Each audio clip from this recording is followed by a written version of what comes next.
And welcome to episode 79 of the Red Leaf Retrocast. It's the WrestleCast here. I'm your host, JD. It is Sakura Passion in Yokohama, joined by Kay. And to start off this podcast, for a good chunk of it, we're also joined by Parker, the guy that watches everything. How you doing, Parker?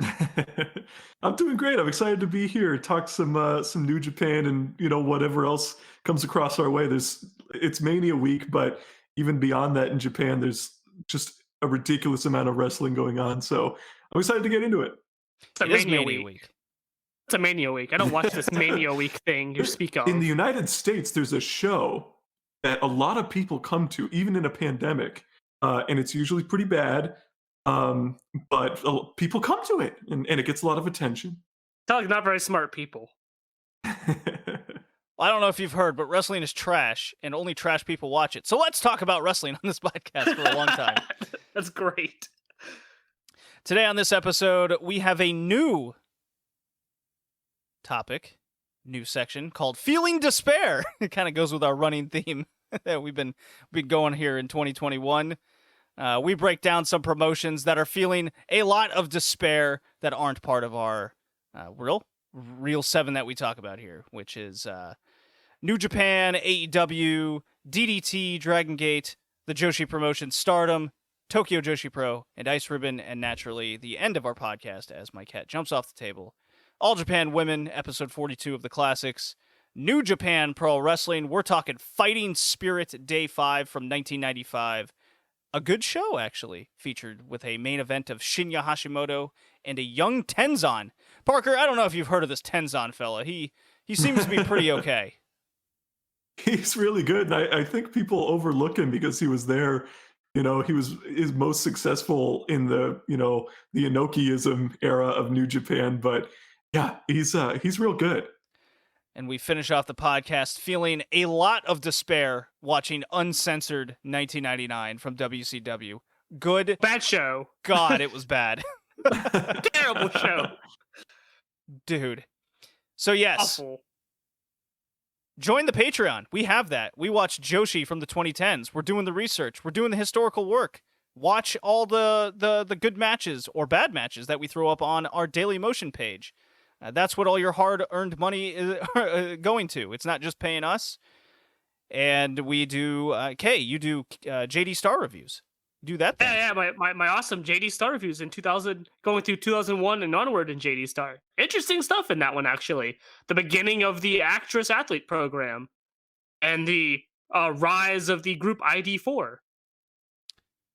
ID4, you say? That sounds like a good ID4. group. It does. I mean, it's got Sumi Sakai and Fang Suzuki in it. Well, I just threw out I just threw out 1987 Starrcade review. 1988 is coming out later this month. And then we're on to the Jim Herd era of WCW. So I will be feeling more WCW despair. Just for you, the paying customer. Pay for him to feel more pain. Yeah, no kidding. Speaking of pain, we are starting to run a monthly Dynamite Pick'em, where we go about having fun with the AEW Dynamite tropes. And if you're a member of the Patreon, I send you a nice little email. You get your pick'ems in, such as how many people will be interrupted during their interviews, for example. Those are the kind of pick'ems. At least one per show. Yeah, and the winner will get me to watch a match or show of their choice, barring how long it will take. So look forward to me watching the last 3 matches of the horror show at Extreme Rules coming up in April here. Hooray! Sounds like fun. I can't wait to watch the Swamp match. That's part of the Pick'em. So yes, join the Patreon and you will also be a part of this exclusive group. So yes, Parker, you also have things to plug. Yeah, I'm all over the place. I do a lot of stuff, but right now, you can follow me on Twitter at Parker J Klein, Klyn. I'm sure my name will be in the description or something like that. So yeah, follow me there. I am a part of the Fight Game Media Patreon. I do a weekly podcast reviewing Dynamite. It's half hour to 45 minutes long, so super compact listen. I think we're really fair about Dynamite. We accentuate it when it does really well. We criticize it on parts where we think it goes poorly. So I'm excited. I'm really excited about that podcast. That's pretty much my favorite thing I do right now. I just released a really long preview of the Champion Carnival for All Japan Wrestling. They had a fantastic first show that just came out today as we're recording this.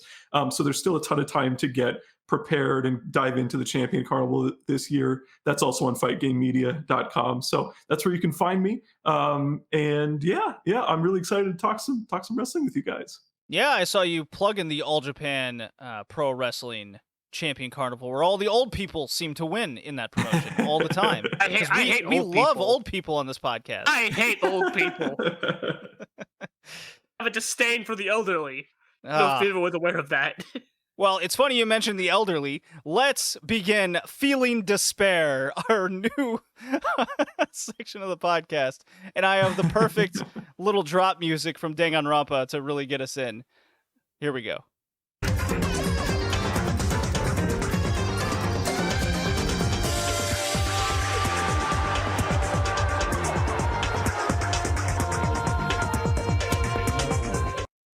Okay, so yes, we are feeling despair. Parker, we're going to begin with you. Around the Indies Mania weekend, I've heard some despair things. Oh my. There has been a lot of despair over Mania weekend. I want to preface this by saying I don't blame any one thing in particular aside from the pandemic. But man, at a point yesterday, it felt cursed.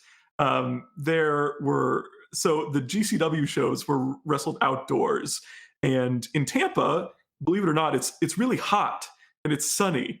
And we had two matches stopped due to dehydration in the first two shows, including one which was stopped specifically due to vomit. The JJ Garrett vomited on the ring, which they in turn wrestled on the entire rest of the day. There's like a visible stain there. It was disgusting. I know, it's terrible. There was, what else was there? Oh, there was this like Aries Aramis match, which was, technically fantastic, but Aramis got super tired during the match as well. And essentially the match stopped for like 2 minutes right in the middle of it. Everything outside of that was great. So that was disappointing. The ring broke during that show as well. So they had to take a break to repair the ring. Tons of technical issues. At one point, the cameraman was audibly complaining because Calvin Tankman accidentally spit water on the camera, which everybody watching could hear. So yeah, there was a lot. Oh, and that's not to mention the half dozen plus no-shows that occurred throughout the day, which I don't know how that's physically possible considering this stuff is booked weeks, if not months in advance. So despite that, there were some really good matches yesterday, but I couldn't help shaking the feeling like this was some bastardized, wrong, cursed version of some of the great Mania weekends we've had, specifically talking about, from like 2017 to 2019. Those were pretty great years, and this just doesn't hold a candle to it. I was a big part of the 2019 one myself. So that was really fun. I went to Mania weekend and did not go to Mania. Did I. I went to see Stardom Mania weekend and nothing else. I was asked by the hotel clerk if I was going to watch WrestleMania. I was like, no. Yeah, I also read from this Mania that there were legit knockouts, multiple. Oh, yes. Yeah, completely forgot about that. Yeah, a guy just got dropped on his head. I think it was, who was it? It was Gino Medina of MLW. He was wrestling, I think, Dragon Bane. Yeah, he just got completely knocked out.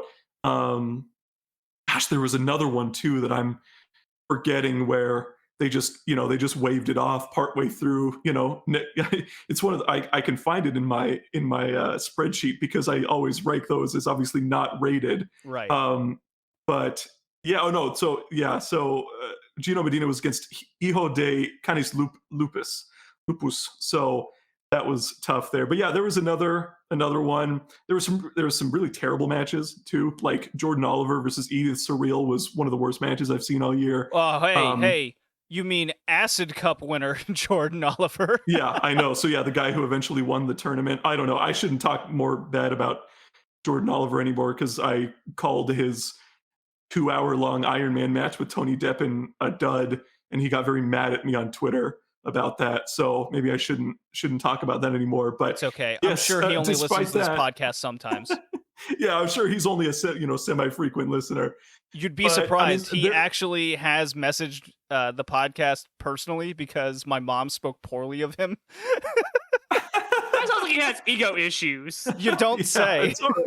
It's all right, man. It's all right. I think you're good. I don't think you're a bad wrestler, I promise. But it did get better. Last night, I watched For the Culture, start to finish. I was reviewing TakeOver, so I wanted to watch Bloodsport, which I heard was a great show. But For the Culture was last night, right in the middle of the night. And that show was so much better. No technical issues. Actually, that was the show where the guy was audibly complaining about Calvin Tankman. But aside from that, the presentation was great. The wrestling was really good. There were some fun moments. We got to see some stars like Rich Swann and Too Cold Scorpio out there as well. So that's a show to definitely check out from yesterday. But I haven't been able to watch anything today. I got my first vaccine dose today, so that's what I've been doing all day. But aside from that, I'm excited to watch the rest of Mania weekend because I get into it and I like supporting the people. But unfortunately, just due to COVID, due to the circumstances around everything, just the barren indies, this has not come anywhere close to how Mania weekend is, what we think of it. Yeah, I've been picking and GCW choosing show. myself. Oh. I've been picking and choosing GCW myself sounds like a from the proper weekend. mud So. show. Anyways. Yeah, there was this the like IWTV family reunion that had some mud show vibes out there for sure. I mean, they were doing like the whole indie. I don't know how to describe it. Just a hardcore match where they just brawl everywhere and they break stuff, but it's like extremely boring at the same time. The best part of the weekend has been the technically inclined wrestlers who are able to do some kind of like UWFI type stuff where they just beat on each other for 5 to 8 minutes, and it's really good usually. So people like Daniel Garcia and Tony Deppen and Dom Guarini and those types of people. So that would be, I would say, my highlight so far. We'll get into a couple of things that at least one of them that I watched. I've been picking and choosing, as I tried to say before Kay kept interrupting me, the fool. I'm sorry. I had to say it was a mud show. Everything I heard was, it sounds like a perfectly indie mud show. Look, just because there's been countless matches where there's been ref botches doesn't mean it's totally a mud show. Oh yeah, that's the only other thing. half of one. That's the other thing. There's been no less than 4 matches this weekend that have where actually I'm not even sure if they're ref botches because they will roll somebody up and then the guy will not kick out and the ref won't count it. So I guess it was, but I'm not kidding you. I don't remember ever seeing a finish like that before this weekend where a guy will, like, it happened in Leo Rush versus somebody Of yesterday. course it did. And they just didn't kick out at 3. And I was like, wow, that's so weird. I don't even know how that happens. I'm not kidding you. I saw it happen 3 other times just yesterday. I don't understand at all how that's possible. But yeah, so it's cursed. It's not good. It's bad vibes. But hopefully it's back to normal next year because this is not it, as they say. Unbelievable. Well, let's move on to Japan, where I sort of got a hold of the Wave show from Phase Reboot 2, NAMI 1. So Wave 1. That's a name. It was it's kind of so Wave is basically shut down and they're on their 3rd or whatever comeback. Okay, is that what we call it? So they shut down in mid 2019 ish. They came back, and that was supposed to be the reboot. But things didn't go so well, and now their second phase reboot. And I don't notice a difference though. So they're technically still only in their first comeback. They're just in the quote second phase of it, but nothing's different. Nothing's changed. Hirota's still their champion, and they have 1 rookie. So I guess that's the difference. They finally have a rookie. Oh, we'll get to Sakura Hirota here in a second. So, this show drew a whopping 151 people Shocking, at really. Shinjuku Face. Well, who knows if that's even true. Let me just run down this card. I'm not even going to go over the matches because it's really not worth it. Let me just run down this card, Parker, and let me just gauge your reaction to these results here, okay? Okay. Miyuki Takase in the opener, 13 minutes against the Rookie. Okay. I bet it was pretty good. I don't know if that's what I would do with Miyuki Takase, who's one of the best outside of Stardom out there. Interesting assessment you make. Okay, all right, let's move on. Itsuki Aoki, the loud girl, versus Rin Katakura, 15-minute draw. I refuse to believe that neither of those two could lose. Okay, interesting assessment. Third match. Newly crowned Actress Girls Champion Saki against Nagisa Nozaki, one of the few signed Wave wrestlers. 15-minute draw, so 2 in a row. Interesting booking decision. They did 2 straight 15-minute draws. I mean, I guess you can't beat Saki, but why? I don't know. I guess if Nozaki is one of the few signed wrestlers, you maybe can't beat her, but I don't know. All right. So we're on the 4th match on the card now.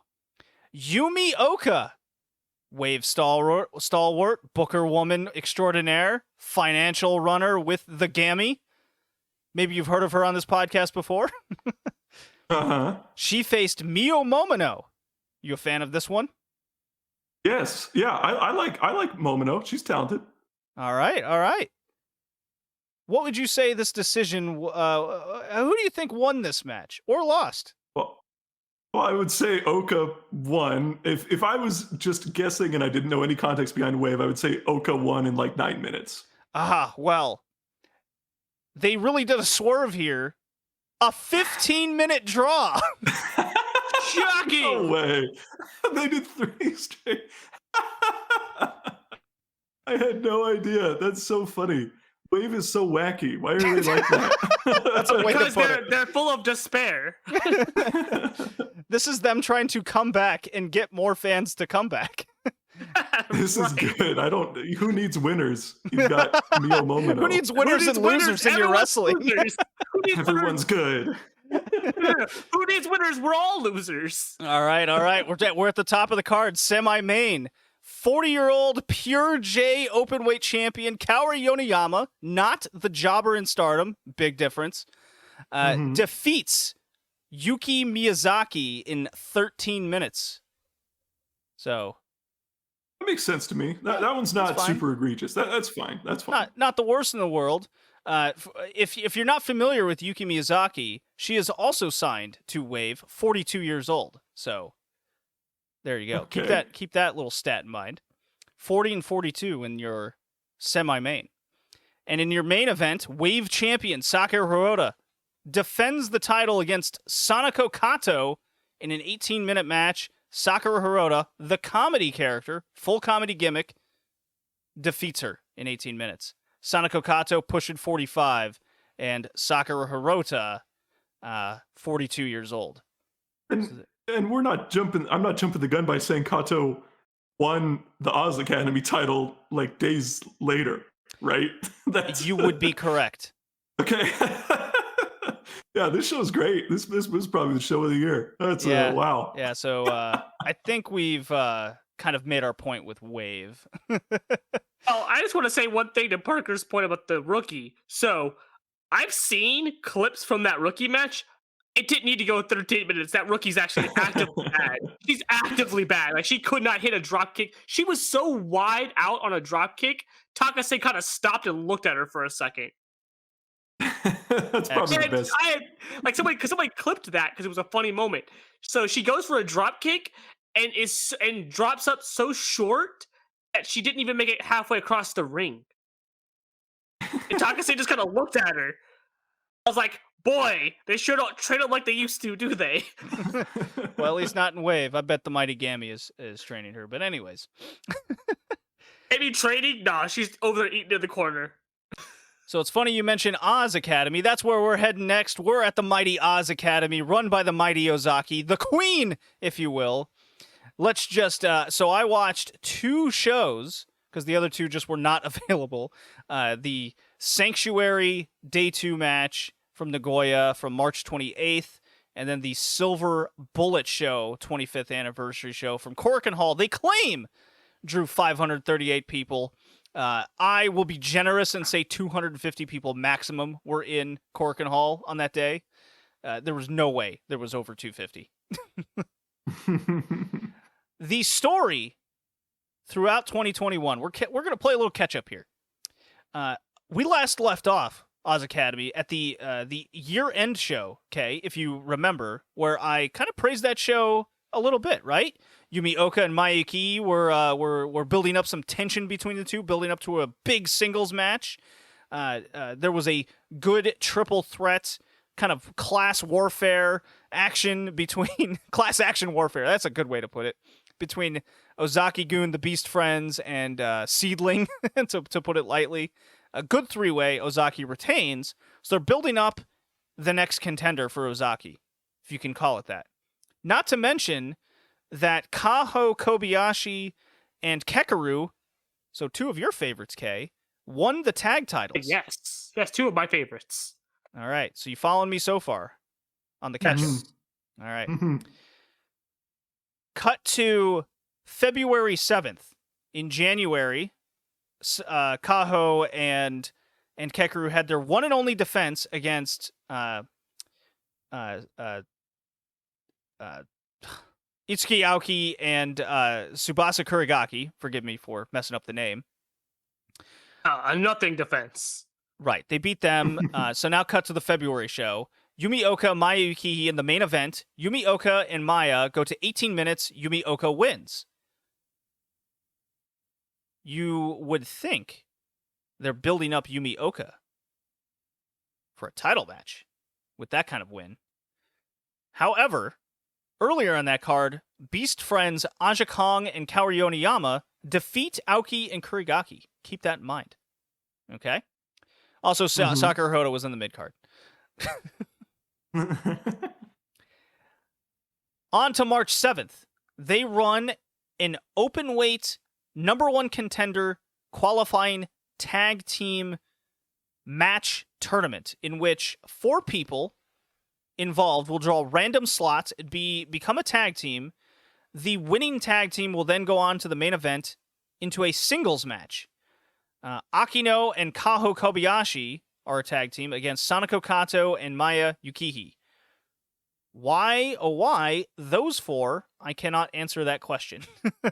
One half of that is MK4. Akino and Kaho are part of MK4, so that's the only team that makes sense. Well, isn't Sanako Kato also MK4? He is. Yes. So it's three MK4 members and 1 Sekigun. Yes. Why is Yumi Oka not in that situation? Oh, don't worry about it. Okay, I won't worry about it. She hasn't earned it. Yeah, she hasn't earned it. She did not earn it. Mayuki and Sanako Kato go 19 minutes and win that match. And then you go, all right, Sanako Kato, Maya, main event. It goes 4.5 minutes, Maya loses. Sanako Kato, number one contender. Let me repeat that. There's a real jobber there, isn't she? Maya Yukihi loses 2 straight months. The second match being in 4 minutes.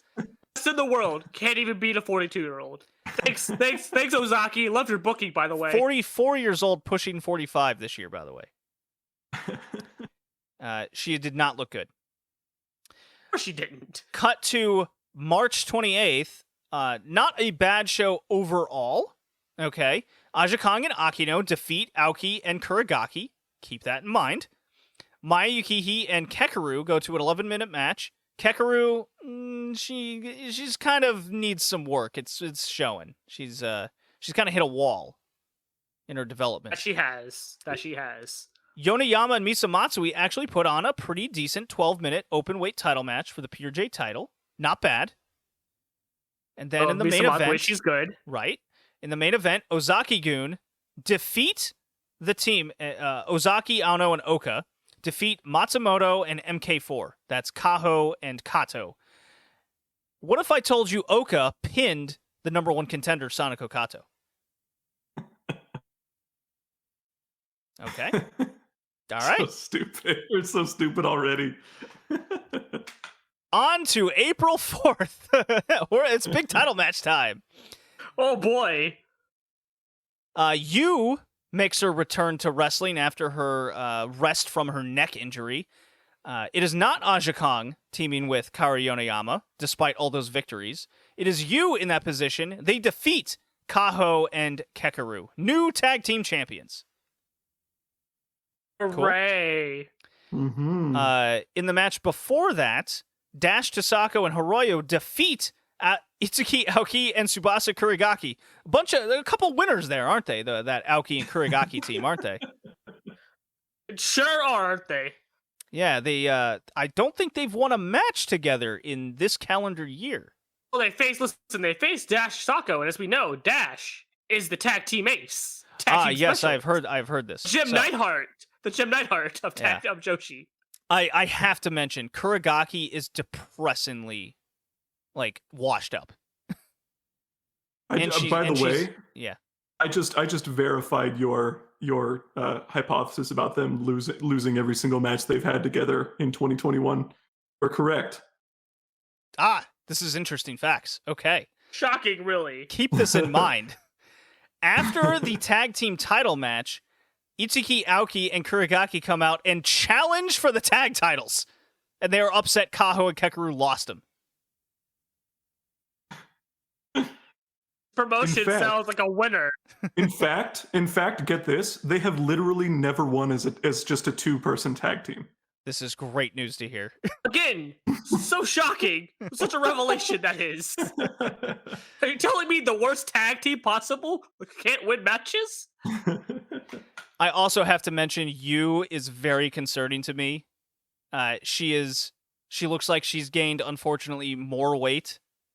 That's not shocking. And it probably makes her worse in ring, even more so now. Yeah, she still throws chops like no one else. I will give her that, but she is very hunched over. She's not moving nearly like she used to even a year ago, which was concerning a year ago. So I just have this gut feeling she is not long more for wrestling. No, I don't think she is either. Especially because her dream match is I forget who, but it's somebody that's wrestling in Impact. It's her dream match before she retires, which comes sort of left field that it doesn't make any sense. Yeah. On to the main event. It's Sanako Kato, your number one contender, taking on the Queen, Mayumi Ozaki. This match went 19 minutes, 29 seconds. Took 29 seconds for police to interfere, and it was 8-on-1 for the first 10 minutes of this match. Shocking. All of MK4 were out there doing nothing. Only... I'm stunned. That's so funny. Only Akino was actual ringside active. You could see Kekeru and Kaho ringside, but they weren't quite ringside, if you know what I mean. You saw their presence. At the ring was Akino, and she did not make an effort to even enter the ring, despite 8-on-1. So maybe she's smart. But yeah. It took up until the 15-minute mark for it to even represent any sort of match structure, and it became a handcuff chain match. So there was handcuffs at the end of each chain, and that's when it became a match, and it got pretty okay. There was still interference and nonstop interference on both sides. At one point, you see in the background Kaho doing a crossbody off the top rope to the floor, just randomly to a bunch of people. And there was a stretch of 3 minutes where Sanako Kato hit Ozaki, basically her only offense in the entire match besides punching, because she's so slow and beaten up at this point in her career. That's all she can really do. She hit 5 straight air raid crashes right on Ozaki's head. And the match ends with Akino coming in the ring, doing a spike Rana. I think it was supposed to be a Hurricane Rana, but Ozaki got spiked right on her head. And then Kato rolled her up. So, new champion. Ozaki cuts a promo and runs away with the title. New champion, 700 days. Yeah, so Oz Academy is a dog shit promotion. I think this is exemplified. Come on, Kay, you're such a hater. Let me have my listen. Oz Academy is a one-show promotion. That one show being the end of the year when Aja Kong decides to get up and start beating up Sekigun. Only time they're ever worth watching, because that's the only time they ever put on a decent or good show. They are a shit show for the rest of the year. They are garbage. Their attendance shows that 500 people. I've seen photos. They didn't even get 200 in that building, if you ask me. It's a joke. They couldn't even get 200 in Korakuen. They're terrible. And as a promotion, I don't see them lasting much longer. They're shit. They're actively bad. And, fuck them. There. That's all I gotta say about them. I hate this promotion. It's awful. I'm glad I didn't watch the show with you because I'm gonna come in here more angry. I hate them. They're actively a bad promotion. Actively bad. Like nothing about that promotion has any redeemable qualities whatsoever. Okay, I think you're super biased and just upset Ozaki lost. I hate Ozaki. Not as much as I hate Nanae Takahashi. I really don't like her. Parker, I think he's upset Ozaki lost. This is I think you're right. I think this is just manifesting itself in anger towards the promotion. But Ozaki books, Kay, so it's okay. She'll get it back. Don't worry. She's still a draw, I hear. She drew 250 people. No, it's 538. Can't you tell? That's what. Would they lie? Would Ozaki lie? Would a Joshi promotion lie about their attendance, Kay? I don't know. Ask Oz Academy in the 2000s. Yeah, it's really just breaking down the cards and who went over and when. You just when you put it all together, you just go, yeah, they could have put over quite a few young stars. They could have. They could have booked a good show. They just chose not to. No, see, this is the 2021 age minimum to go over, and it's 40 years old. Only in the old people promotions. Thankfully, not everywhere else is a different story, thankfully. Okay, just look at WWE. The people in the main event are over 40.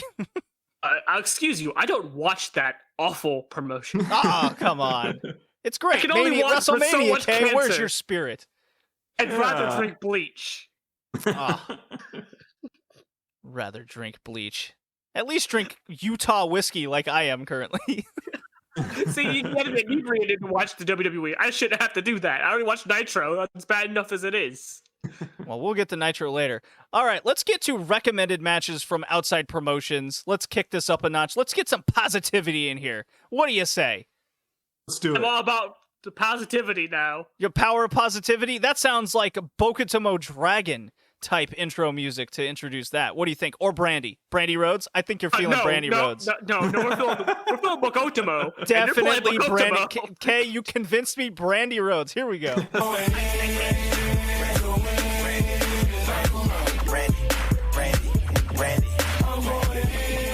Well, thank you, Brandy. We are going in to recommended matches from outside promotions. Kay, I know you watched Choco Pro 100. Mei Suruga versus Mizuki. This was loads of fun. What did you think of the match? I thought it was fun. It's been a while since I've watched Choco Pro. I've been pretty sort of checked out of them for a while. And I think that actually kind of helped going into this because I feel like one of the problems with Choco Pro is when you watch them every week, they start losing its fun, its luster to it, right? Start getting more acquainted with it and it becomes less fun. At least that's how I saw it. So when I got to watch this match, I immediately noticed that Mei was using more parts of the dentist office, or Ichigaya Chocolate Square, as they call it, to her advantage in much more sleek and sort of seamless ways. She would do this weird, she did that kind of like kip off the wall thing really well. Gets to the window seals in a much more seamless fashion. So I guess, wrestling there for 100 shows kind of helps, right? And as a whole, I thought the match was very, very good. Mizuki is on her first time in Choco Pro. I don't know if you know that, JD. But last time she was in Choco Pro, I think she wrestled Riho? Yes. Do you think I have not seen a Riho match, Kay? Well, listen, I wasn't aware if you watched that one or not, okay? I didn't know if you watched Mizuki because I know how much you hate Mizuki, the better Riho, by the way. She is no such thing. She is the worst version of Riho. How dare you? Listen, Riho is Wonder Bread, and Mizuki is like toasted, like multi-grain. Not this slander. Parker, I know you're a big fan of Gatoh Move, and you're about to cover it weekly. If enough people sign up to your Patreon, am I right? That's right. That was the one thing I forgot to mention was I am admittedly not the biggest fan of Choco Pro. I haven't given it a full shake. I'll admit that. But just the sort of environment of it, I'm a huge in-ring wrestling person. And to me, it just comes across as more of like an episodic, I don't know, feel-good type deal for me, where if I wanted to watch Sure. something like that, I'd watch like a sitcom or something, right? Yeah. Then that's not a knock on them, by the way. That's obviously the appeal. However, if I get 3 more people to sign up to the Fight Game Media Patreon, I will become at least a month a regular viewer of Choco Pro, and I will do like reports on it. I will write it up. I will live tweet it when it's going on, watch live, all that type of stuff. I'll do everything. I'll dive in completely as a Choco Pro viewer. So if you're interested in my thoughts on that, and I'm going to give it a fair shake too. I'm not just going to like, crap on it the whole time. So yeah. Sign up if you're interested in hearing my thoughts on that, if you like what I have to say here. Well, Hey, this Parker, certainly is a oh. recommended match to check out and at least dive into it and see what it's about. I want to give Parker some advice on Choco Pro, because I know you're such a work rate person, and I kind of am to some extent there too, especially in-ring story stuff, and there isn't a whole lot of that in Choco Pro. I think the appeal comes from the creativity and how they use their environment. I think when you kind of put yourself in a mindset of, okay, they're limited to their environment, how will they go about using that limitation to put together something that's compelling? That's kind of how I've had to view the promotion. So if you're able to view it that way, you tend to get enjoyment out of it. The problem is you get burned out if you watch too much of it. At least that's how I've experienced it. Yeah. Like I see, you'll see GIFs of, like you're talking about May. She's super innovative about using the environment in there, and it's like, okay, this is some cool stuff. So yeah, absolutely, I'm absolutely going to give it a fair shake if I get enough people to sign up. But if 3 people don't sign up, I will never watch Choco Pro, and that's completely fine with me. So I guess we'll see what happens. A man of convention. Sign up, people. Sign up. Make them part of the pencil. Make them part of the pencil army. Do it. Let's move on to Actress Girls. They had a Korakuen show. Kay, I'll let you take this over. There was a tag title match and a new champion crowned. So what happened during these 2 title matches here? So, Actress Girls ran the first Korakuen that they've ran since August of last year. Beforehand, they were trying to run 2 a year, but the virus kind of threw a wrench in that. So, I was kind of happy to see them run back at Korakuen again. The same day, actually, Stardom ran Yokohama Budokan on the April 4th. The tag title match saw the team of Maika Ozaki and Tei Hanma, Spice App as they're called, face the team of Hikari Shimizu and Mari. I forget their tag name. I know they have one, but I forget the tag name itself. But they're both of the Colors faction or brand, if you will. And sort of the story with this was, as Hikari's been trying to prove herself as why she should be the leader of Colors. And so she challenged Tei Hanma. I think she pinned Tei on a show, one of the shows that they had run leading up to this. She had pinned her on it and had challenged her and chose Mari as her partner, who was, I believe, her partner in the tag tournament to decide the champions, right? She challenged her, and this is where the match came in. As a whole, I thought it was a very good match. I enjoyed it a lot. I thought Tei Hanma was the, as you know, JD, I'm not a big fan of Maika Ozaki. I know you're not a too big fan of Maika Ozaki. I think the best... Yeah.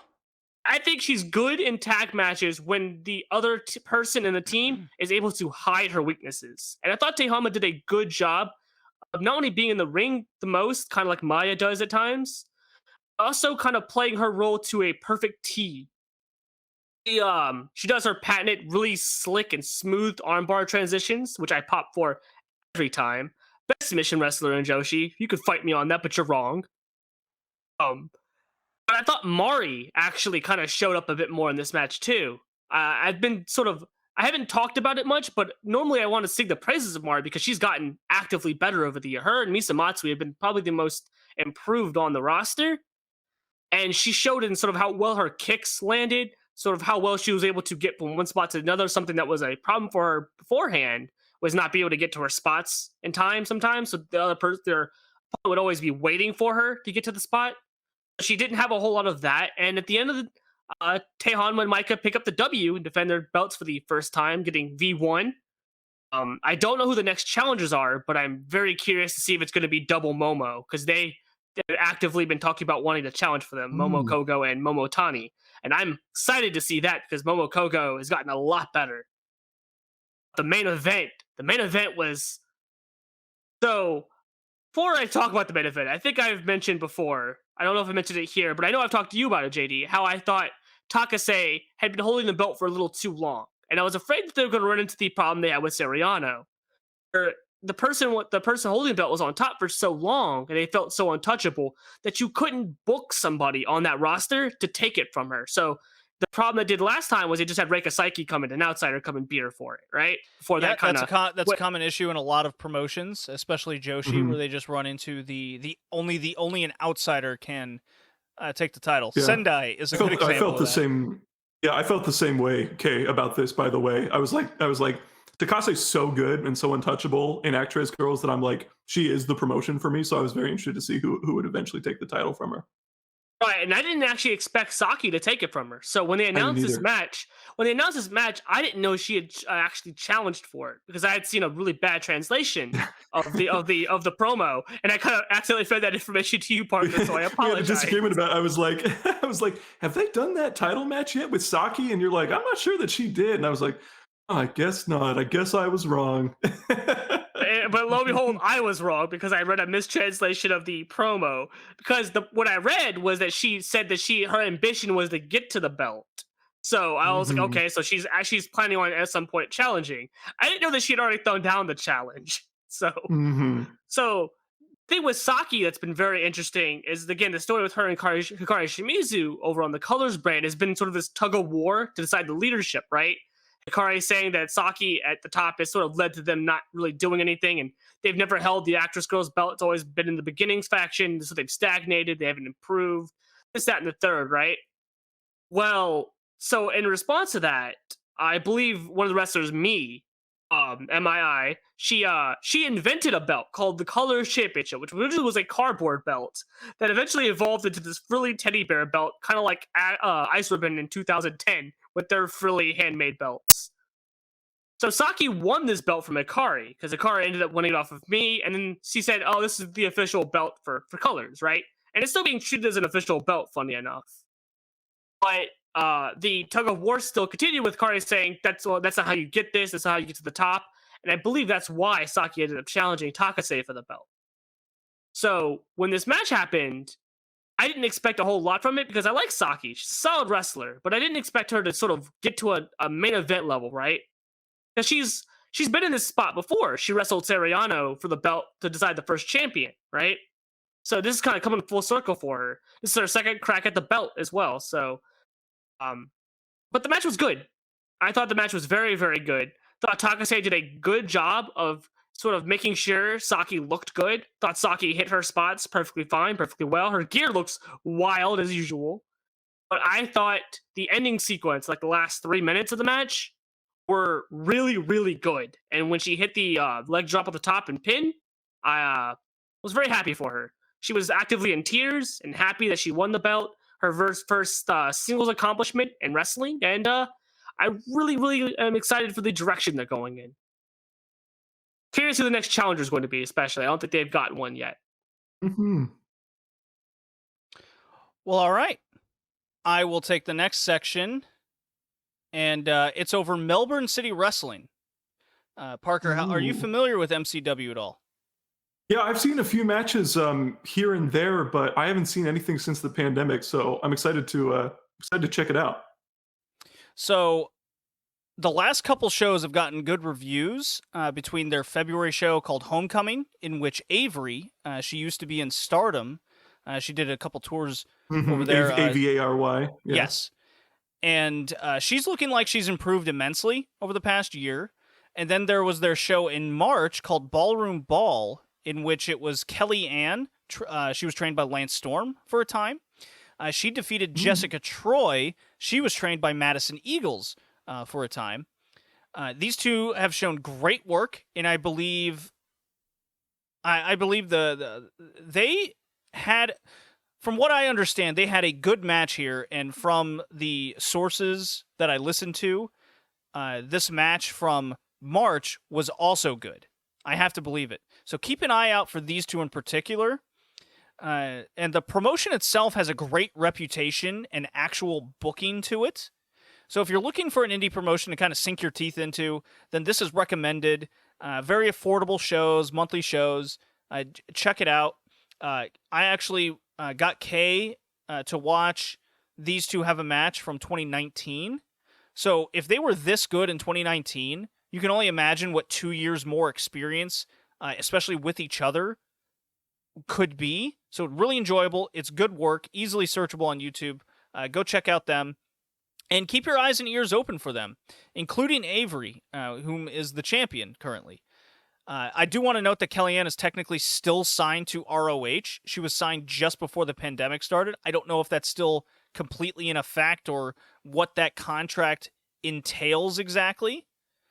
But those are three people that I'm interested in keeping an eye out, because with the American Indies as the state that they're in, and with Europe, the state that they're in, with NXT UK having literally everybody under contract of note except Jamie Hayter and, to what we know, B. Priestley.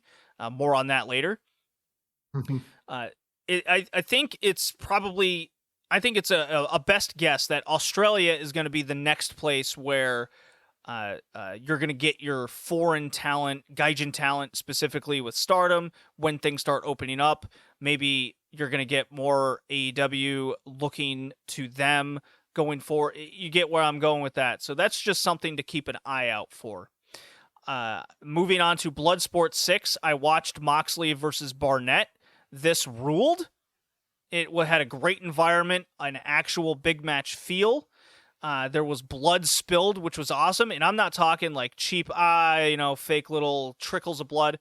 Full-on crimson masks on both dudes. Barnette beats Moxley. I believe this is his first loss outside of Japan since leaving WWE. Like, first clean loss. So this was huge. It's not that long. I would peg it probably at a 10-minute match. I didn't time this one, despite what I usually do. Something to check out there. Search it out. That's probably the best indie match I've seen from Mania weekend. And then, Parker, you watched both nights of TakeOver. I vastly disagree with your opinions, but you recommend them from outside our major promotions. What are your general thoughts over both nights of TakeOver, and probably your two standout matches? Yeah, I thought TakeOver was great. Both nights I enjoyed quite a bit. I thought day one was a little bit better. But to me, I guess my overall thought on TakeOver is this is what it's really what I want out of wrestling personally, which I can't believe I'm saying about a WWE produced show, but just, tons of action, like literally nonstop action throughout pretty much all of the matches on both nights.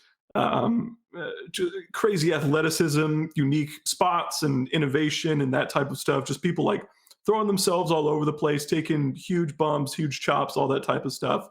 That's what I love out of wrestling. And so when they put that together and they are actually, if NXT, I think if NXT had AEW's storytelling, that would be like my ideal American weekly television promotion, because they're great. So I would say the two that stood out to me the most were Walter defending the NXT UK title against Tommaso Ciampa.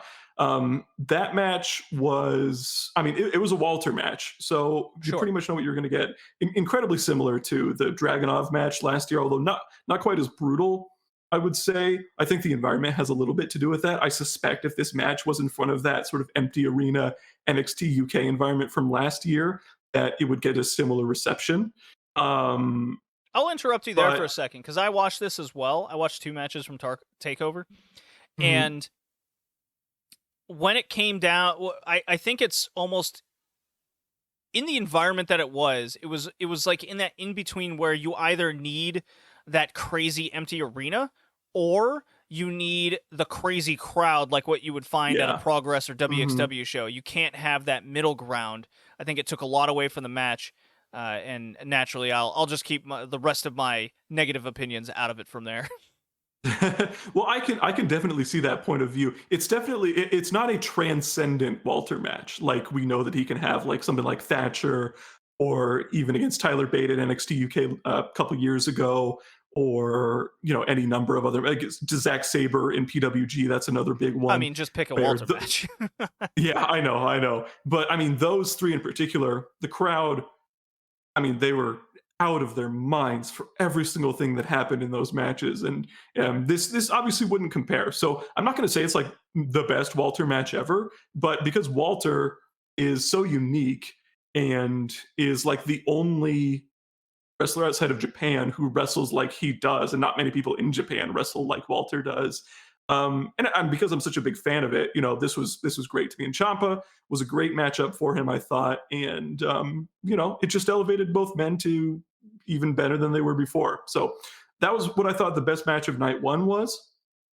I do want to shout out the three-way tag really quickly because I was thinking today, and I was like, Wes Lee, formerly Desmond Xavier on the Indies. Oh yeah, he's good. He's just unbelievable. Like everything he did in that match. I mean, he was killing himself with those dives. People say Ray Phoenix is great. I mean, Wes Lee is up there in terms of the athleticism and the acrobatics and all the crazy stuff that he does, with the ropes and the dives and all that type of stuff. So definitely, I know it's terrible, but I've come to kind of love it in a way. I know. And then we had Adam Cole and Kyle O'Reilly, which was an unsanctioned match from night two, the main event of pretty much both takeovers. This is going to be polarizing. Yeah, I've seen very mixed reviews on it. Yeah. This match went 40 minutes. One of the longest matches all year in any promotion. Sure, yeah. I'm trying to think.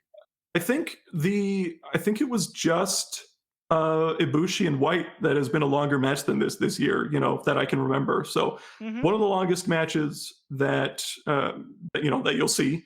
So 40 minutes, but I personally, I don't really ascribe to like the too long. Like people say a match is too long, right? That's a pretty common criticism. No, hipsters say if a match is too long. As hipsters like to use that is the narrative that no match should ever go over 20 minutes or 15, or it's a new narrative that hipsters are saying. It's the other narrative. Yeah, nothing drives me more insane where that's a major kind of detriment to a match. If you're telling a story right, then it needs to be as long as it needs to be. It doesn't matter how long it is, as long as it's a good match and tells the story it needs to tell. If it takes 40 minutes to tell the story, go for it. And for me, well,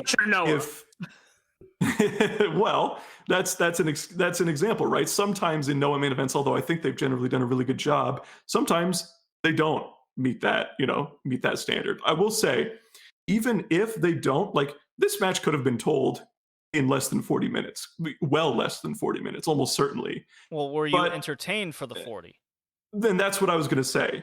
Is I am such an in-ring guy, and I love the athletic performances, the performance art being shown to me on my TV screen or live, that as long as what they're doing is entertaining me, then I'm all through it. I'm all for it. And they did that in this match. I was recapping it for the site. A lot of times I'll recap a match and I'll just be like, I'm completely bored and I don't want to talk about what's going on in the middle of this match because it's just boring and pointless.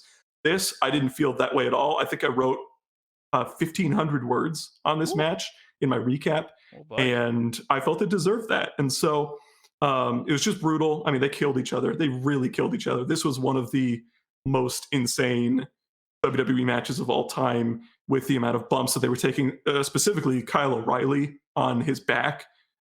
He has to be in so much pain today after the bumps that he took. So I loved it. I know it's going to be polarizing, but I was thoroughly entertained for 40 minutes, and not many matches can say that. So yeah, I was very happy with TakeOver, and I hope they keep that momentum going forward. Well, all right.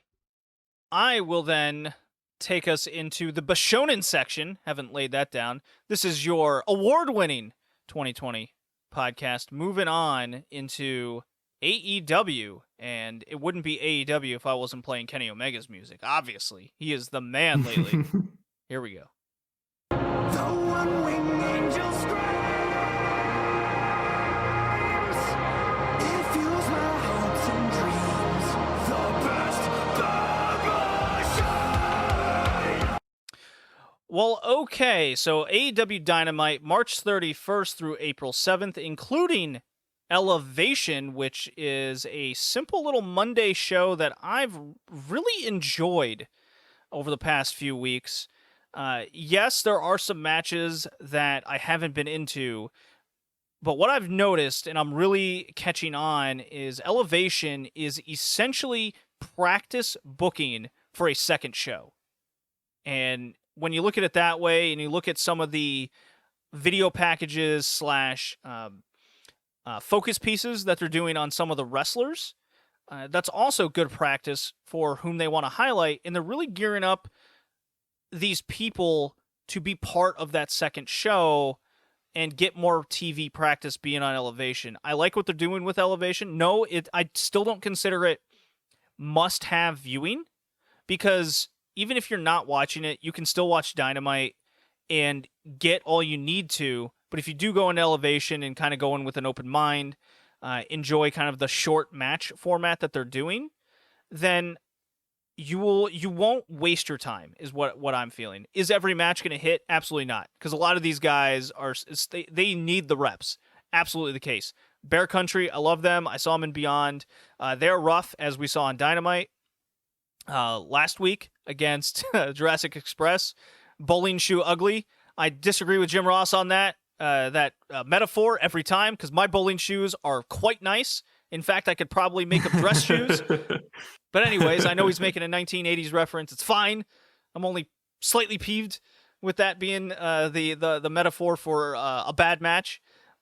Neither here nor there. So that's calm down, Mr. Bullock, man. Yeah, and there what I think the best Elevation match that I can recommend is the Ryo Mizunami Kylan King match. Well, that was a lot of fun. It was just plain fun. You got to see a lot of charisma out of Kylan King. You got to see what Ryo Mizunami is able to bring to AEW in her different style and her level of charisma in ring. And you see in scattered matches various characters and wrestlers also bringing that. I think the Seidel's on Elevation have a lot to offer. I think this new tandem of, as much as I hate Ethan Page and I think he's milquetoast boring, him and Sky at least have a story they're telling where they're not really a tag team. They're together because they both feel misrepresented. I guess that's the term that they're using. And so they're like an alliance that's helping each other for singles purposes. And if they have to tag together every once in a while, that's fine. That's the story I've gathered from it. And it's kind of an Elevation story. And you're seeing that bleed into Dynamite, where it'll come across as, what are they doing here? It's just it may seem like a throwaway singles match. And I don't see that as necessarily a bad thing, because then if you want to dive into a second Dynamite show, then you won't be totally going into it cold as ice, and you'll have at least some exposure. That's my positive takes to it. It's a lot of kind of not the end of the world, stop overthinking it kind of thing. Do you guys have anything to add over those thoughts, or maybe some other aspects of Dynamite that may have gotten on your nerves lately, or something you want to highlight? Maybe something people aren't really talking about. I just want to mention how much I like the video packages. I really, really like those, because some of these people I don't even know. Like, I have no correlation with them. Like, either you or like Sigma in the Discord will know who they are from the indies. But I have no idea who some of these people are. So seeing a video package sort of highlighting them and why I should care for them and root for them means a whole lot to me, especially in a promotion that's got heavy storytelling elements to it. It's very, very important, I think. But I also want to talk about, or at least highlight, one of the things that I think I like them doing, and that's how they're building up some of their women, not just Red Velvet, but Jade Cargill. How they're building up Jadeberg, Kay. Get it right. Jadeberg. How dare I? I forgot. Jadeberg, the Jadeberg. How they're building her. Red Velvet. I believe her full name is Abs Jadeberg. I don't know. I heard it was the Abs Jadeberg. Oh, right. I can't. I forgot sorry. Honorifics. Very, very important. Honorifics are lost on me sometimes. But I like how they're building, because if you remember, one of my big criticisms of them was how terrible they were sort of presenting their women's division for a while there, right? Optically, it was absolutely bad, yes. Now they're the complete opposite. And I'm very happy for that, because not only does it make me excited for someone like Ryo Mizunami potentially signing with them, right? Because that means I feel like she has more of a chance to be highlighted properly. But it also kind of makes me care about the women around her, right? They're doing a good job making the bunny kind of a character. Tay Conti, boy, gee, what about somebody doing a complete 180 from the time that we saw her debut? She went from a really bad wrestler to probably one of the best on the roster. Well, at least most improved to where we actually want to see her in a high-end singles match. And what they're doing with Shida simply being there, I have a feeling she's not confident enough to cut a promo, so they're utilizing her in other ways to at least have a presence. And it's not the worst idea to have her being a babyface and supporting another babyface against dastardly heels. And let's not pretend Ali Bunny is the best in the ring. So her being, focused around kind of a group and interference in the story, that's probably the best use for her. And look, she won a tag match. She lost the singles, which mattered towards the rankings. I know, Parker, you love the rankings. You love them. The power rankings, as I call them. That's really kind of what they are at the end of the day. Yeah, so, Ali served her purpose. I doubt we'll see much of her after this going forward. You might get another tag situation or what have you. And I do want to I do have a couple other topics I want to hit on here, but Parker, what do you think of Dynamite? I know you got your weekly recap shows. Is there something you really want to hit home here on the Red Leaf Retrocast? Yeah, I mean, I was just going to say I completely get what you're going for by talking about Elevation, practicing for a second show. It's not a point that I've seen made all that often, but I completely agree with it just based on they almost never, like maybe once every couple months, would advertise something for Dark on Dynamite. Every single week since Elevation has come back, they've had people on Dynamite advertising things for Elevation. So and big names too, like Thunder Rosa and Britt Baker and Scorpio Sky and Ethan Page. So I think you're absolutely right there, and it's good practice for that. I hope that turns out well. But I mean, aside from AEW, I'm just going to leave it that I thought that this week's show was no good, maybe the worst that I've seen in a long time from AEW specifically. But it was not one thing in particular, just sort of a culmination of a lot of the annoyances that I've identified in my my weekly breakdown column that I release. They all kind of came together at the same time and manifested themselves on the same show. So if you're interested in my thoughts on that, I go super in depth every single week on that. So check it out.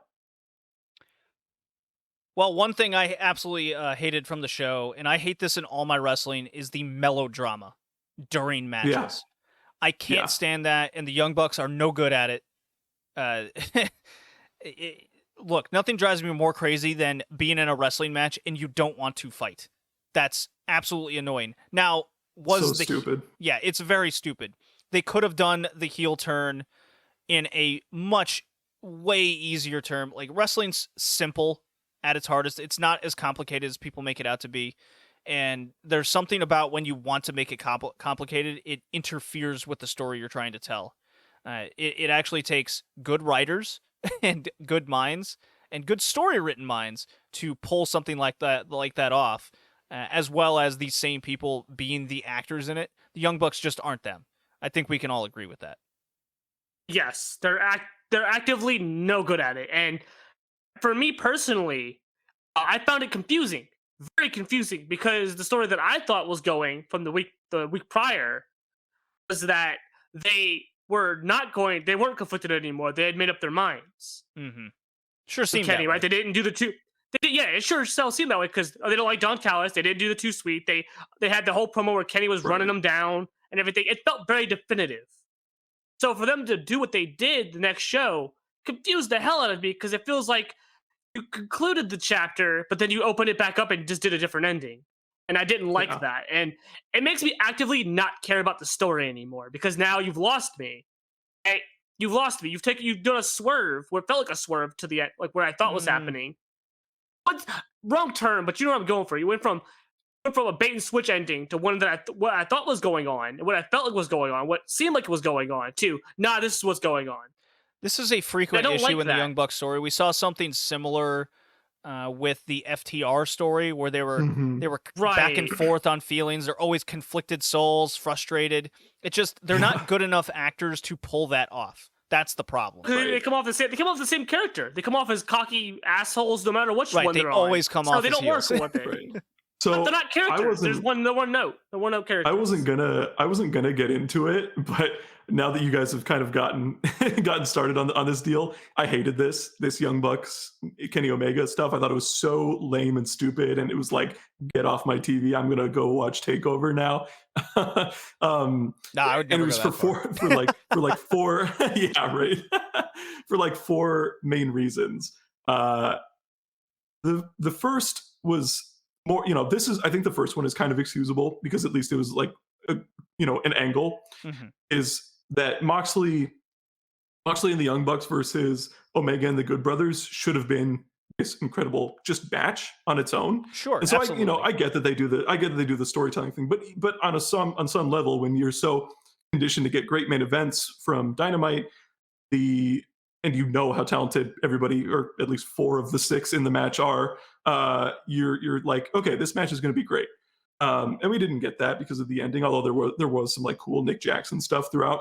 And then the other stuff really has to do with how this is like a remix of the Bullet Club breakup storyline from 2018, and the Matt Jackson Omega, Golden Lovers type deal from New Japan. And the reason that one worked and this one didn't, there's a few reasons within there. The first being Matt and Nick had conflict, or when their eventual reunion came back, when the Young Bucks rejoined Omega, it was only because they had a common enemy in the rest of the Bullet Club that turned on them. Right. So like the Firing Squad and those types of guys. It makes Matt, and there's no reason. It just makes them look like idiots or pushovers or jerks for turning on Jon Moxley, who was repaying a favor. Why bother run out to save Jon Moxley if you're just going to kick him in the head anyway? The other part is these two have to do with the fact that there's championships involved. The first is that why is the world champion doing this for his storyline between pay-per-views? Why is nobody on this entire AEW roster going for the AEW World Championship? It's just baffling to me that you are supposed to have this incredibly prestigious championship that everybody wants, and it's not even a conversation. The other has to do with the fact that the Bucks are the tag team champions. And so if they're the tag team champions, and if they have been for 6 months, and if they've won Wrestling Observer's Tag Team of the Year for 10 straight years or whatever it's been, why are they convinced by this asshole Don Callis that they've lost their edge or that they've lost something? Like, they're on top of their game as much as they've ever been. It doesn't make any sense to me as a viewer. And then, of course, finally, there's the issue that, okay, like you said, they're in a wrestling match that they're paid to do. That's their job. They fight people. And in a match, they somehow can't attack Kenny Omega, who they've fought before. So, Right. Yeah, I hated that. And, I laid out all those reasons right there for why. Yeah, I wouldn't say last week's show was bad. I just thought the main event was bad. So I guess when you have a bad main event, it definitely sours the entire show. Yeah, I think we're definitely forgetting the Capital Invasion show in January. That was an actively bad show, and we all came on here, the podcast, and said as much. This, I don't disagree with anything you said at all. I like to try to, even if you break it down at its most simple, they just weren't capable of telling a good story. I like what they're doing with Darby Allin with the open challenge. They've kind of made the TNT title kind of this open challenge belt up to the person. So not the worst thing in the world. It gets new people on screen. I think, however, at this point in Dynamite, and this goes into something I've heard on Meltzer go into kind of in depth on the subject of AEW booking. And one thing he spoke about in particular really stood out to me, and that was the follow-ups on AEW. Yes. At this point in AEW, I know that you're trying to get as many characters on screen for at least representation purposes.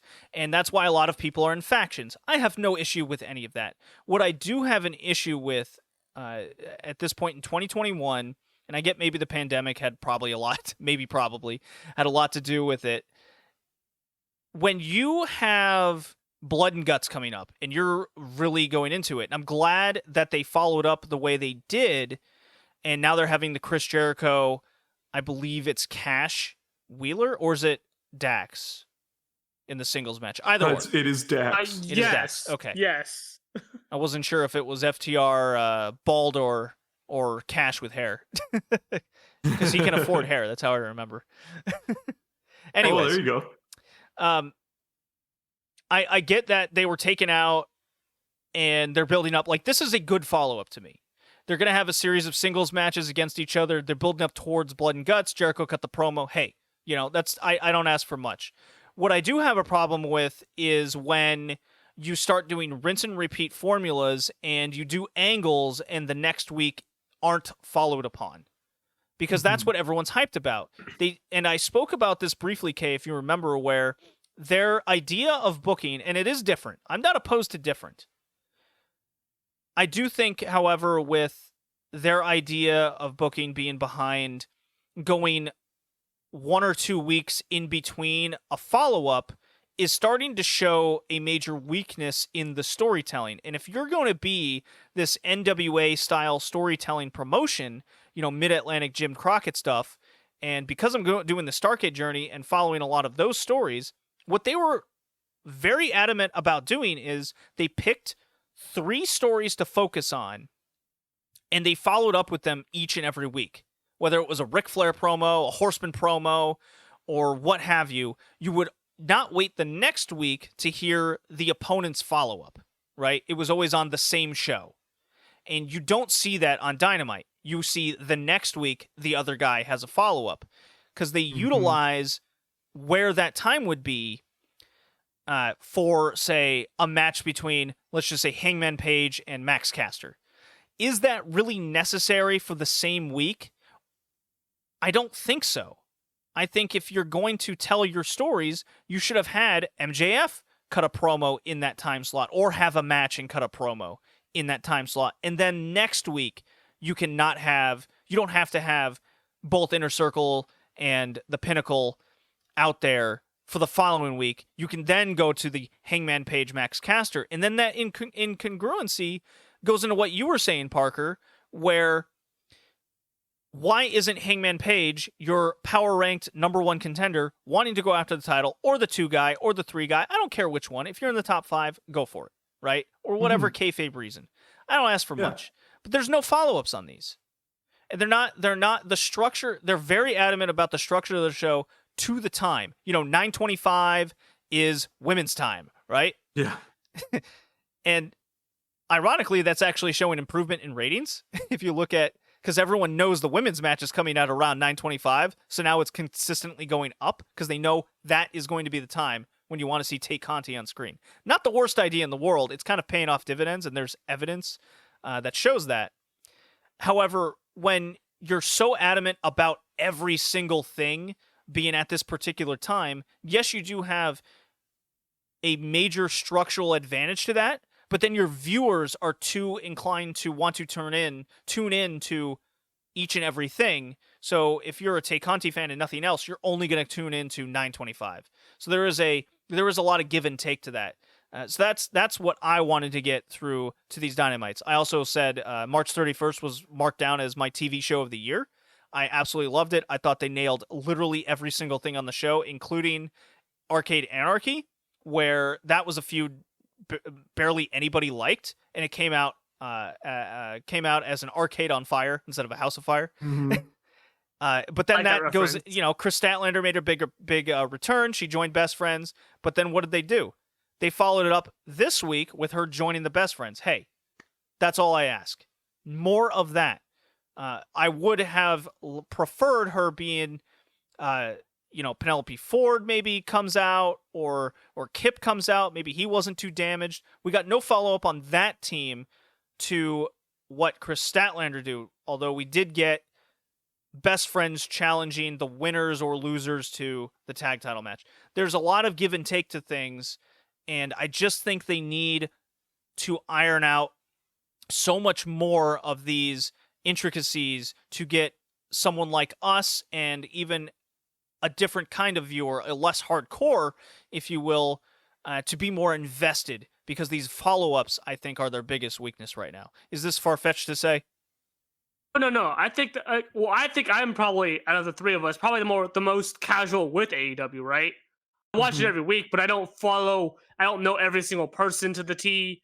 I don't watch the BTEs. I hardly watch Dark. I'll watch Elevation, but I don't watch Dark proper all the time. I'm not following these people on social media, so I don't know what their whole things are about. So as a casual viewer, there are times where it does lose me, like this whole Bucks Kenny thing. I'm not gonna lie, when you Parker were talking about the defenses and the reign and everything, a thought popped in my head. Moxley's reign so far better than Kenny's. Oh yeah, I liked Moxley's reign, and I think I came in halfway through it or something like that, and I thought his reign was awesome. He defended the belt frequently. There was frequent challengers, stories with those challengers, and I don't even know who's gonna face Kenny next. Is it gonna be Christian Cage? Is it gonna be Hangman Page? Like, I don't care about the Young Bucks at all. Like, they're good wrestlers, but their storytelling is awful, and I just don't care. I don't like the Good Brothers. They come off as boring goons. They get the eye roll treatment from me, like UT Marshall.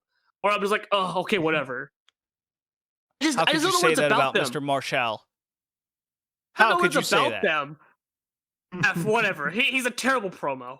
Well, I mean, the kayfabe Kevin Nash like promos do nothing for me, but I am a big fan of this group he's made, and I'm looking forward to Agogo's debut, and honestly, I hope this is a big faction going forward on Elevation or the second show that's eventually coming out. That's supposedly said, you know. But I want to say one positive thing, because I've been kind of like negative on it, and I do like Dynamite. I keep wanting to stress that I don't hate Dynamite. I love it, actually. This Pinnacle Inner Circle stuff, oh, right up my alley. I want that. That's the feud I give a fuck about. I don't give a fuck about the Kenny Omega Bucks stuff. That could go somewhere else.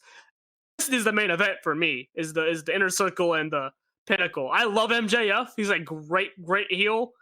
I think he's the best promo. Actually, I'm pretty sure he is the best promo in AEW, period. He does what he needs. He says exactly what he needs to do, knows how to exactly play his character to make me hate him, but also like him at the same time.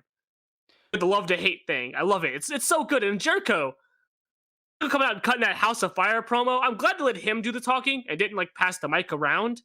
Because I think if they did that, the promo segment itself would have felt a little bit flatter. Because Jericho, much you can say what you want about his in-ring productivity, right? He's still fire on the mic. He's still an excellent promo. So I love everything they're doing with those two groups facing each other. I'm excited for Blood and Guts. I want that match today. Don't care about Kenny Omega and the Young Bucks. It did its job then. So let's move on to New Japan before we keep going on more tangents here. Let's get on with everyone's favorite wrestler, Will Ospreay. There we go.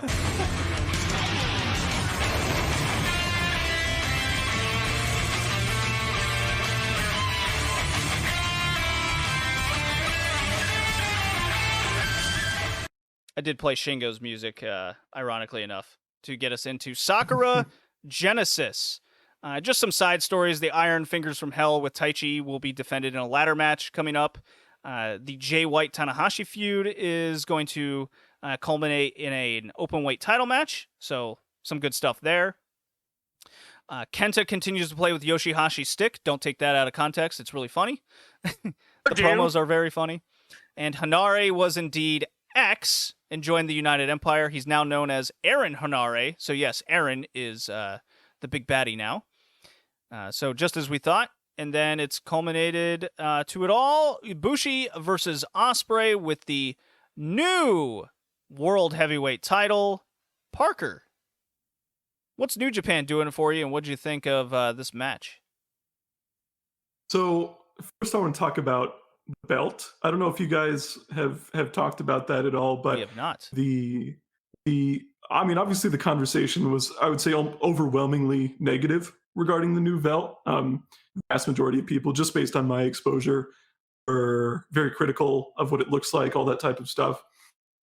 To me, I don't care. The only reason I say that is because a belt to have a classic look. I mean, obviously there's subjectivity when it comes to any sort of design or anything like that.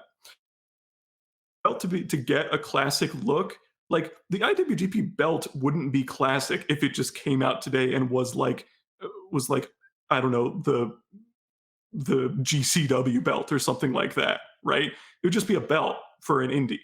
It's classic because of the storied history behind it and the fact that it's considered to be maybe the top prize in professional wrestling, at least internationally. So I don't care. I mean, you can think it's ugly. I mean, I think that's fine. But to say that the appearance of the belt has any sort of bearing on the prestige of it, or like it should, or if that like impacts your enjoyment of the product, I find that to be a little dubious. So I just wanted to get that out of the way because I was kind of baffled by the conversation around it. Along those lines, Ospreay is the first person to win a match with this new World Heavyweight Championship. The match was fantastic. It wasn't the match of the year or anything like that, but I thought it was excellent all around. In fact, I would have said that this is maybe they've had 4 singles matches, and I think at least 2 were better. Still, the conversation hasn't even really been around the quality of the match, but I would say most people really enjoyed the match. The conversation is around Will Ospreay, right? Funny and enough, there's so much to talk about. Funny enough, I've actually ahead. heard more conversation about Ibushi over Ospreay. The Ospreay talk is from, the Ospreay talk I hear from a section of podcasters and hipsters, as I will call them, where it's a lot of focus on and hate around the man. And they're just going to hate him no matter what he does. He could go on a decade-long redemption run like Yoshiko did, and it wouldn't matter to these people. Okay? Mm-hmm. The conversation I've heard more about is the burial of Kota Ibushi, which is something that struck me as kind of absurd in a way, where they say this dude loses it on his first defense, and I go, well, I guess technically, but he also defended the title 3 times, including the IC title, in major shows, and he headlined. I just can't agree with that sentiment, and if anything, my take is it's really probably better they got the title off him the more I thought about it. They crowned a new main eventer that really, I think it's really going to kickstart this promotion out of this slump they've been in with this double title shtick that they've struggled with since, well, post Wrestle Kingdom, really, of 2020. Mm-hmm. Yeah, I think I actually, when I previewed the New Japan Cup, I was thinking, man, if I were booking this, I would have Will Ospreay win and then win the title. That was my thought, because I think they're essentially running back Naito from 2016, from 5 years ago to this time. Come back as a heel, right? Huge heel, huge character change for a top star and up and comer, right? And you have him beat the current top star in the company, Ibushi, Okada at the time, for Naito, and you suddenly thrust somebody as your new, potentially your new top star.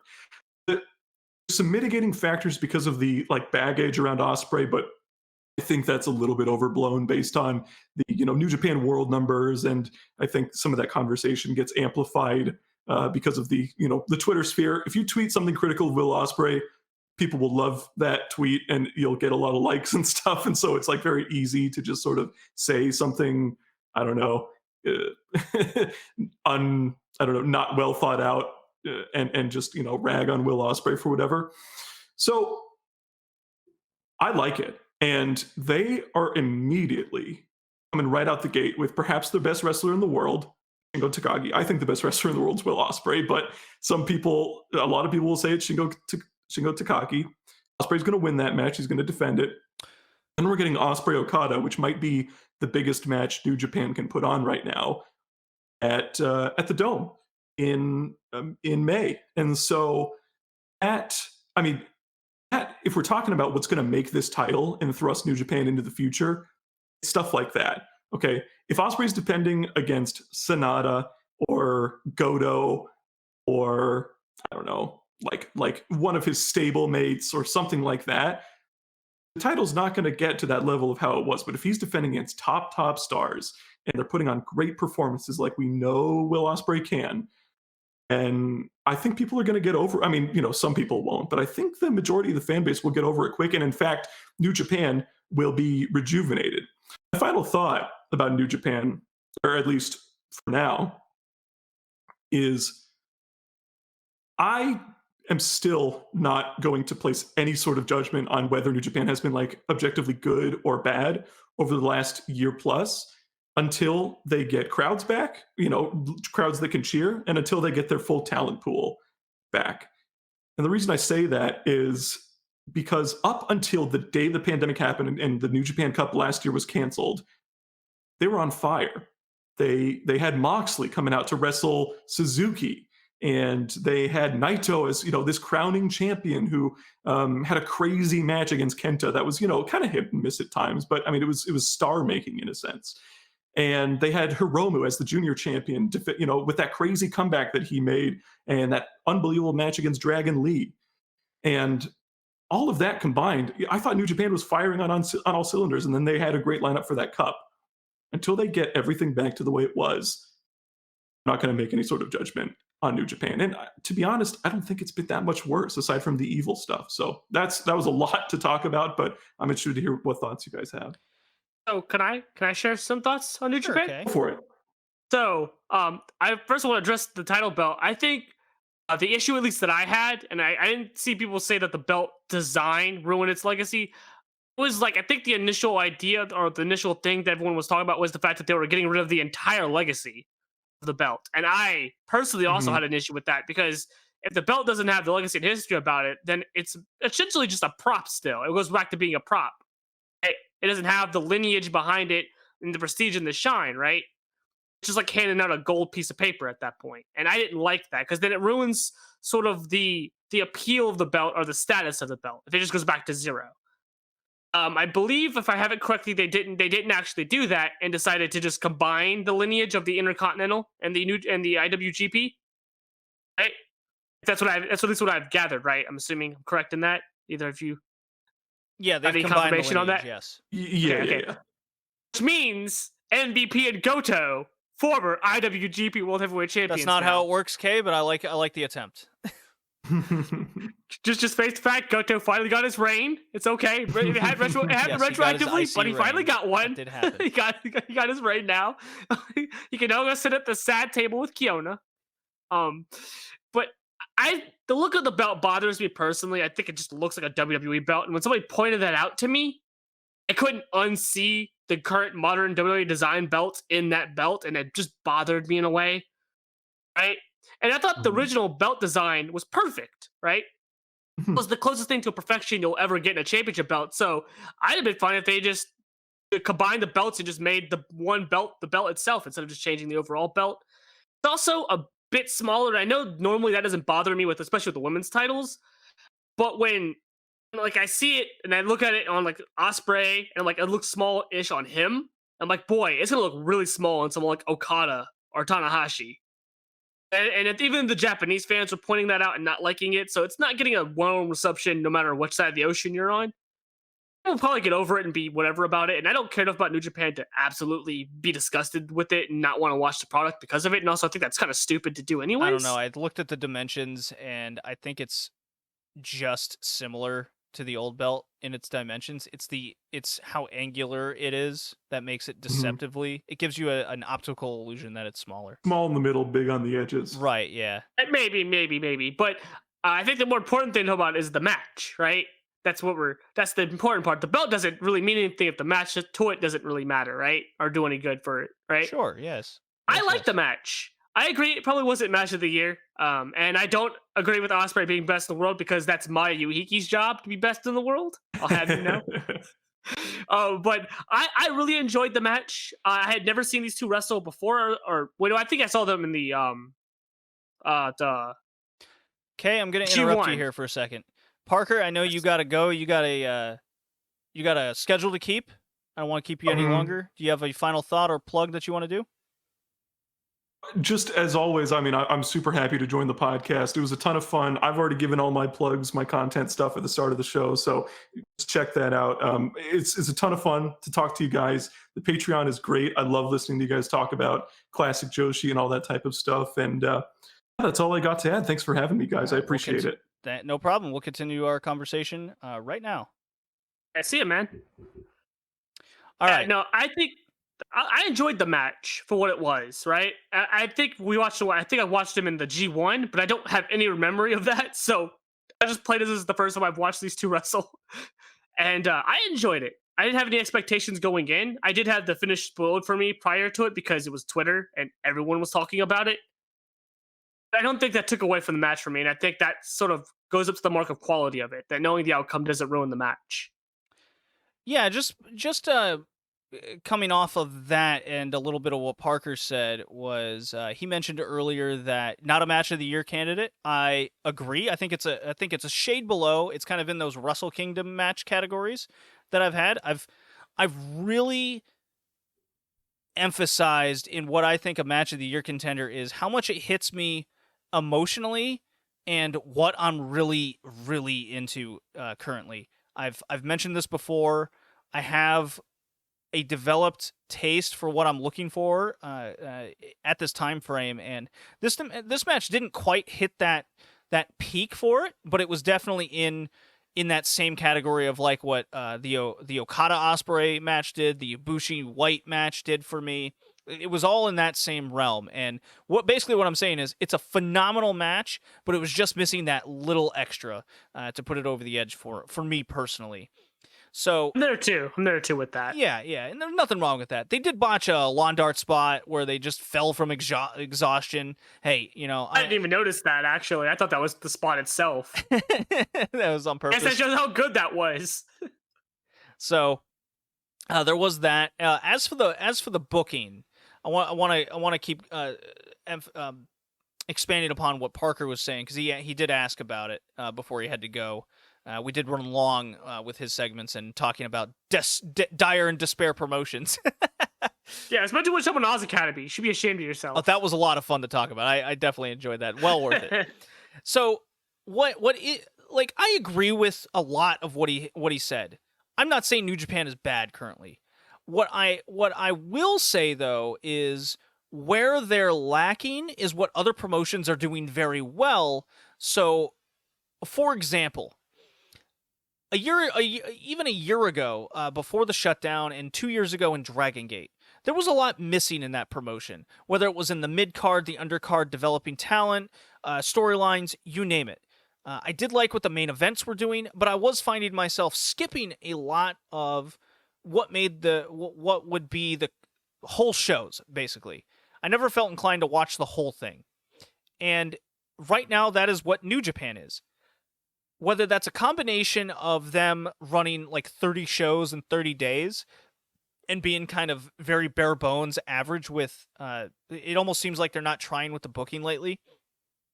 What I have noticed is the openweight title, Jay White Tanahashi. I should be really, really excited for that match, but it's really cold as ice because it's not being emphasized enough in their booking and telling the grander stories. They're really trying to book shows with just one match instead of these whole things.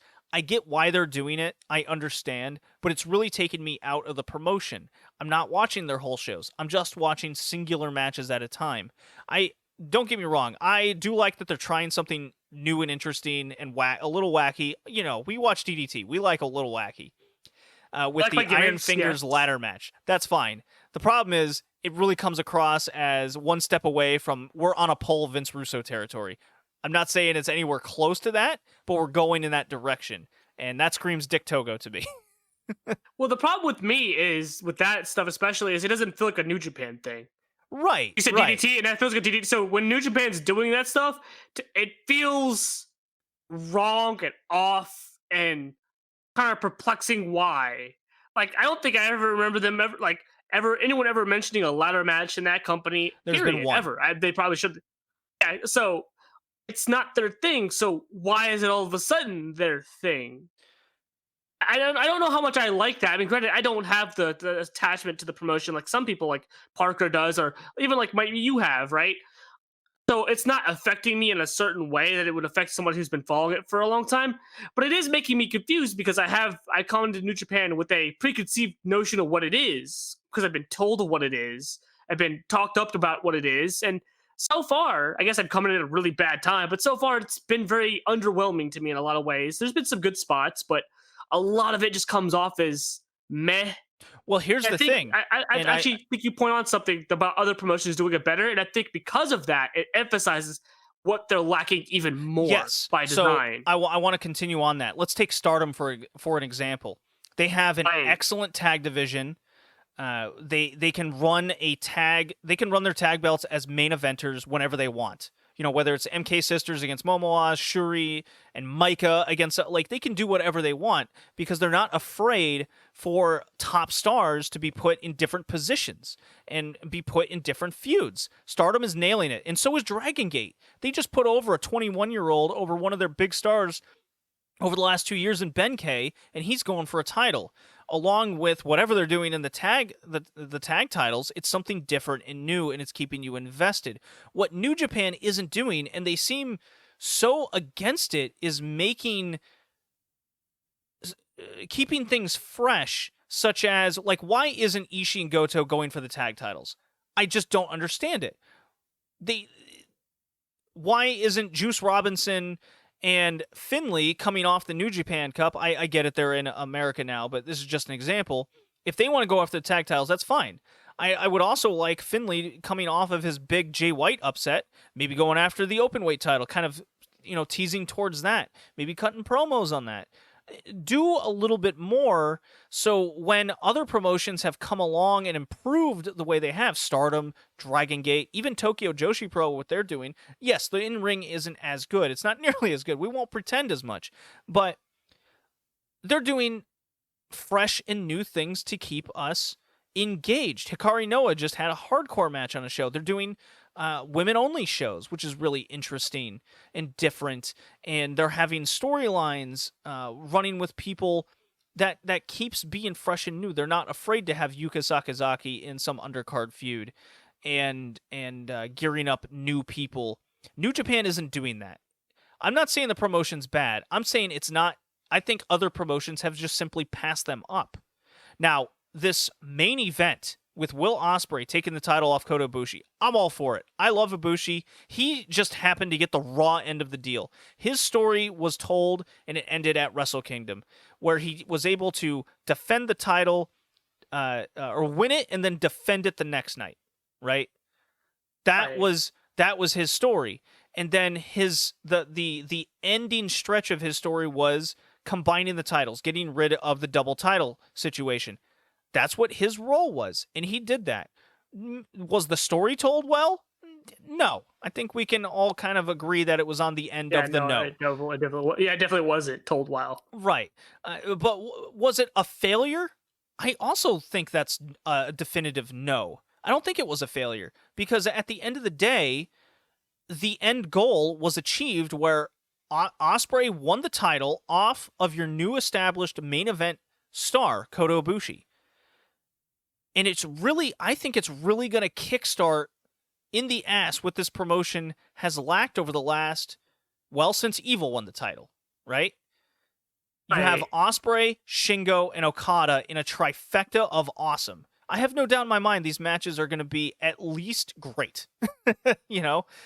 Right, there's a doubt in anyone's mind. I think, so with Stardom, because I wanted to say something quick on that, it feels like they can just do whatever they want now. Because every one of the top and mid top of their card is being booked in such a way, and their belts have been booked in such a way, they could have the SWA main event a show, and it wouldn't feel out of place because that belt's been built up. The high speed belt could main event a show now. It did. They've done. Main event a bigger show like a Korakuen. Well, it did main event a Korakuen, but it's we're at a point now where they can just do whatever they want. And we'll get into that when we talk about Stardom. But Parker just gave me breaking news. You ready for this one?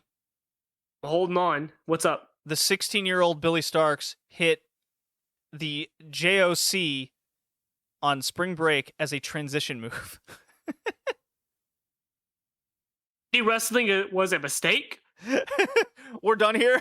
We're never going to podcast again. The 16-year-old just ruined wrestling. Indie wrestling was a mistake, and whatever promotion it is needs to be closed down today. Oh, boy. His career should be ended. He should be retired and should never wrestle at Lace the Boots ever again. What the fuck is with that? Whatever.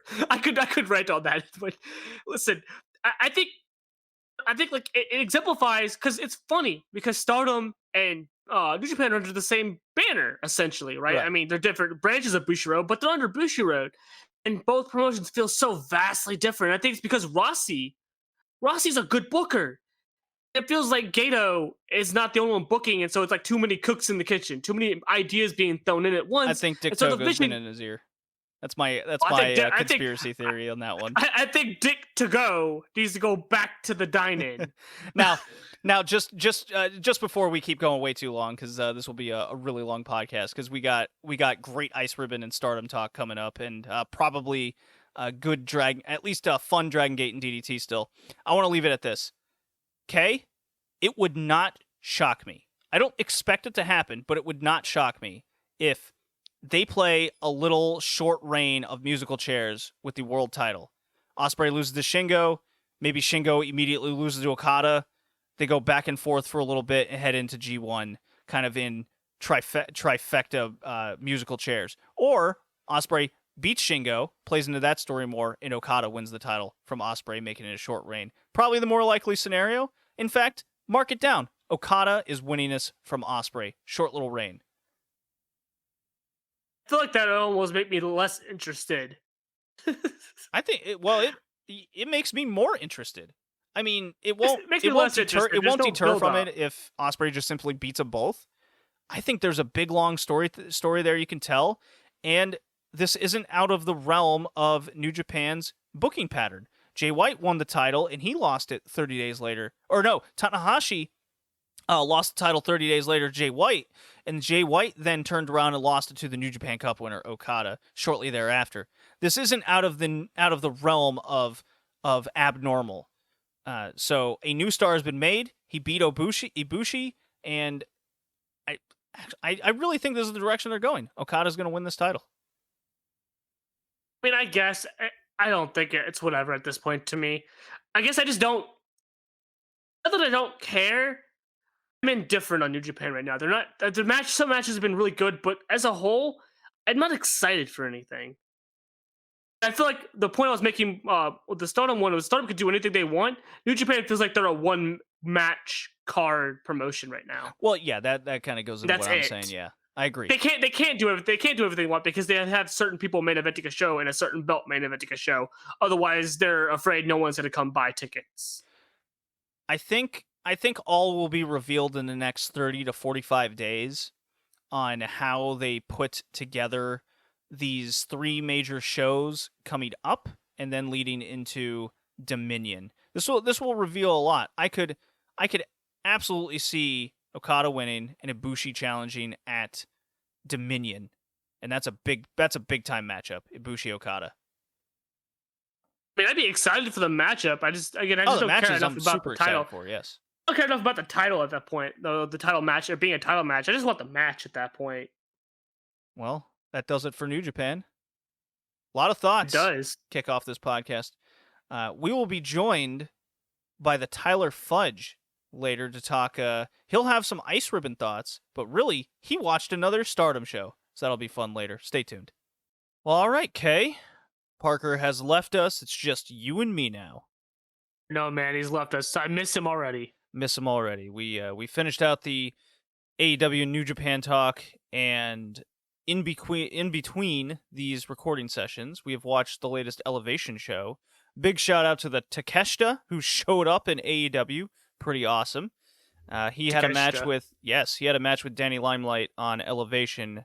That is a big recommendation for me. I really enjoyed that match, and I like what they brought with the last episode. Little heavy on the squash matches, but it is with wrestlers that we want to see. And there was a Thunder Rosa promo on there that gets a huge double thumbs up because she went in and out between Spanish and English with incredible fluidity and fluency to cut a promo like that is big props in my book. Oh yeah, that promo was fantastic. Also, key points on using the word fluency correctly. Yes. And as someone who does speak multiple languages, I know how easy it is to kind of get hung up in your own head with just translations, but she clearly has a good grasp on English and Spanish language to be able to do something like that. It's just incredibly impressive. Big thumbs up. And also promo. She's a great Yes. promo.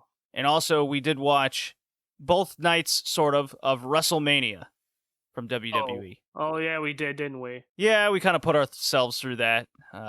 I was extremely curious how the crowd was going to react throughout the two nights. Big props to Bianca Belair and Sasha Banks, despite a nothing build. Clearly, it had the emotion behind it. It was a good match, very solid. It gets the big thumbs up. Everything else is incredibly skippable. It's just incredible how much this company went over a year without a crowd. And on both nights, on both occasions, they managed to kill the crowd within the first match and kill them further in the second match. And everybody gets a participation award, or as WWE calls it, a WrestleMania moment. Oh yeah, I guess that's what they're calling the participation awards these days. God damn it! The verbiage the entire is show insufferable. Was skippable. The entire show was skippable, if you ask me. Outside of Bianca and Sasha, which was probably the only salvageable thing on the entire of the two shows. Oh yeah, I can't think of a single thing that I liked in any way, like at all. It was either too many camera cuts, so I couldn't even enjoy it, or it was so terribly worked, and then the piped-in crowd noise. There was a ton of that on especially on the second day. It almost like started the second day off with piped-in crowd noise. Well, they had to, because they had to drown out the boos from the Fiend Orton match. Oh yeah, that was a hot load of trash right there. Damn, Jesus. Very funny. Huh? We were hysterically laughing about the atrocity that was in front of us. Oh, I was laughing at Randy Orton. He's gonna hit him with one RKO and win. Sure as shit, he hits him with one RKO and wins. Yeah, no, yeah. I mean, it's just jokes throughout the night. The women's tag matches were an abomination. Just atrocious wrestling focused around fucking Tamina and Nia Jax, and everybody wants their participation award, including Cesaro. His entire career has lived up to winning a mid-card match at WrestleMania. Unbelievable. I love that line. I just love that line. It's like his entire career is built to this moment. What was they say, 11 years or something? 11 years, his entire career for this very moment. It's like, oh, not a title match, just a mid-card nothing match? Okay. Right. The big table chief dog man pins both guys in the main event. Really fucking funny. The only man who matters is the big dog. That's it. End of story. Big chief table dog man. Yeah, it's the exact same narrative they've been pushing since day one with this guy. The matches are the exact same, plus interference now, so super fun. Yay! Yeah, Asuka, Rhea Ripley had my interest, but that was incredibly flat. It's very disappointing. Sami Zayn, Kevin Owens busted their ass for 9 minutes, but Logan Paul, that's more important than giving him a stunner after the match. So, fuck that in any sort of build. Just everyone's a nerd on the show. I couldn't care less. But anyways, let's talk about a fun show. And that was the Dragon Gate show that happened from Korakuen Hall on April 9th. And I must play, Kay, the Team Boku music. Because it's been a sad day that we got to witness.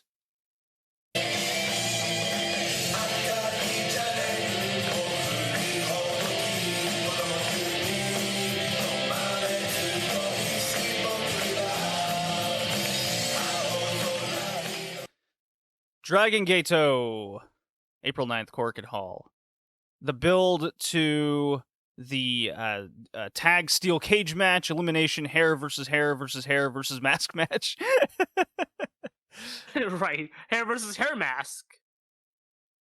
Yes, exactly. So this was, I found this show to be incredibly fun, entertaining, engaging, and then the main event fell flat with myself. especially how they wanted to put things together.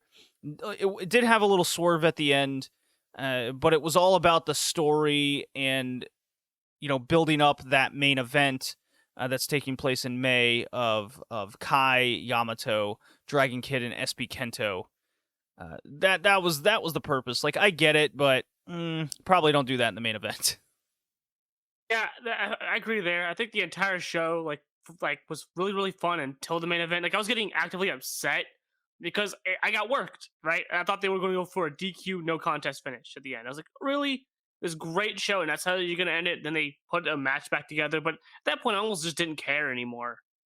Yeah, it really took a lot of energy out of the crowd. So they drew about 700 people to Korakuen Hall, so much better than what a lot of promotions are getting at Korakuen these days, because the territory has been torched by New Japan and their mediocre undercards.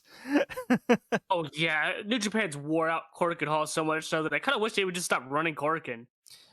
Yeah, that's going to be interesting. The more things open up as time goes on, and if New Japan's ticket sales strategy continues, the quantity over quality thing that they're doing, but they're definitely what's the war strategy? War of attrition? No, it's like the burn and torch, where you burn the land behind you. Yeah, burn and torch. Yeah, no, God, there's a term for it. Yeah, it's like something like you destroy what's around you and then you keep moving. Right. Like you move forward and when you burn what's behind you. Yeah. That's what I feel like New Japan's doing here. So I'll just go over kind of the card and just a quick thought over the matches. And so Masquerade, Jason Lee, and Shun Skywalker, the best tag team ever, they defeat Natural Vibes, Yokosuka, and UT. This is my third favorite Dragon Gate match of the year. Dragon Gate's been kind of lackluster on the high-end matches this year, but it's tag matches like this why I just love the promotion. A lot of speed, a lot of character work, a lot of passion, a lot of good wrestling. It had a mix of everything. It was only 11 minutes. I love this match a lot. And Masquerade wins. Team It's a good match. Yeah. I did go back and watch the Team Boku Kenichi Orai Ultimo Dragon match. It was fine. Nothing to say there. The 8-man tag followed. RED defeated Don Fuji, Gamma, Mochizuki, and Yoshida. And the key here is Ishida and Sakamoto are now a tag team, and they're going to challenge for the Twin Gate titles. So this is interesting. It's the previous two guys that have challenged for the Dream Gate title in Ishida and Sakamoto are now going for the tag title. And I, A, love this move. B, this is a great way to kind of get momentum back behind these two guys. This tag team is immediately super interesting to me. It brings something fresh to the tag focused division in Dragon Gate, and I really actually want them to win, and I don't care if they cheat. I hope they win too, especially because Yoshida and his senpai just not doing it for me right now. Like, the gimmick was fun. They're both blonde, so now they've both gone Super Saiyan, I guess. Super Saiyan senpai. Yeah, so I think the story's told out there. A fun match followed. Trios, Natural Vibes with Dance Hashimoto, the former Kagatora. He against Bensuke and Yasushi Kanda. Hashimoto gets the win. It's basically Disco Dancer Kagetora, and KZ loved his shtick and shenanigans so much that he asked him to join Natural Vibes, and he goes, "No, I gotta test my worth in the other factions." So that's the story It was there. so good. Also, Ho-Ho on commentary. We gotta mention, Ho-Ho was on commentary. Oh, the gold lines. I can't remember it off the top of my head, but he had some lines in this one, I remember. Frequent laughing of the shtick there. Diamante defeats Bokotomo Dragon, 10 minutes, 22 seconds. Mask versus mask match. Do you know what the term is yet, Kay? I know what it is now. Yes, thank you. Lucha de Apuestas. What does it stand for? A mask match. No, it's a wager match, you fool. God damn it. The same thing. Yeah, this was good. This exceeded my expectations. I mean, we all knew going into it, Bokotomo Dragon was losing this match. and yet there was still a tiny sliver of hope that he would somehow weasel his way out of keeping the mask, and he ultimately did not. I believed so hard, especially when he got the La Maestro. I was like, "Oh my god, he's gonna win!" That was such a good near fall. I hated it. So it was really funny when they threw a towel over his face to hide his identity, like we've never seen him before. It's great. Also, he's looking a little rough under that mask, man. Ooh, looks like a real nerd. Yeah, he looks like a nerdy child. Poor guy. And the main event, it went to a double count out. It's Yamato, Dragon Kid, and Naruki Doi, his big return match, and Eita Kai and SB Kento double count out. Oddly enough, it was SB Kento who tripped Kai getting back in the ring to cause this double count out. So building tension there as they head into the big steel cage match. And then they restarted it, and Naruki Doi goes over. So good stuff. Also, Doi afterwards was acting very heelish on the mic. Yeah, he did not want to join high. Yeah, he did not want to join high end. He refused. He's kind of run solo for a bit. It was very much like I would rather not join you people sort of attitude to it. He was very heelish. I still maintain that RAD's splitting, so he's going to be part of whatever second heel group I think emerges out of that. Mm-hmm. That's my thoughts, at least. So more building. Yeah, we'll see what other shows are in for us as we head into May. And with that, I got to play. What do I play? Chris Brooks music? Yeah, play Chris Brooks music. Dino's music. I don't have Dino's music, but let's look it up here. Why not? You should find Dino's music. He deserves this. Don Choco He deserves Dino all of the theme. praise. All right, hold on. Bear with me. Oh boy. I don't know. Nope. We got the dinosaurs theme song that popped up. That's actually kind of funny. Yeah, his theme's not quite there. So, you know what, Maki Ito. How does that sound? I mean, I guess that works. She is kind of DDT, kind of, right? She's kind of both. TJPW and DDT. She's everything. 世界一可愛いのは伊藤ちゃん本当の愛を探すんだ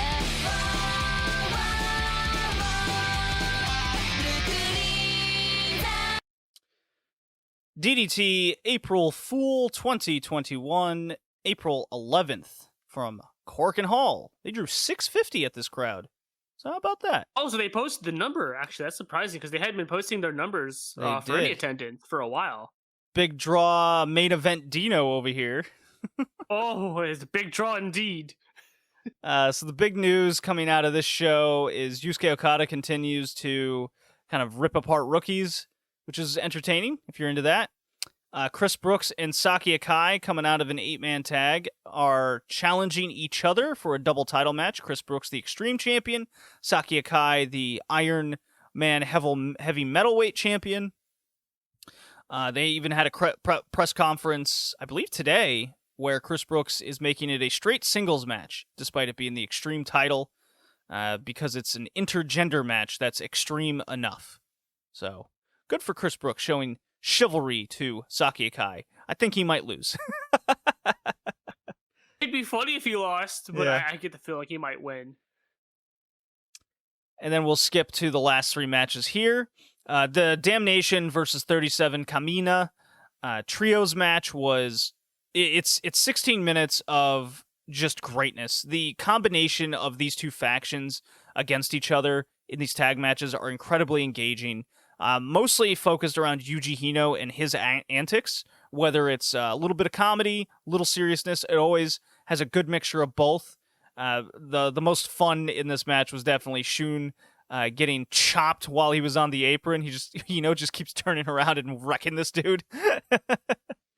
Oh yeah, that was good. I don't remember very much of this match. I feel like it's because the main event kind of is what stuck out to me, but I do remember, you don't like, say. the match. Well, we'll get there, I guess. Yeah, the big thing coming out here is Soma Takao and Yuki Ueno have a Universal title match that they're building to, and Soma pinned him. So, continues that build. And boy, did they pin him. Whew. It's like a 3-on-1 destruction. KOD tag title match followed that. This was incredible. I loved this tag match. I have it ranked number 6 on my top 50 tag matches of the year now. You know, the list is growing. It's Smile Pisari, that's Hiroshima and Yuji Okabayashi, so team veteran basically. They defeated new champions Kazusada Higuchi and Yuki Sakaguchi. The Hiroshima Yukio Sakaguchi feud kind of continued there. They have like a little mini rivalry going on. As we know in the previous big show, Hiroshima beat Sakaguchi in like 5 minutes or whatever it was.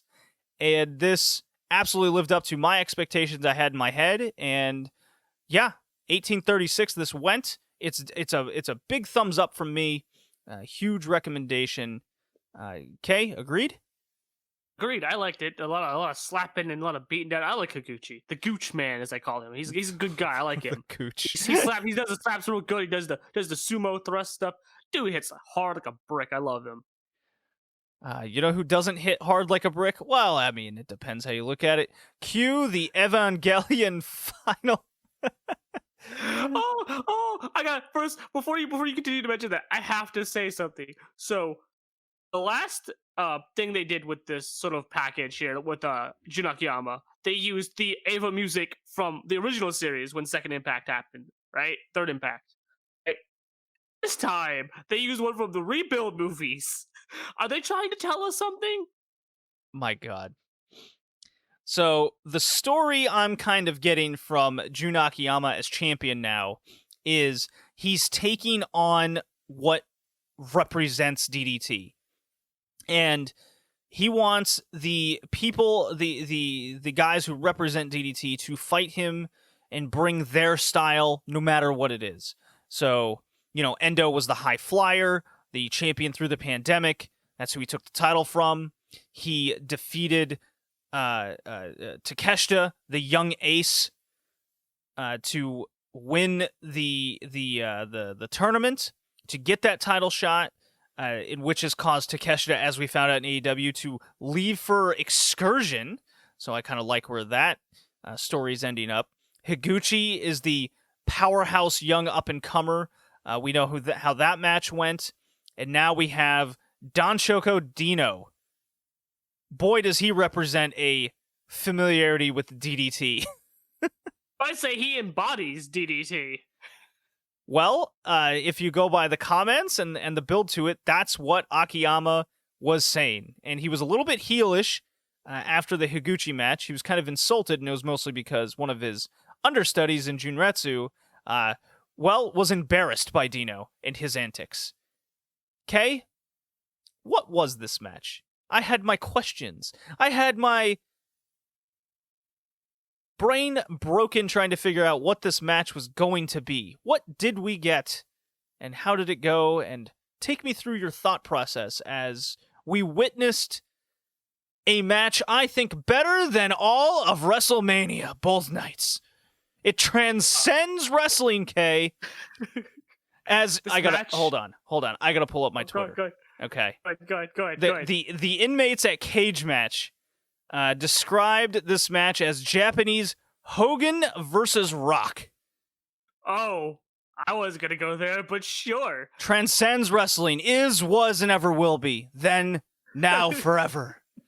Don Choco Dino versus Jun Akiyama, the legend. Kay, you may have the floor. So, you asked me what this match is, and I spent some time thinking, and you know what? It's art. Like a fine sculpture you see in an art museum. It's pristine, it's perfect. It's Dino. So, the things I remember from this match are, one, him fingering Jun Akiyama's asshole. That was a spot that did happened. happen. And he had his hands in his trunks while doing it. So, you know, a little bit of probing there by Dino. I guess he was trying to figure out his enemy, trying to reach deep inside and figure out who his enemy is. So I'm going to interrupt you right there. Something was revealed by Jun Akiyama after the match. Ooh. He did his research over one Don Choco Dino, and he took a picture of this leopard protection underwear that he wore under his tights for such attacks. Well, you didn't have to worry about that underwear at the end of the match. No, he's like, yeah, he even goes, I'm glad I came prepared, and he took a picture of it. Well, listen, Dino was probing for something. Like I said, trying to figure out his enemy, trying to understand Jun Akiyama from the inside out. Accurate say- description, yes, I agree. Yeah. So, there was a lot of Dinos, so he would pin him and try to hump him. I'm assuming all in a way to break the solid steel concentration of Jun Akiyama, getting into his head, making him question some things, maybe. I think it's safe Dino to say proceeded Akiyama was gotten to at a few points in this match. 100%. Also, throughout the entire match, Dino continued to take his trunks off, then whatever underwear he had on off, then another pair off. This guy had like 6 pairs, I swear. But by the end of it all, by all of it being said and done, he pulls down the last pair, and it's just his dick and balls as he goes to the top rope, and all of the women in the crowd are, some got their phones up witnessing history, some are shrieking in terror with their hands over their eyes, others just stunned in amazement at what they're about to see, as he does a terrible job going for a moonsault and covering himself at the same time.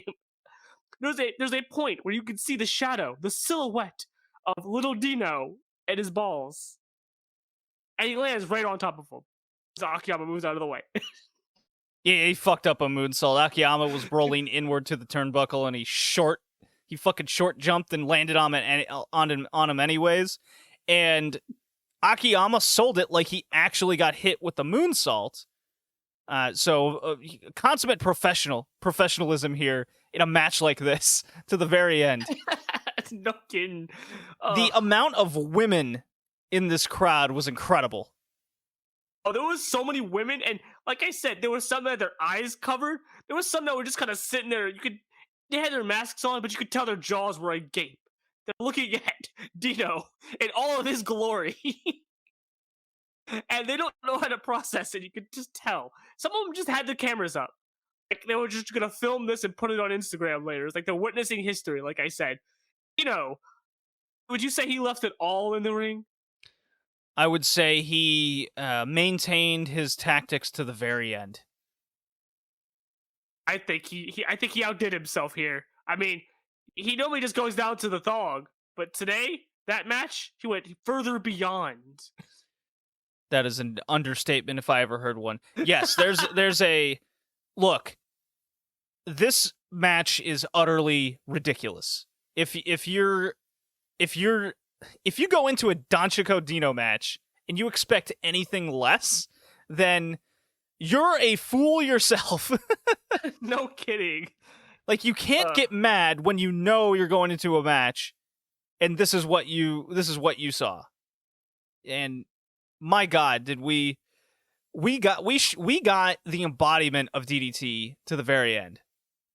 When oh boy, did we. Yeah, those Danchoko pile drivers, the Dino drivers, if you will, every single one he hit, the crowd bought the near falls. When he hit the moonsaults, whether it was nude or not, they bought the near falls. And the biggest reaction of them all was Dino's nudity on display for the entirety of Korakuen Hall, with only the bit of cloth that he was holding in front of his testicles. Akiyama goes for the T-bone, and let me get this straight. Dino took everything Akiyama threw at him. He was like the most enduring individual you can imagine. When Akiyama got him up for that hammerlock T-bone, he held the bone full on T. He didn't go fully underneath. He cupped him. He cupped him strong. And there's a screenshot I took of this moment. And you want to talk about a WrestleMania moment? Well, this is it. Because you look in the crowd and there's a couple women with their faces shielded. There's a woman screaming. There's many women with their cell phones up. A lot of them had their phones There's up. men with their cell phones up. And he hits the T-bone and pins Don Choco Dino, the champion retains. Look, after Dino went for the moonsault when he was nude, and Akiyama gets up and sees the revealing, and his reaction to, I don't want to say puking, but he was like so shocked and stumbling that he couldn't believe what he was witnessing. The lights went out at one point before Akiyama was able to hit the T-bone the first time, and there was a promo video that played, I guess, congratulating and loving Akiyama, and of course he gives him the middle fingers, and Dino gets another near fall. Post-match, Akiyama congratulates Dino on bringing everything that makes him a wrestler. He wanted his style, and he got it. Akiyama was not disappointed, and he calls out Hiroshima as his next opponent for the Cyber Fight Festival. So that's the big match, and kind of the trade-off is, since Hiroshima won the tag titles, Akiyama at the next show, Akiyama and Oishi are challenging for the tag titles, so it's kind of this double build situation with some stakes. Very good stuff. I'm excited for the next show.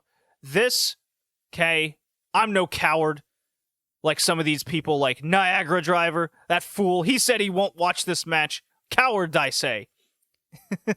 This made my top 10 DDT matches of the year. So people compared this to Rock and Hogan. No. That's the wrong comparison. This is the Sistine Chapel professional wrestling. You did say it was art. I can't disagree. It's art. Let's move on to, we're going to So at this point, we're going to be introduced to one Tyler Fudge from the Fudderation and Suplex City Limits. That's about a 40-minute conversation over Yokohama Budokan and another special match he watched. And so the next time you'll hear just the two of us, we'll be finishing out the Joshi section / women's wrestling.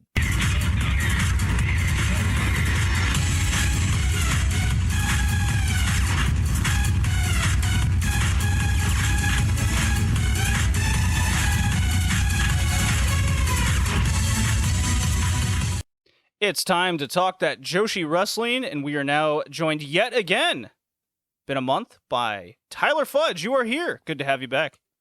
I am your uncle that comes by once a month. You don't really care to see him come, but it's okay. He's okay. It's You me, smell like Tyler Fudge. booze. Yeah. No, actually, no, I don't really drink, but I'll constantly do smell like weed, so could be that uncle. You've modernized the uncle stereotype. Yes, That's a good way to put it. But thanks for having me on again. I really enjoyed being on last time. Learned a lot about Joshi wrestling, and I'm sure I'm going to learn more because there's a main event that I watched that I have no idea who was involved in it. So it's pretty dope. Excellent. So yes, we brought you here last time, a couple episodes ago. Tyler Fudge, you are a draw for the podcast. Don't know if you know this. At least I'm a draw for somebody, man. At least I'm a draw for somebody.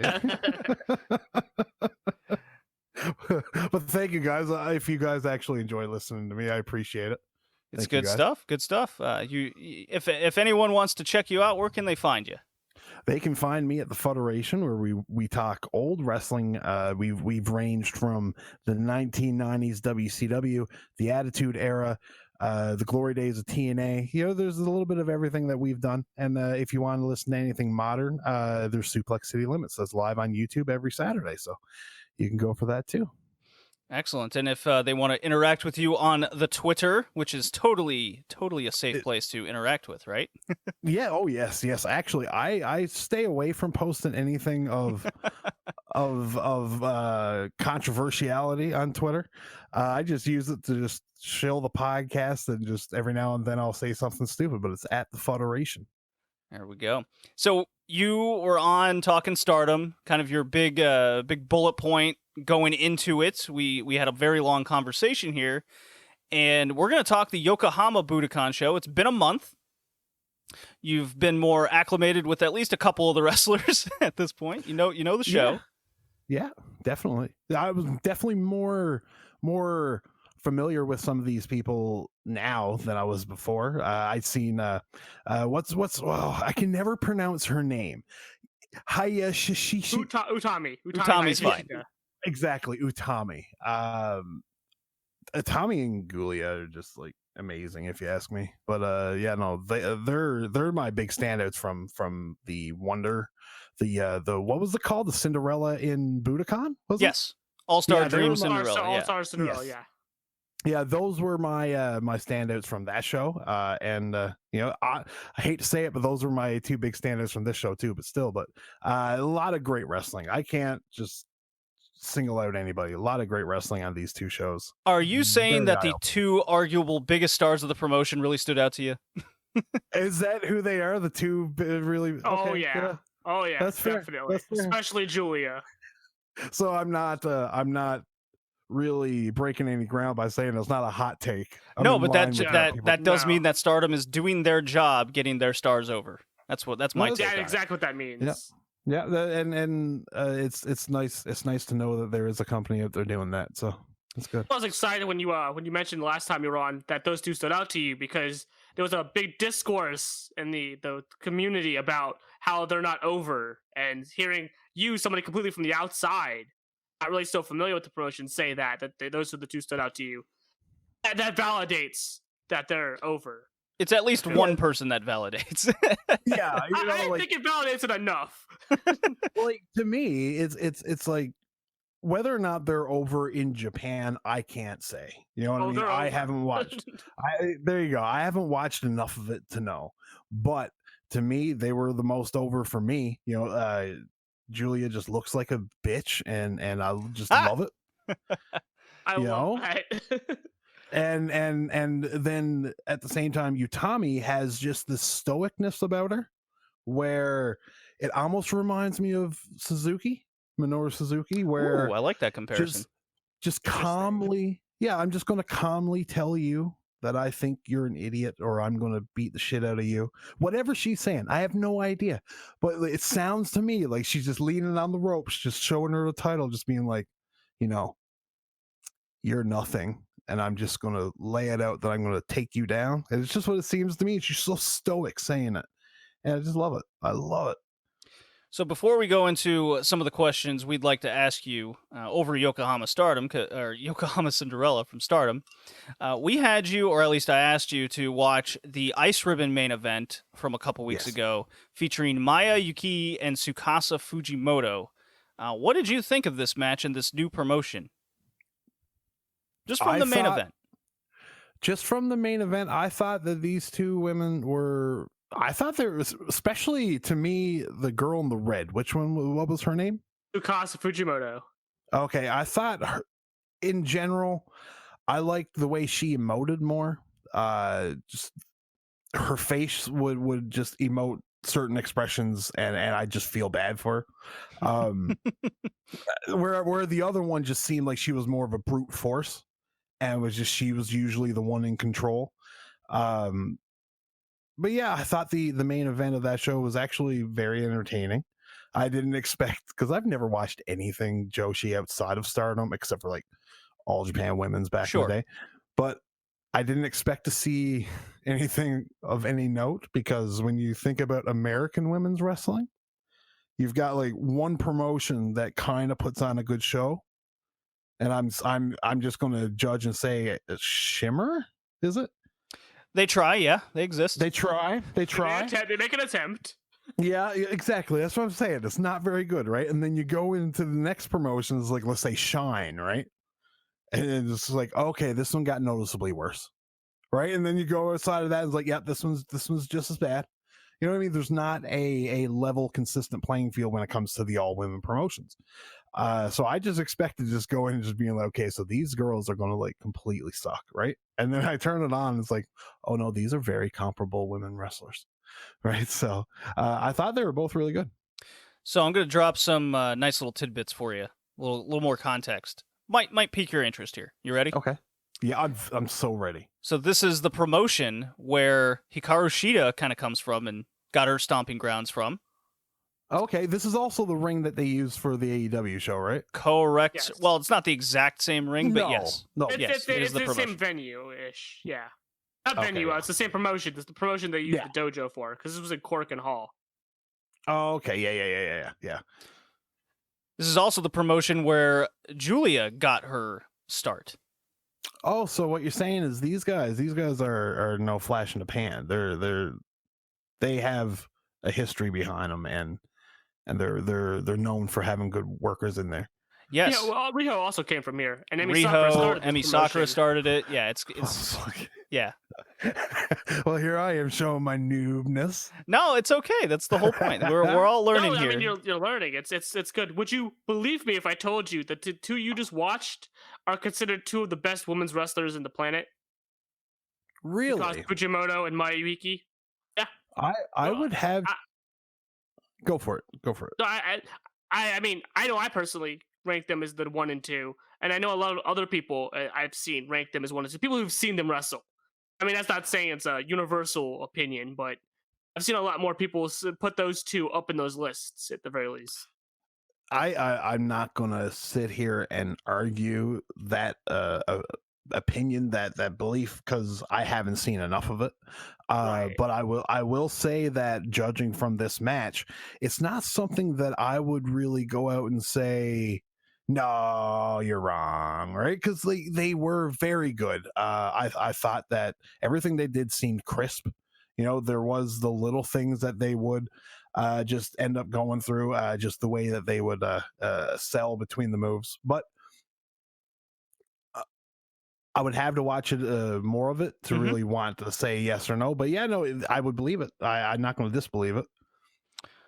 All right. Well, that's kind of what we wanted to. That's what we wanted to know. See what your kind of first impression of a different Joshi promotion was, a women's wrestling promotion in general, and possibly getting. I'm wondering, did you notice a different style that they had, or a different presentation to it, especially compared to Stardom? Presentation, I would say, ignorance will say it looked like a lot of Japanese shows. You know what I mean? Like it had the same, just the view, the camera angle, the look of the ring. This one seemed like it was a little bit more washed out when it comes to the video quality, if that makes any sense. So Yeah, it's like yeah. it doesn't seem like It it's does. as Yeah. high quality as Stardom. But the commentating was tremendous, I thought. I like, you know, just being an English speaking guy listening to Japanese commentary, his voice was he seemed like he was on his marks.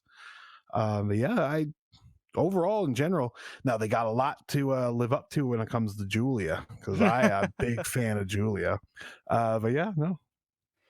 Well, All she wasn't as good as she is now in this promotion.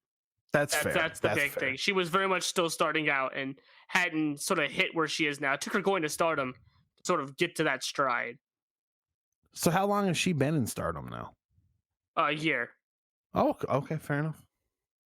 Yeah, she's only been wrestling for like what, 3 years now? Something about that, yeah. You're Yeah. fuck off. No, Off. I think it's been about 3 years. Yeah, because she spent 2 in Ice Ribbon. It's been a year in Stardom. So what, 3 years, give or take? No, it's been a year and a half with Stardom. She came in November 2019. Right, she did. So yeah, it's been about a year and a half. So okay, she's been wrestling for 3.5 years. Yeah. Yeah. Forgive us. Doesn't make much of a difference in the grand scheme of things. I still don't quite believe it, but hey. I'm gonna try to look this up real quick because I'm making sure I'm right on that now. Like, 'cause that's wild though. And I'm not saying I don't believe you guys. I'm saying it more in a way where like it's pretty fucking damn unbelievable to see just any worker really being that well within, you know, that time frame of being in the business, especially Yep. on the character years. side. Wow. Yep, it's been 3 years. Wow. Yeah, so that match went 23 minutes, and then Kay and I will have our kind of more in-depth thoughts when we get to the Ice Ribbon section and review that show. So Definitely, I have thoughts. let's get into Stardom Yokohama, and this is going to be more or less us interviewing you, Mr. Fudge. Oh, thanks. Yeah, Awesome. we'll keep it simple. We have a lot of thoughts, but I think our community kind of knows our thoughts already over the show. I'll throw in a couple things that really stood out to me, and that's kind of how in-depth I'm going to go into it. Kay, I don't know what exactly you want to hit on yourself, but let's hear what Tyler has to say, and we can come in and out of here. Deal? All right, there's only like one match I want to talk about, really, but yeah. Okay. Momo Watanabe against Mina Shirakawa, 11 minutes. Shirakawa loses. What'd you think? So now I know that this is probably going to be my hot take out of all of this. I have not seen, admittedly, enough of this to really give a full opinion on it. But I always hear all this great things about Momo Watanabe. Mm-hmm. But I don't really think I've seen it yet. That's fair. I don't feel That's like very fair. I don't feel like I've seen the Momo Watanabe that everybody talks about. And I'm watching these two matches and I'm expecting a lot more than what I'm getting. Not saying this is a bad match at all, because it was a good match. You know, Watanabe came out looking super strong. She looked good. She had some, you know, like her footwork is really good. But I don't feel like I'm seeing that unless I'm just not getting it. You know what I mean? But otherwise, I thought the match was quite good. Better than most North American female matches you'll see. Oh, especially a couple that we saw over the weekend at one WrestleMania. Oh, right, definitely. I think the problem. I think boy. the problem is you've watched a really bad the Nai Takahashi match, and then you've watched her in a kind of a lower card match with another wrestler that's still kind of coming up there. And I think you're 100% correct in your assessment there too. I agree. Right. Like if you want any recommendations on matches to watch of hers, I can probably spin you some. Yeah, no, definitely. After the show, you should send me a couple links of some really good Momo matches, because I really would like I'll definitely do that. I'll definitely do that. Preach, brah. Yeah. I'd recommend the probably the most recent Utami defense against Momo. That's my recommendation. That's what I'd put in there. Yep. Yeah. You're playing into my already bias, because I really like Tommy. So you're just like, well, let's give him the Utami match, so he'll definitely enjoy it. Yeah, so, it's also her most recent kind of high profile spot as well. Okay. Yeah, which was like the end of last year. So. Hey, I'm not going to turn down the ability to watch another Utami match. So. Saya Kamitani defeats Unagi, 13 minutes 42 seconds. Now, okay, this one, I feel. Remember when I said last time that I thought that like they just looked the same? Mm-hmm. I feel like in this one I had the same the same thought, where it's just like I'm watching two people that just like feel like they're the exact same person, just going back and forth. I felt like I was watching player 2 and player 3. Just in different skins, just going for it, I think. But hey. Now, I've been there myself, getting into new promotions and learning new people. It's a learning curve. Nothing wrong with that. Yeah, especially by names to faces, it's very difficult. It gets disorienting when trying to figure out who's who and what's going on. Well, especially when like there's a whole group of girls that come out with the same mask. You know what I mean? The Queen's Quest, is it? Yes. Yep, that's all part of the same faction. That's a shtick, yeah. Yeah, so like I see that because like a lot of my initial what's the word I'm trying to think of, familiarity that I use towards all these workers is their entrances, and I'll see their entrance be like, right, that's that chick, yeah, okay, got it. And then I'll see the mask comes out, it's like, that's one of like 18 people. I'm not sure who it is, right? So, go by the colors. It's the best way to do it. Okay, so they are color coded. You're telling me they're like Power Rangers. Okay. Yes. Okay. Momo's blue. Azumi is pinkish purple. Utami is red, and Saya Kamitani here is green. Okay. That's why I tell them apart. Okay. It's like a Super Sentai group. Yeah. Look, yeah, Super Sentai. All right. Fucking Elimination 10-man tag match. Oedo Tai defeat Stars. So it's the heel faction trying to steal somebody from the babyface faction. So this one I would associate kind of, I guess if you're comparing to New Japan, Chaos, the big babyface group, against take your pick between Bullet Club or Suzuki-gun. I got you. Yeah. I had to do research on this after I watched it because I was very confused because I didn't know what the Right, stipulation lot was of going people. in. Yeah. Well, a lot of people, and like I've proclaimed already that I'm a huge fan of Death. I don't care if I don't need to watch her wrestle. It's just her in general. I think is just so enamoring. I just love watching it. Just like how she's always got the middle hands going. It's just like it's great. I love it. And then when they drug her away, I was like, well, why though? What's going on? Why are they taking her? Like, what's up? And so I go into it and I do some research. Thank you, Voices of Wrestling. And I just looked into it. It's like, oh, so the loser, last person eliminated, goes over to their other group. Yes. Correct? Yeah. Right, which was not the original stipulation. Originally, when they made this match, it was the first person eliminated, but then they realized that was a bad idea. Yeah, I'm glad they did that. Why was When they were making the match, when they were doing the promo in the ring, it was the first person eliminated. Remember that, JD? The first person eliminated gets to the other team. It's like, well, that was kind of dumb. Yeah. like? Why do you want the worst person? Right. Exactly. But yeah, so Gokugen Death gets stolen away. This was like something straight out of Dragon Gate. This is my one take on it, where it's the RED heel group, just healing it up hard. Evil laughs. They got the sad, the Death Clown now becomes Sad Clown, and Mayu wants her clown back. It's very funny. For me, I didn't want to boo Konami because I really enjoy Konami. And just seeing her in the heel role is like, no, but I want you to be bad. I want you to be good, right? Well, like, what'd you think of Konami with her giant fire extinguisher gun that she was waving She was around? having so much fun. I mean, like, good on her for having a good time. It took me out of it a little bit, though. I was like, well, to me, you're supposed to be this badass because you weren't wearing shoes last time. Now you're wearing shoes and you're using a gun. Come on now, right? So, All right, let's So, get into the bit crux of of a the card. tidbit. Oh, so I have a bit of a tidbit there. So they made another match out in the aftermath of this for Oda Ward.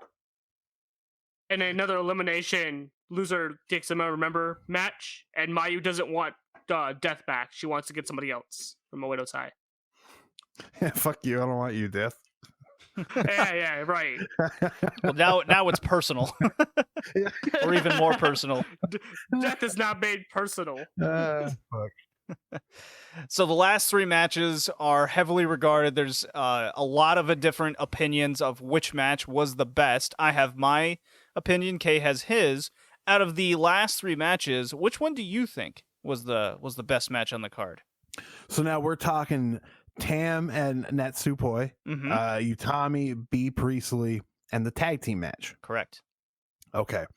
I'm just going to give bullet points on just how I'm going to Yeah. make my Just go through choice. all three matches. Short little thoughts. What'd you think? Best match? The tag team match was very good, but did it need to be 28 minutes long? No. That was my thoughts on it. Mm-hmm. It maybe because I watched this yesterday afternoon after watching night one of WrestleMania. 2 nights of TakeOver. That you might say So- that had something. Way to Exactly. burn yourself out there. Hey, yeah, I know. But very good match. Obviously, Julia's great. Shuri is not, in my opinion, as good, but she's definitely comfortable to be her partner. I like the tag team maneuvers that they had. Almost like everything almost based out of a double backdrop, but they would convert it into something else. It's like, oh, cool. Okay, another something else. Okay, cool.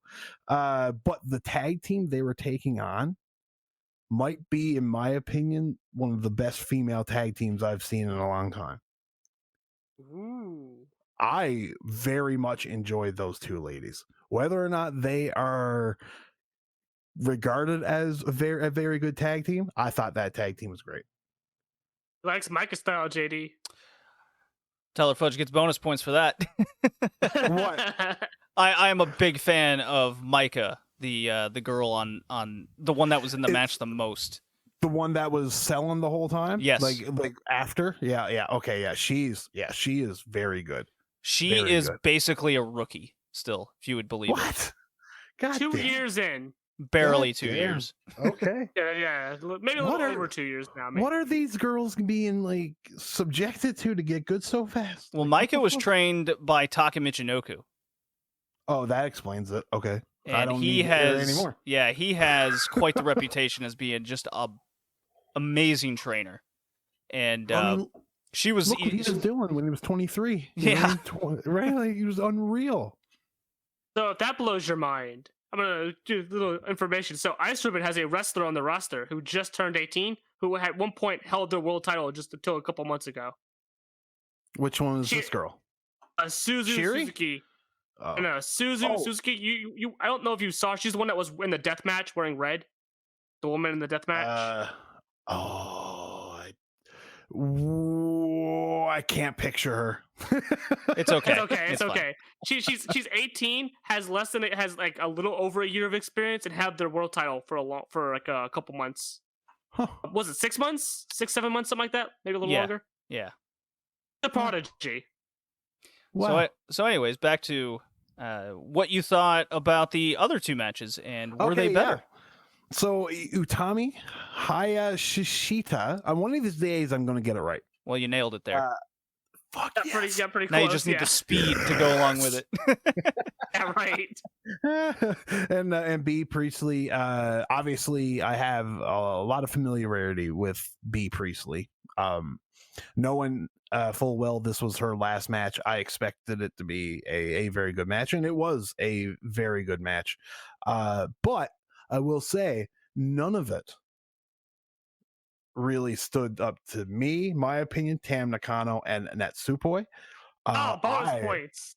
I thought Natsupoi was fucking unreal. I thought she was very good at playing the character that she was playing. The whole water bit, just throwing it in her face. I thought she was great. Because she's the high speed champion? Correct? Yep. She is. And judging by her work, that's kind of the cruiserweight champion? No? Yeah? Yep. You More or could less, make that. kinda. Yep. I thought she was quicker than a hiccup, not to steal JR's phrase. But Mr. I Fudge, really man, enjoyed You it. get bonus points. You get bonus points in my book. You not only like the match that I like, but you also like not to play. That's double bonus points. I will say Tam Nakano's Instagram is probably still better, though. I won't argue there. I won't argue there. Now, mind you, I haven't seen Natsupoi's Instagram page, so. I'm nearly as saucy, I promise you. Not nearly as saucy. That's a way to phrase it. Well, now I got to, because she does have those big eyes, right? So it's, yeah, okay. It's like going Anyways, to Unagi's enough and about that. Unagi and Mina Shirakawa's Instagram. That's danger. That's danger zone. Well, now I got more. That's they'll put it on at work. Oh, well, making mental notes here now.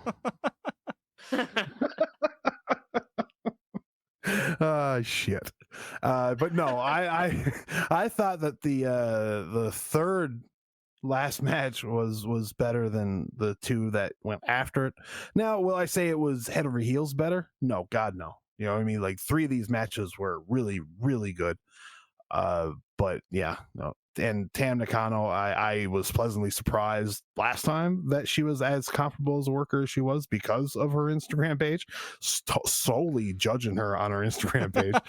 I just assumed that, no, this girl probably sucks. She makes up for it by being super cute on Instagram.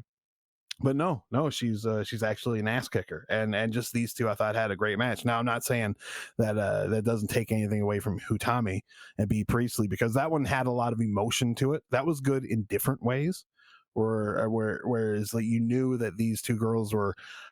I assumed they were close because it's her last match. I'm sure she has a last match with somebody she is familiar and close with. Whether that's true or not, I don't know. But no, I thought you couldn't beat those 3 matches. Like I didn't. These 3 matches were so good that the beginning of the show I didn't really care for at all because these 3 were so good. I just knew there was a colossal difference in the divide in which was the upper echelon and which wasn't. You know what I mean? Yeah. Right. No, the undercard had kind of a Queen's Quest versus Cosmic Angels. Little story feud to it all. The outsiders from Tokyo Joshi Pro that signed with Stardom were against the Queen's Quest people, so that was a little story. You had And that's Natsupoi, right? And Natsupoi is one of the. she was girls also from she's Tokyo also Joshi from Pro? TJPW. Yeah. Yeah. Okay. Yeah. So I knew. so- See, I knew that. Oh fuck. Oh, there's more to that though. So when I talk about the Natsupoi match, I got some Yeah, stuff go on for it, that, Kay. Okay, cool. So you like the Natsupoi Tam match a lot, right? Yes, very much so. What if I told you these two wrestlers go way back? How far back? Like, so both of them debuted in another promotion called Actress Girls. A promotion that still exists now. Natsupoi was one of the first rookies to debut as the start of their show. They started their up and running in 2015. Tam debuted just a few months later in 2016. So these two are of the same class. They've come up in the same way. So they were a tag team. Now, granted, they were rookies, so they didn't have a whole lot of stuff going on between the two, but they were a tag team, and they also were trained by the same wrestler, Yunamanase. They were kind of close, right? And it was sort of when Tam left in 2017, because she left Actress Girls, right? Natsupoi was very hurt, and so when they did like this, it was like some kind of shoe pro thing, right? Natsupoi had said that she doesn't ever want to see Tam Nakano wrestle ever again. That was a quote from her in a magazine about Tam leaving. So there was some kind of personal stuff there, right? So fast forward a little bit, and Natsupoi leaves Actress Girls in 2018, at the end of 2018, under kind of controversial means, right? So both her and Tam have left. She goes to TJPW, does her stuff there. Now she's in Stardom with Tam. All this time, and this has sort of been backed up in other interviews as well as the Instagram live thing those two did back and forth, she has not watched a single Tam Nakano match. She's kept her word and does not want to watch her wrestle. Even in Stardom, she does not watch her matches. Okay? So this is like a building feud. And so Tam's calling her out. She's like, well, we were best friends, and now you're mad at me. Now you're what are you jealous that I'm where I'm at? And what's going on? I want you to kind of tell me who you are. Don't be fake, right? Just like I see you in the back there, you smile and say hi to me. Why didn't you like me? You gotta tell me you don't like me, right? Don't be fake. And that's what the building feud. They use kind of personal outside stuff into this feud. And this match I felt was more of Natsupoi trying to take it to Tam, and Tam wanting to get Natsupoi to recognize her again. I will say it adds to the match. That's for sure. You know what I mean? And that's why they had the water spot where they spilled water on each other, and it got those like emotional where they kind of laid tits into each other extra hard. Yep. So what? Now this is what I'm going to do. The next Stardom show that I watch, I need you guys to let me know what's going on. That probably helps, right? Because like that's a very, very interesting story. Yeah, it was a whole lot of stuff happened in that Instagram live the two did back and forth just a week or so before the show.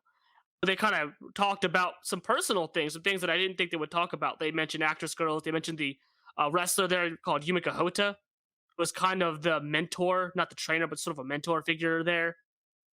They mentioned so there was another wrestler involved in this sort of trifecta called Seriano. Now she's kind of freelancing, doing other things. Mainly wrestles in Ice Ribbon and Oz Academy. But her and Natsupoi have a bit of a history where they were kind of, I won't say they hated each other, but they definitely didn't like each other because they were rivals. But both in and out of the ring trying to vie for the ace spot in Actress Girls. And when Ano got awarded the first singles belt there, just a few months later, Natsupoi left. So there was this whole building thing. Hota calls out Natsupoi for leaving. This is like real, by the way. This is like she called her out and didn't let her stuff be sold and kind of slandered her a little bit. But the company had to come in and say that she put her papers in properly. She didn't leave. She told them she was leaving months ago, whatever. Bring that up in the chat in that little Instagram live thing. It was nuts how much was talked about. And so it added more to me because I'm a big fan of Actress Girls and the history of Actress Girls. So these two talking openly about things that I've never seen be talked about even by the company itself is crazy. Okay. Now, I have a question, and this is way off topic. Actually, it's not way off topic. Which title is the world title? Is it the white or the red? Red. Okay. So what in relation to, like, I guess the white, you would put it akin to, like, the IWGP Intercontinental title, like, kind of deal? It's not a 1-to-1 comparison. The way Stardom has built this Wonder title up, the white title, is the title of rivalry, where things get more personal. It's also kind of functions as the workhorse title as well. While the red belt is your pure wrestling world title.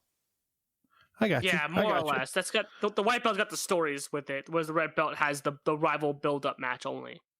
And see, I couldn't really grasp it just because of I thought Julia was the one. You know what I mean? During the last show. And the title that she had, to me, had to have been the big title, right? Yeah. Well, the white belt's also used to establish people. They use the white belt to usually establish people. Okay. So Momo had it for a while there. When Momo has the record for most title defenses with it, they were trying to build her up with it. Another wrestler, Risa Hoshiki, had it. Now Julia has it. Julia had it. Now Tam has it. It was used to sort of build people up into stars and then make them to the next level on the card. I got you. Kind of so it's not IWGP Intercontinental, it's WWF Intercontinental back in the 80s. That's probably the closest I'd say. I would say it means more to the promotion than that comparison, because Stardom isn't afraid to. I think it's the how it's treated, like how it's like booked. I think is what he's not the status. Yeah. We all know Vince would wipe his ass with the Intercontinental title if he had to. Yeah, that's why I'm not. That's why I'm not agreeing with that comparison, because Stardom's not afraid to main event shows with the white belt. Obviously, because it's the 90s. Yeah. It's the early 90s IC title. There. It's what, that 2-year span where they main evented one show? Yeah, Brett and Kurt Hennig. You know what I mean? That's I know the era. That's that version. It's that variation, not the modern crappy variation. No, not even when they brought that title fixture back. You know what I mean? There's still right. All right, so I'll throw my 2 cents in here. My favorite and what I think the best match was the main event, the tag title match. I adored the structure. It did not have your typical kind of Western long heat segment, multiple hot tags. It didn't have a lot of the big flip moments, shock awe moments. Everything was about a struggle and a win. It was such a unique structure. I can't really remember the last tag match I've remotely seen like this. And the boldness of the promotion to put the tag titles in a position to main event with 2 people in Julia and Shuri, where they really want to position these people as the next big superstars of the promotion. And it's also a good way to kind of keep at least Julia out of the world title picture for the time being. So this really functioned positivity for the promotion on so many levels, including now they can go forward and not be afraid to main event with the tag titles, and Shuri and Julia as the tag champions just exacerbates how they can main event with the tag titles on future shows. So now they have realistically three titles that they can main event any show they want and go from there. And I think that opens up the card for more story purposes as well, because you don't need the stat cards now outside of kind of your every other month or every month big show. Now, the match itself, if you guys would humor me in a couple stats that I kept track of during the match, because I watched the sucker twice. I loved it so much. We all know how much you love stats. I love my numbers. Let's pull out the spreadsheet. Give us the spreadsheet. Well, I got the spreadsheet in front of me. So, if you notice, Micah starts off the match and wants to take either of the members of Julia and Shuri on, basically by herself. That was how it started, and that ended up being the long-term story of the match, just not even including the whole interfaction rivalry that they had developed on the way. So for the first 2 minutes of the match, it's only Micah, and then she tags out to Himika, her tag partner, the big girl, if you will, Mr. Tyler Fudge, the bigger girl, the big heavy. Yeah. So from 148 to 344, 3:34, Himika was in, and even during the middle of that time, Maika came in the match because Himika was about to go down and interfered to gain a little momentum back in their favor. Okay, so even during the rest period, Maika was in this match for a full-on extra minute there. From 3:34 to 9:13, that's when Maika gets tagged in legally again. And she proceeds to sell for the hot tag. So we're kind of in standard tag form at this point.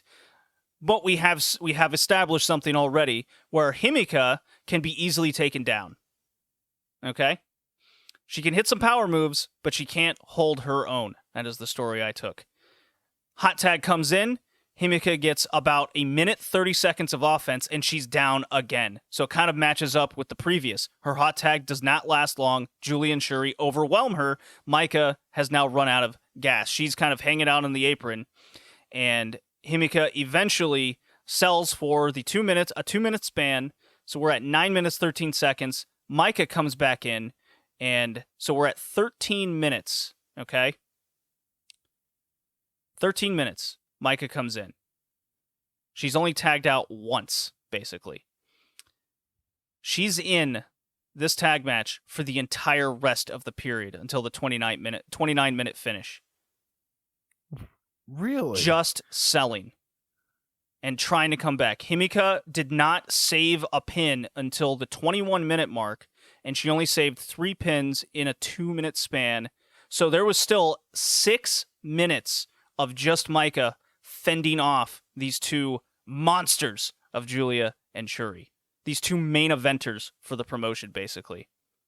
This match falls apart if Maika just can't sell as well as she does.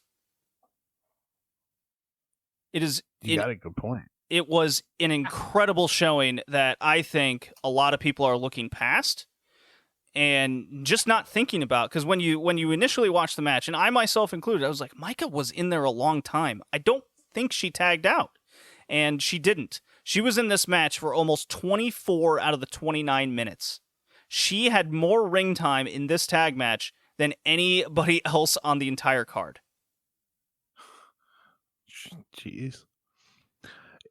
It really drives home why she was so done after the show. You know what I mean? Like, they're walking back to the back and she's literally not even making steps. She's just getting dragged. You know what I mean? So, like, I wish I watched it a second time to really take in all that. I might have to, actually. It's pretty nuts, yeah. Yeah, so that's just my little stat lines I pulled from just how important some of the things you don't notice in matches may lead to a match falling apart or not. So just keep that in mind. That was my 2 cents on the match, and I think that closes out for the Stardom show. Big success, Mr. Tyler Fudge. Does it have your approval and thumbs up? Thumbs way up. It's definitely enough to make me want to watch the next one. You know what I mean? So whenever that one is, I got a calendar from you, JD, so that works for me. Well, they do have the Stardom gave him a Cinderella spreadsheet, too? tournament that they just had one day. It's a 2-day kind of event. You can find day 1 available. That's already out. And then at the end of the month, it'll be the finals. If you were to pick a winner for the Cinderella tournament, Tyler Fudge, who would you pick? Who is your favorite to win? Now, Just assume everyone's in it except B. Priestley. Yeah, okay. So it's not a tag team tournament, singles tournament. Singles tournament. That's a singles tournament, yeah. It functions kind of like the New Japan Cup, basically. Okay, so so is the world champion in there? Yes. Yes. Okay. I'm gonna go with I'm gonna leave Julia out because she just won the tag titles. I feel like they don't want to focus her in the main event just because. Why would they put her? Why else would they put her in the tag titles? I'm gonna go with, and I could be way out the lunch. That's Natsupoi. That's a bold pick. Very Probably. bold pick. Probably is a bold pick. I'm just going to go with it. All right. So I want to leave you with one more little bonus fact. Himika, who was also in that main event tag match, also from Actress Girls, tag team with Natsupoi back in the day. And I will say, I Googled Actress Girls and I expected much different. Fair enough. I think we'll leave it at that. Tyler Fudge, thank you for joining us. Thanks for having me again, guys.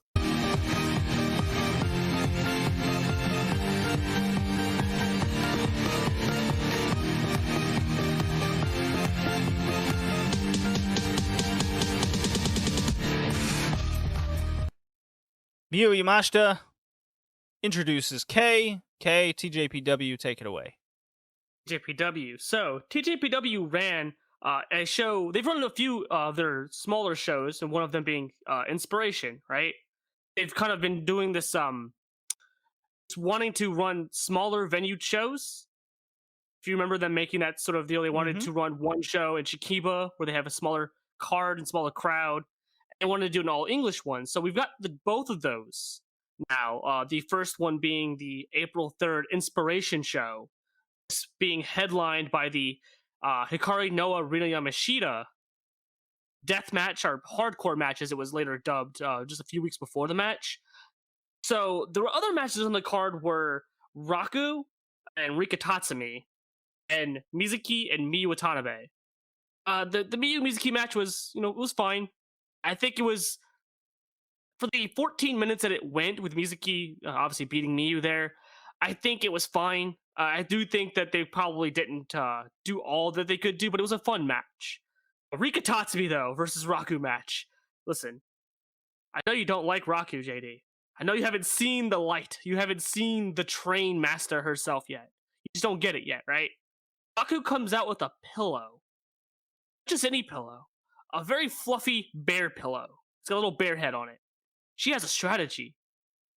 She has a strategy to beat Rika Tatsumi and her solid steel ass. Her buns of steel, if you will. Her funky weapon, right?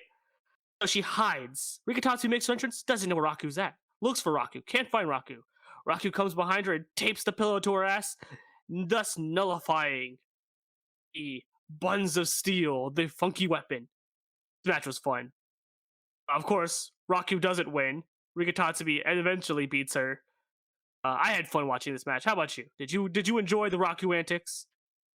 I will just say I enjoyed the show as a whole, and everything was fine. It was acceptable. It was fine. So, Yamashita and Hikari Noa's death match, or hardcore match. I keep wanting to call it a death match because that's what they advertised it originally. This match was fun. I didn't have a lot of expectations going in. I didn't expect full-blown, like, Rina Yamashita versus Risa Sera death match, nor any of the Suzu death matches that we've seen. I expected it to kind of be a little bit more on the tamer side. It was. There was the few ladder spots, broken CDs. That was a spot. There was a table spot, or it was an attempt at a table spot, as well as a little. So before the match, Hikari Noa on the Up Girls YouTube channel was doing what's called hardcore arts and crafts. So she made this like little black table thing. Not tables. It was like a piece of 2x4, very very thin 2x4, or not 2x4. Stack of wood. Getting my woods mixed up. I'm not a geologist or a wood person, unlike you, JD. And she put like a cross on it. Like she took these like little, I think they were toilet paper rolls, and she colored them and had them in the shape of a cross. And she goes through that obviously. That was kind of most of it. It was an attempt to try to bust her open. It seems like it thinks Rina Yamashita tried to get color. I think Hikari Noa wanted her to, but they just kind of gave up on it because I don't think she could. But it doesn't really matter at the end. Rina Yamashita hits the Splash Mountain on a stack of chairs to get the victory. It was fine. I was what I expected it to be, really. Got any other thoughts on that one or no? It's just kind of crazy how we've seen, I think, 3 Fire Thunder drivers through tables off the apron in the span of a couple weeks.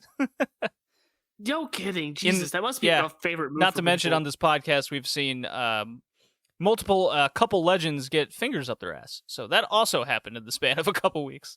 Oh yeah, Aja Kong and Jun Akiyama. Jesus Christ. So I know you didn't drink to watch it, that. but I briefly wanted to touch on the all women's TJPW show. There wasn't much to write home about. It was just a fun show with all women attendance. The women seemed to be very into everything they were doing, especially Makito coming out and singing. But there was one cool little spot where Saki-sama and May Saint Michelle are teaming, and May Saint Michelle dons the Saki-sama hat and flower with the big rose and does all of Saki-sama's spots. It was quite fun, but that was kind of it. It was very much a middle of the road, have fun show. The big thing to talk about, I think, though, is the first that is JPW. This name's gonna throw me off so bad. It's okay. It's already You throwing can me just off, say but the single English language shows. the single English show. The first of them we finally got, which was Mirai and Miyu Watanabe versus Hikari Noah and Seina Shiori. My first attempt, I liked it. You could definitely tell that the two up girls, Miyu and Hikari, did not have any English at all. I think Hikari could say a few words. She was able to say like one or two words, I think it was.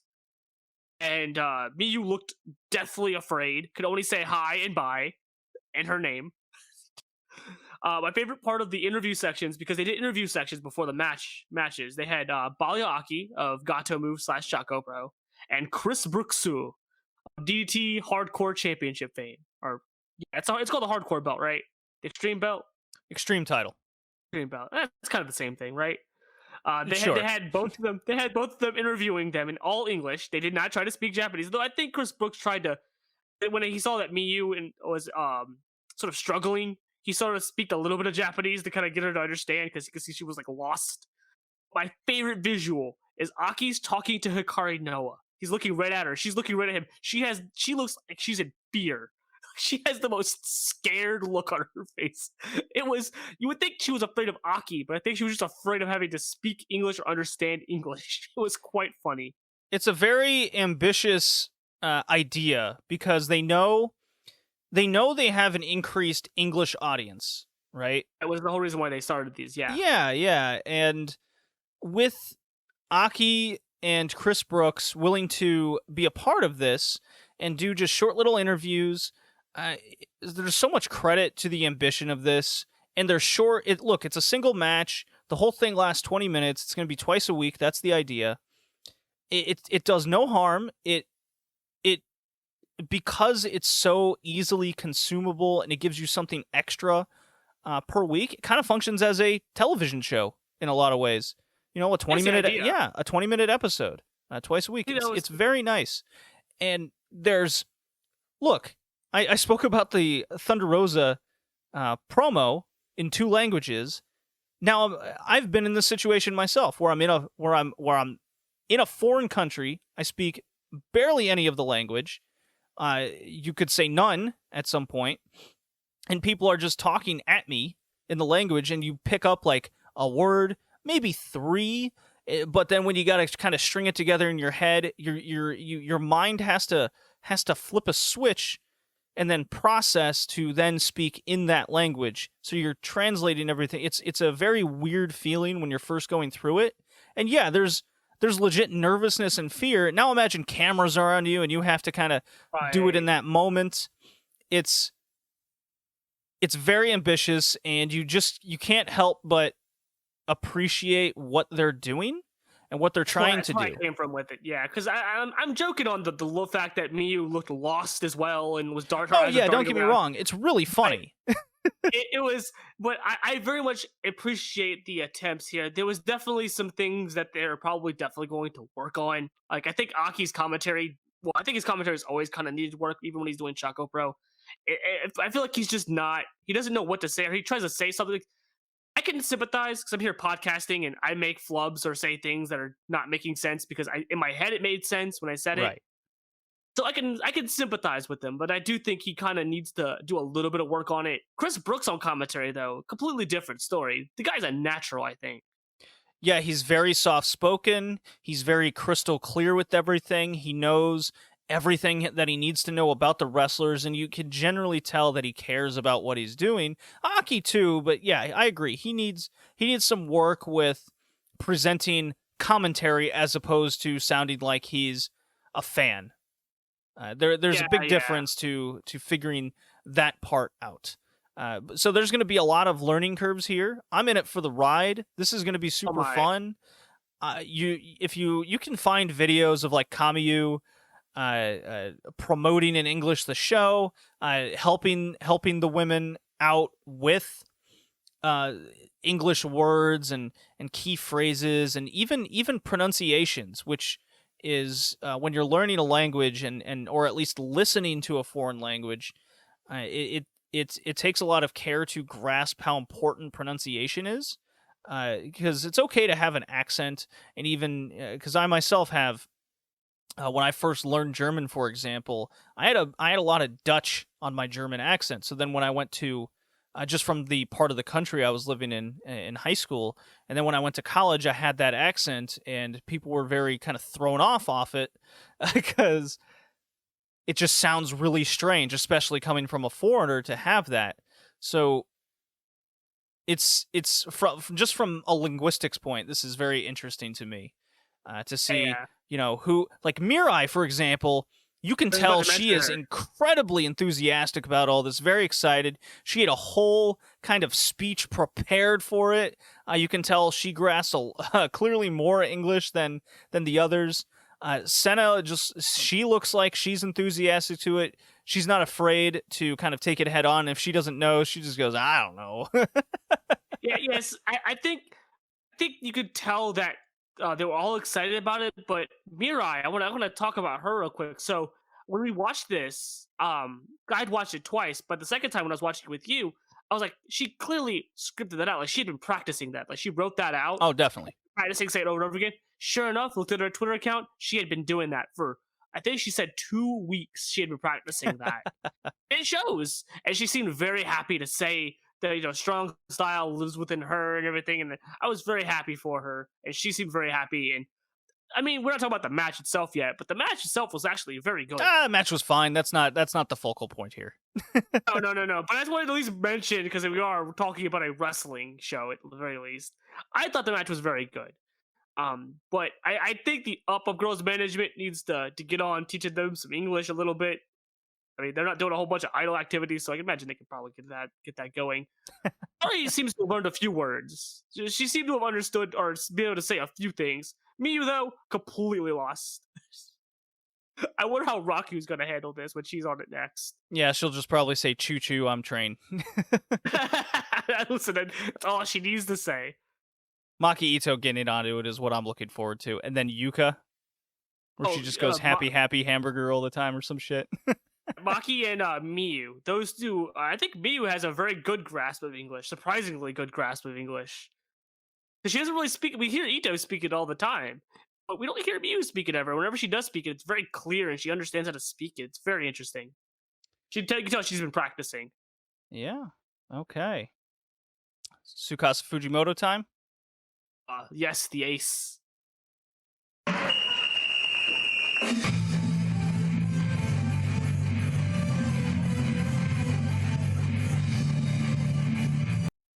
Maybe we got a little long-winded on the TJPW, but it's definitely something from my experience, Kay, that I'm interested in.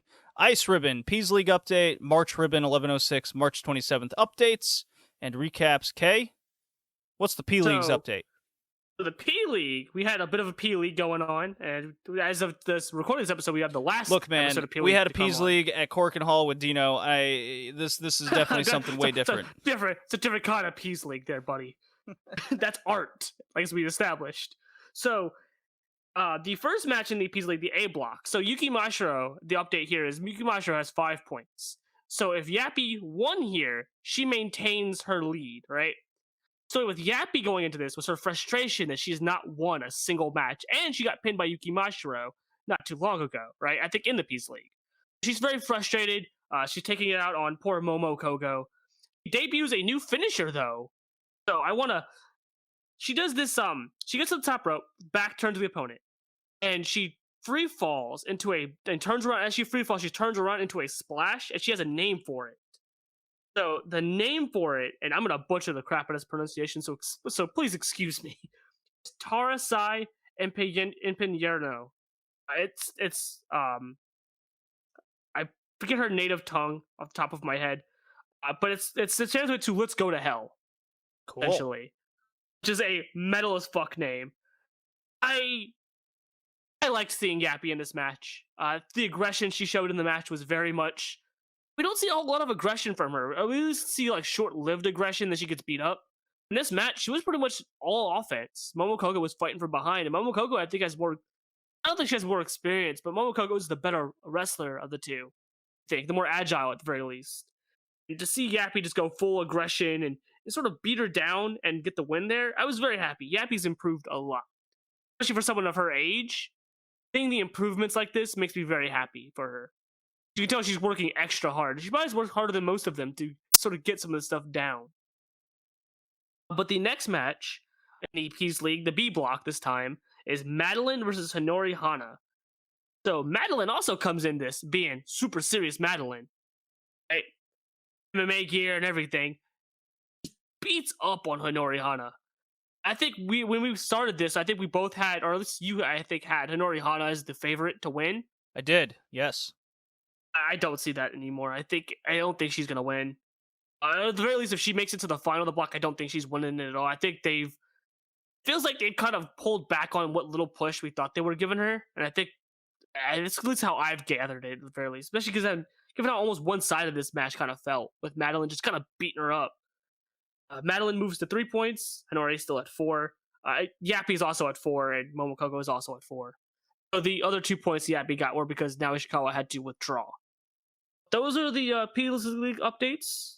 The only matches outside of those were the 2 tag matches, the Itsuki Aoki and Suzu versus Taro and Yuki Mashiro. Match, Yuki Mashiro is a joy, a treat. I love seeing them do the little sumo earth shake spots. Mashiro tries to go for it, and nobody jumps. They just beat her up. I love it. It's the best. It's goofy. I like it. Tekla and Tsukushi versus Matsuya Uno and Rina Shingaki, joint army. Listen, Uno Matsuya looks jacked. We'll probably talk more about that on the 327 show. No, we can mention it now because Sure. She wins the triangle ribbon match at March Ribbon, and what ends up happening is her gi is kind of pulled down so Ibuki Hoshi can chop the shit out of her, and it's revealed Uno has huge back muscles. She's in phenomenal shape. She looks great. She's moving great. So it's big props from me. Kind of now wish her to kind of drop the gi and get some gear and show them muscles off, girl. Yeah, she's like, I think the last time we saw her pull that gi down, because it's happened before, not too long ago. I don't think I noticed how jacked she was, but Jesus, she is. It's so crazy because she was at one point a very mediocre, kind of middle of the road mid card wrestler, right? And now she sort of changed her style to be more submission based. Sort of heads up joint army and has just a great physique and talk about a complete 180 shift on her. I really like what I'm seeing from her. Yeah. Moving to the big March Ribbon show that happened on March 27th. We got a bit of a delay because of Samurai TV and all. We had a few matches on here. Bani and Ozaki and Rina Yamashita and Yuki Mashiro defeat Ano, Totoro, and Tsukushi and Yappy. Yeah, that was a fun match. Yep. Bunch of fun stuff. Bunch of masks on and everything too. They did the mask gimmick there a little bit. Yeah, wacky. I love Yuki Mashiro. She's so creative. Well, the story coming out of that match is Rina Yamashita being a bad influence on our beloved Yuki Mashiro, making her give everyone the finger. That's the story there. She's a great influence. She's teaching her the ways of hardcore deathmatch style. Yeah, I bet she would ever use deathmatch abilities. Because Jesus, Mashiro deathmatch, she'd be dead. As we mentioned, Uno defeats Ram Kaichou and Ibuki Hoshi to become the new Triangle Ribbon champion. That was a fun match I enjoyed. I'm assuming you enjoyed it as well. Mm-hmm. Yes, sir. So we had a 6-man tag. Cherry, Teihonma, and Tekla beat Akane Fujita, Miku Ano, and Risa Sera. Miku Ano looks great. Risa Sera is also good. Teihonma, good call out Teihonma. You want a good match, call her. The hardcore match, though. Hold on. It's important to notice that Tekla is going for the Fantastice title. Right, and okay. She's up to her Tekla antics again. Probably terrible Austrian Österreichen influence. if you will, and she Glad throws. you mentioned it. She wins this match by throwing Nickelodeon slime into Risa Sera's face. Looks like she's got snot all over her. Didn't mix well with the green nail polish that Risa Sera had on. Totally on purpose, I bet. It was a mess. I love it. I'm glad you mentioned that because I was I was like trying to get to the Suzu hardcore match because Suzu. But did you know she's also selling a T-shirt on the Ice Ribbon official shop of this? I bought it. She's course I did. but bet you bought this I Love Sakushi shirt too. I have it. It's in my closet. So you have all the Tekla gear. So Tekla Tekla and Risa Sera are gonna have a match. They've built it up. It's like some points shenanigans where First Blood gets a point, pinfall point, first one to 3 points, something or another like that. It's wacky Ice Ribbon stipulation death match. Yeah, so that should be fun. It's a Risa Sera death match. It's wacky. Hope her knees hold up and she doesn't break a kneecap. She's retiring. It's okay. I prefer she walks after retirement. Well, that's on her, actually. Maybe she wants to be wheeled out on her last match. Put it all in the ring. Well, speaking of putting it all in before the you ring, talk about the Suzu hardcore match through her 7 trial series here, talk about the tag team match first, and then we'll do the hardcore, because those are the two most important matches on the card. Sure. So, Hiroki Kurumi and Hiroyo Matsumoto are now a team. I think they have a name. I just don't know what it is. Hoss They have a name for bitches. this team. Well, that's her and Yoshiko. So, Well, they are It's no gonna- longer a team, so this is the new Hoss bitches. I want Walnut Hosses. No, there you go. I Nutzilla. suppose. Nutzilla. There you go. Nutzilla. That's what I'm going to go with, because, her Kurumi's name translates to Walnut. Yeah. This is the Lovely Butchers, Ugh, your favorite, the hate this Ham, Hamako Hoshi, Hate and this your team. other favorite, Mochi Miyagi, your favorite tag team. You must be so happy to see them wrestle. No, I'm So not. I'm so happy. I'm happy for you. This match was okay. It was very much trying to showcase Hiragi and Hiroyo's sort of teamwork as they are eventually going to challenge for the tag belts. Very obvious that they're going to. Sort of Hamako does the Hamako things, the bellies and the rolls. Mochi. Yeah, we get it. Oh, yeah. Listen, you want to talk about your favorite wrestler? I'll let you. The floor is all yours, buddy.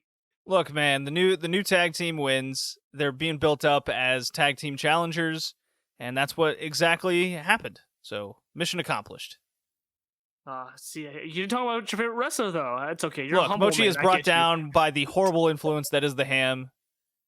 She degresses in the ring. No, regresses, degresses. Degresses. I was like decreased regress. See, listen, you like Hamako so much you're making up words for her. God. All right. Takashi Sasaki defeats Suzu Suzuki 16 minutes. Okay. Death match. This was great. I loved it. It was this was fantastic. this was her best death match yet. A lot of nut shots to even the odds. I like that. Suzu knows no bounds. Totally legal. She did this sick sweeping leg shot in which Sasaki takes this wicked bump on a ladder. Cool stuff there. The bells continue to play a hardcore theme in Suzu's matches. This match was built up so well with Suzu, playing the underdog, trying to beat the hardcore veteran. It was a very professionally told match. It's a big recommendation. I'd give it 2 stars out of the 3 recommendation scale. I'll give it the full 3. You I go full enjoyed 3? the hell out I of can this see match. going full 3. Yep. I enjoyed the hell out of this match. Suzu continues to prove that her 7-match trial series is better than Unagi's. I mean, I totally think- different ideas behind them, but yeah, I would say Suzu is with what they're out to accomplish. I would say they're both equal to each other, but in terms of kind of what's drawing money from a business perspective, what's keeping a main eventer busy outside the main event, like the Suzu Suzuki series is, in my opinion, yes, better. Yes. Yeah. But I also think they're accomplishing different things. I think with Unagi, it was Well, sort yeah, of of establish course they are. her toughness. With Suzu, it's I think her trying to find a way back up to the top and sort of getting that great. I think it's going to end with her beating Risa Sera for the Fantastic Ice Belt. Yeah, That's what I think it's leading. I would say that's a safe bet to make. All right, so I guess we'll move on to the big main evento. Tsukasa Fujimoto defeats Maya Yuhiki in 22 minutes. or 23 minutes, just under. This match was fucking fantastic. I've watched it 3 times. I don't know how many times you've watched it, JD. These two are incapable of having bad matches ever. They just have 5-star matches. They just step in the ring, they breathe, they have 5-star matches. I like the build-up of some of the stuff in the match as well. Maya taking control of most of the match, or she had more counters and controls of the match. A lot of Tsukasa kind of fighting him back from behind and getting back in control. Maya taking advantage of Tsukasa's for the back kick spot, doing that to sort of get more of an advantage on her by grabbing her leg and working on her leg more. A lot of Maya towards the end there. A lot of it was Maya now fighting from behind. I like how it changed gears way through where Tsukasa was getting momentum, and now Maya's trying to fend off everything Tsukasa's throwing at her. These two have perfect chemistry in the ring. Of course, I don't think I expected Maya to win. This is definitely more of a Tsukasa run right now. Maya will get her second reign eventually, I think. Yeah. When you see the story play out, it makes all the sense in the world. The match was incredibly counter heavy, where neither wrestler could hit their signature moves. But as the match progressed into kind of the endurance fading mode of the match, Maya slowed down a bit, and Tsukasa took advantage. She finally started hitting her moves, and the key there is, because I don't recall. Let's see. Maya missed the Snoton Bomb. She got countered by the Tiger Driver, or the Tiger Bomb. She got her rising knee, so she did get that, but I don't recall the last time she's won a match with that, let alone she only busted out, really, in these big matches. Right. So Maya never hit her big moves, and it took Tsukasa running through her entire arsenal that's defeated the previous opponents. Sukadora, Infinity, Shoot. The Venus Shoot, the Venus Shoot's a great example. She didn't hit the Venus Shoot at all. I thought I'm sorry, she did. Yeah, because Maya was on the top. Yeah, okay. I completely blanked on that for a second. Yeah, she hit the Venus Shoot as Maya was on the top rope, sitting on the top turnbuckle. Yeah. That was a nice wicked spot, so it was great. Yeah, so she hit her with everything, and then she had to finish her with the JOC, the move that she couldn't finish her with originally, where you remember Maya got the rope break on the JOC. Yeah, so for fans like us that have followed the journey of these two's rivalry, it's another chapter in it, and you were right, Kay. It absolutely led to Tsukasa hitting the JOC and pinning her, and that's what it would take to beat her. And I believe you said after the match, this is the last time Tsukasa is ever going to beat Maya. And I think, yes, I don't think that's an outrageous thing to say. I think with the story being told, look, Tsukasa's 37 years old. This might be her last run. She might get a gold watch run later, maybe 2. But for an era of dominance, I think you're right. This is the last time she's going to have a run like this that's going to be... It might give her the edge for Wrestler of the Year candidacy if it continues the way it is. I haven't been spoiled on anything after this. All I know is after the match, the Dropkickers now have that tag title shot against Maya and Maika Ozaki. We've speculated that the Dropkickers are going to lose that match, and that's going to play in the Kush and Fujimoto. Kay, have you been spoiled on it? Because I have a question for you. I have been spoiled on it. I actually didn't even know. Well, then I will talk at you, and then you can just kind of silently go, okay. So no matter the result, I think this is the best setup for Tsukasa versus Sakushi. And it's either going to be the next defense or the one after that, depending on how they want to kind of stretch things out a little bit. Being that it's Golden Week coming up, I think it's going to be during that, or is that when the tag title match is going to be? So the tag title match actually already happened. Okay, so Golden Week would be the big title defense match for Tsukasa, the next one. Because that's always a big show. I believe they're going to Rifu Ribbon for her hometown show. Oh, okay. That also makes sense. Right. So maybe she'll have 2. One for Golden Week and one for that. So maybe? Golden Week, I believe, isn't Golden Week like the end of April? Yeah. Okay. So yes, that's the next defense is during Golden Week. Yes. Okay, cool. So it's so I could see Sakushi again being during that, or at Rifu Ribbon, which would be in May, correct? There's it's actually coming up next, I think. Rifu Ribbon's next. I believe so. All right, time frame's all messed up here, but hear me out. The question I'm asking, because I'm under the assumption that Sakushi is happening either 1 or 2 defenses from now. Either way, it's soon. No matter which one, Kay, this is my question to you. Is it the time for Sakushi to now beat her? Being that it's so soon and Tsukasha's on possibly one of the best runs of her life and, depending on how the rest goes, Ice Ribbon history. So, it's a very interesting... I don't want to give too much away because I know who the next challenger is. I can see them running it back at a later date. I can see there being something that runs it back. I can also see them just completely dropping the belt to Sakushi on her when she challenges. But I can also see, given how early in the run it is, them running it back. But I feel... I don't know which one they're going with, actually. It's very hard for me to tell right now. Because I can see them running it back at Yokohama. Yeah, because they did that same thing with Maya and Suzu, so it's not out of the realm of possibility.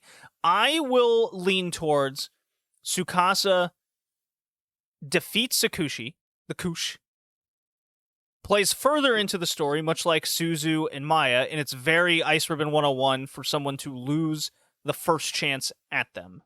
And being that this is, correct me if I'm wrong, since this is the new Sakushi, is this her first attempt at the title against Tsukasa?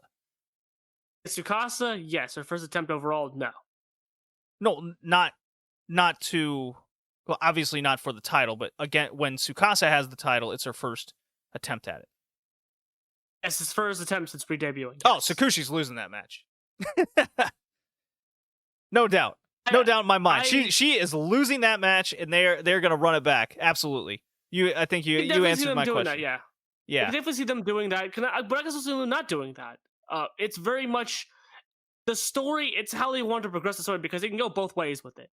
I agree it can go both ways, but I think the stronger story is have the rematch loses. And have the rematch at Yokohama, or run back Suzu and Sakushi at Yokohama. By the time Yokohama happens, that is an idea. By the time Yokohama happens, you could also have Suzu. Unless they want to do the Fantastice match at the Yokohama show, you could have Suzu going in as Fantastice champion, and then she loses to Sakushi. They run that back, and Sakushi, beats her, gets her rest of her run, then have Suzu win the belt back at Ribbon Mania. This is fun. I like this. I love it when you can come up with multiple webbed storylines and they all make sense. That's good stuff. I like it. I'm excited. I think Suzu will be the first person to hold a Fantastic belt and a Cross Infinity belt. I think she'll hold both of them at the same time. Be the first one to do it. I can see them doing it. I think that they're going to. The belt's definitely going to Suzu at this point. I can't see anyone else taking that belt off Risa Serra. Yeah, I think that's more. That's a more confident answer. I can see. I mean, there's if Sakushi wins on her first attempt, there's so many other matches you can still do without Tsukasa being involved. Like we said, Maya, Kurumi. I think that's gonna be Ribbon Mania. Kurumi match. Depending on when she wins, that would be the time, Sakushi, wouldn't it? Yeah. Yeah, depending on when Sakushi wins, a lot of options. The Kurumi match would definitely. I could see Kurumi having that tag title run and kind of building her confidence up, and then dropping the belt, or just even still being champion and going into it, because that's not unheard of in Ice Ribbon either. Yeah, I like that about Ice Ribbon. They're not afraid for somebody to double up titles. That's a very old school mindset there. You want your top stars having the gold, right? Right, yeah, definitely. And those belts don't feel any diminished as a result of that either. No, they make them feel bigger and better. Especially because, so one of my small critiques with with Stardom is that they don't have any named tag teams. So they don't have any people that are tag teams. Yeah, they're just part of the faction, yeah. Well, I mean, Mahime. A team. Mahime, but That's Yeah, kind of standard. and Hime Poi, but those feel like, well, Aphrodite, I guess, is the first attempt that they've got at that Momo recently. Oz, Aphrodite, and Momo Oz. MK But Sisters. that's only been a recent thing with them. Good. So, Good. which I Hope there's like. more of Again, it. I think I said it when they started coming out those names. I liked that because I liked named tag teams because it means these two are a formidable team. They team together. They are just two random single stars or two faction members teaming together. They are a team. They work together as a team. That's what I like about Ice Ribbon so much is there's so many different teams, and so when you get stuff like Ibuki and Tsukushi versus Tsukasa and the person Tsukasa's teamed with, Risa, right? There's interactions there. It's like, oh, well, Tsukasa and Risa are a team. I forget the name of it, but Ibuki and Tsukasa are also a team. As well as Tsukushi and Ibuki being a team. Like, they're all named tag teams, and so it adds different dynamics to it, I think. Okay, what did you give Maya versus Tsukasa Fujimoto? It gets an easy 3 out of 3 star recommendation from me. It's no questions asked. It's in my top 10 matches of the year. I loved it. These two don't miss. What do you say? I give it 5 on my 5-star scale, and I'd give it 3. Oh, you can't even give me that on the 5 stars. There, this match is definitely a 5 star. I loved it 5 stars. I said it before. These two cannot have a bad match. They're like Mayu and Momo. Those Momo and Mayu and Maya and Tsukasa are two sort of pairings that can never ever have a bad match ever. Well, TJPW has to pick it up. They're slacking this year in the women's matches of the year category. Fuck, even AEW's got a couple in my mind that are above what TJPW's put out. Then again, they had that tournament, kind of a big advantage there. Right. Well, we also got the big 417 Korakuen show with Maki Ito and Rika Tatsumi, and that could be a good match. I think. I don't know how I feel who's going to win that match. I could see them going either way with it at this point. All right, you want a fun, absolutely atrocious abomination of a prediction booking? Sure, hit me with it. Rika Tatsumi goes full-on NWA assassin style. Instead of the loaded metal plate in the mask, it's a loaded metal plate in the ass. And that's how she takes out Maki Ito. That's the only way she can combat the steel hard head of Maki Ito. Steel on steel action, and Tatsumi's ass overcomes. It's a very ass-heavy podcast. I love that. Listen, I could see Rika winning. I think it's probably the likelier outcome, but I can also see Ito winning too. Yeah, now. Slipping in some other promotions here. And that does it for the Joshi and the women's wrestling. Let's get to the retro and end this very long podcast.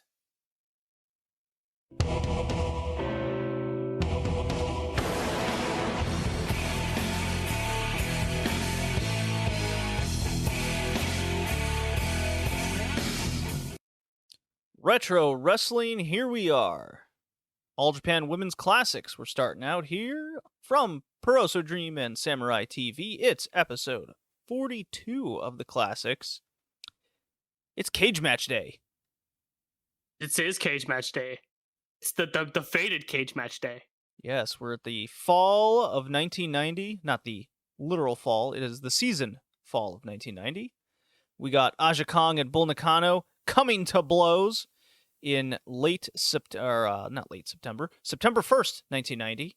We got a retirement match, and then we have the big Wrestle Marine Pad 2 at the Yokohama Cultural Gymnasium in November of 1990. The perennial, the famous steel cage match between one Aja Kong and Bull Nakano. And the one everyone remembers, not the first one. The second one is usually the one everyone recalls. Yeah, and we're gearing up for the big WrestleMania Pad 2 big show, which is the next episode of the Classics. It's the rest of the card, it looks like. Yeah. It's like, hey, we gave you the one big cage match, then the rest of the card comes later. Well, memory serves, the card itself was very good. That show from that show was very good. I can speak today, I promise. Yeah, I like this format they threw here because then we saw the build cage match that set up the match that would take place a couple months later. So we got some good context here.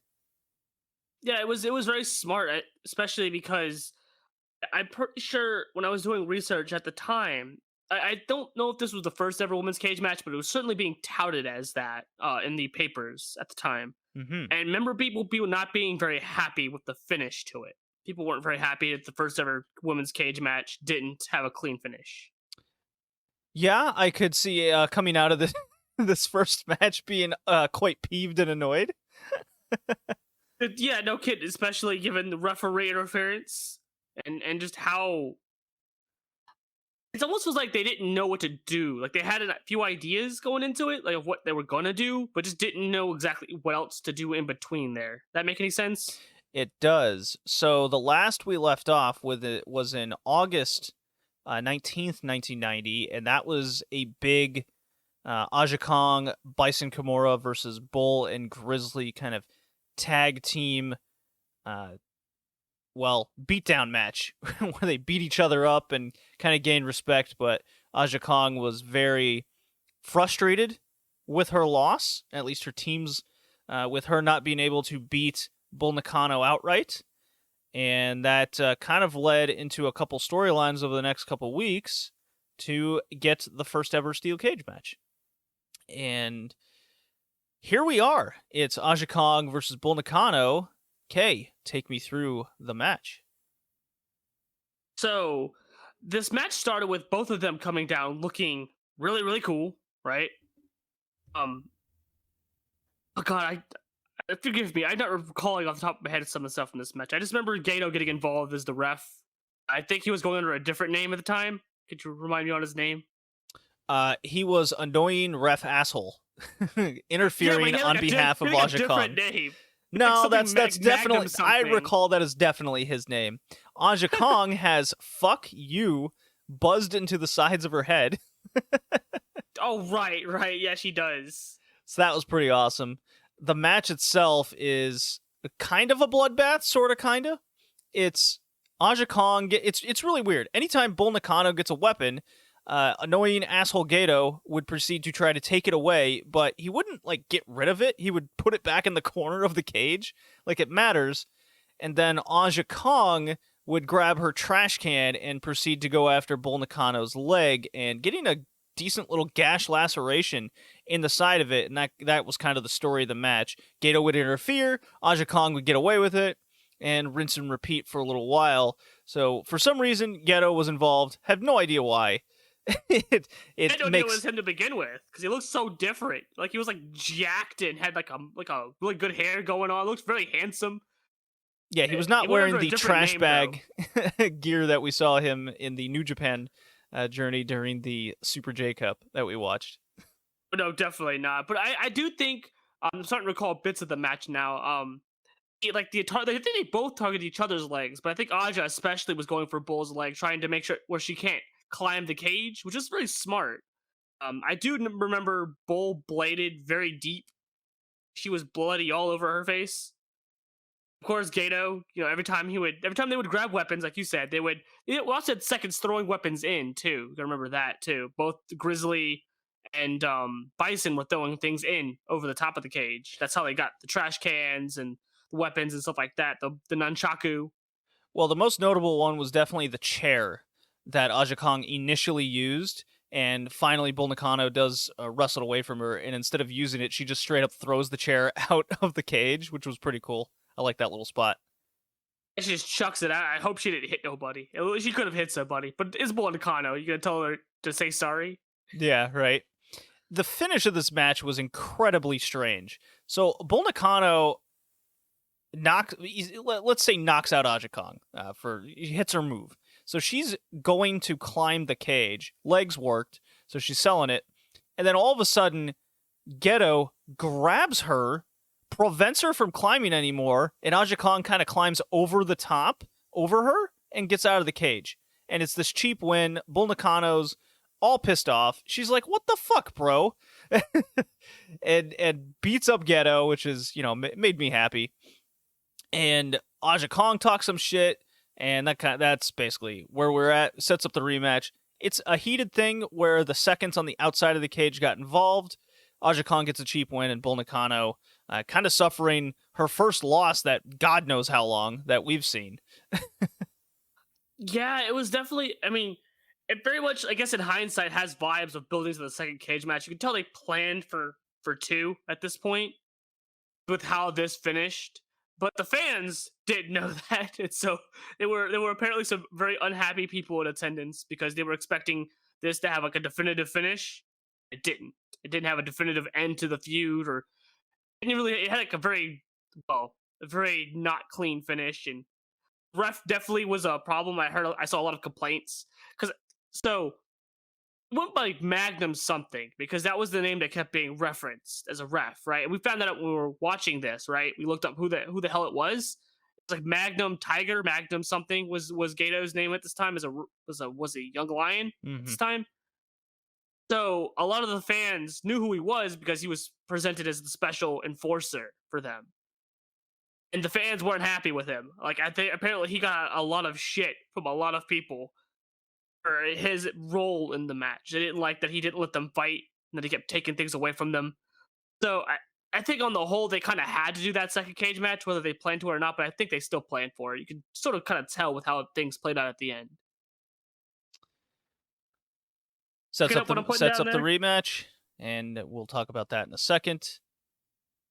Our second match here is Mitsuki Nishiwaki's retirement match, and her retirement opponent is Yumiko Hotta. So I thought she retired over the summer. She retires on October 7th, 1990. So it was way later in 1990. Fire Jets are here for one last romp, and it's exactly how you would expect it to be. It's everyone gets their shit in. They have a nice little moment, and funny enough, Hotta gets pinned. I think she's the first one I can recall seeing in a retirement match where it either goes to a draw or the one retiring goes out on their back. I can't recall an instance where the person not retiring gets pinned. Yeah, that was the weirdest part of this entire thing. Well, I think first off, the fact that Nishiwaki had been solely used, so it couldn't be shouldn't be a surprise that she thought she retired, because I would have figured she retired too, because she wasn't on anything, right? For like a long time there. At least if you look at cards, she wasn't on much of anything. But, man, what does that tell you about how they view Hotta at this point? Now that they got Aja Kong and Budokan kind of running up the top of the card, right? And they got the young Manami Toyota and other people coming up, right? That maybe they're like, yeah, Hotta did nothing, right? This has to look bad for her, right? She loses to the one retiring, so she doesn't get any rub off this. She literally, you say they kind of buried her a little bit here, right? I could see why you would think that, but it's clear that Hotta is not in any plans for the foreseeable future. So I'm curious what her role is going to be, if we'll even see her on many of these classics going forward.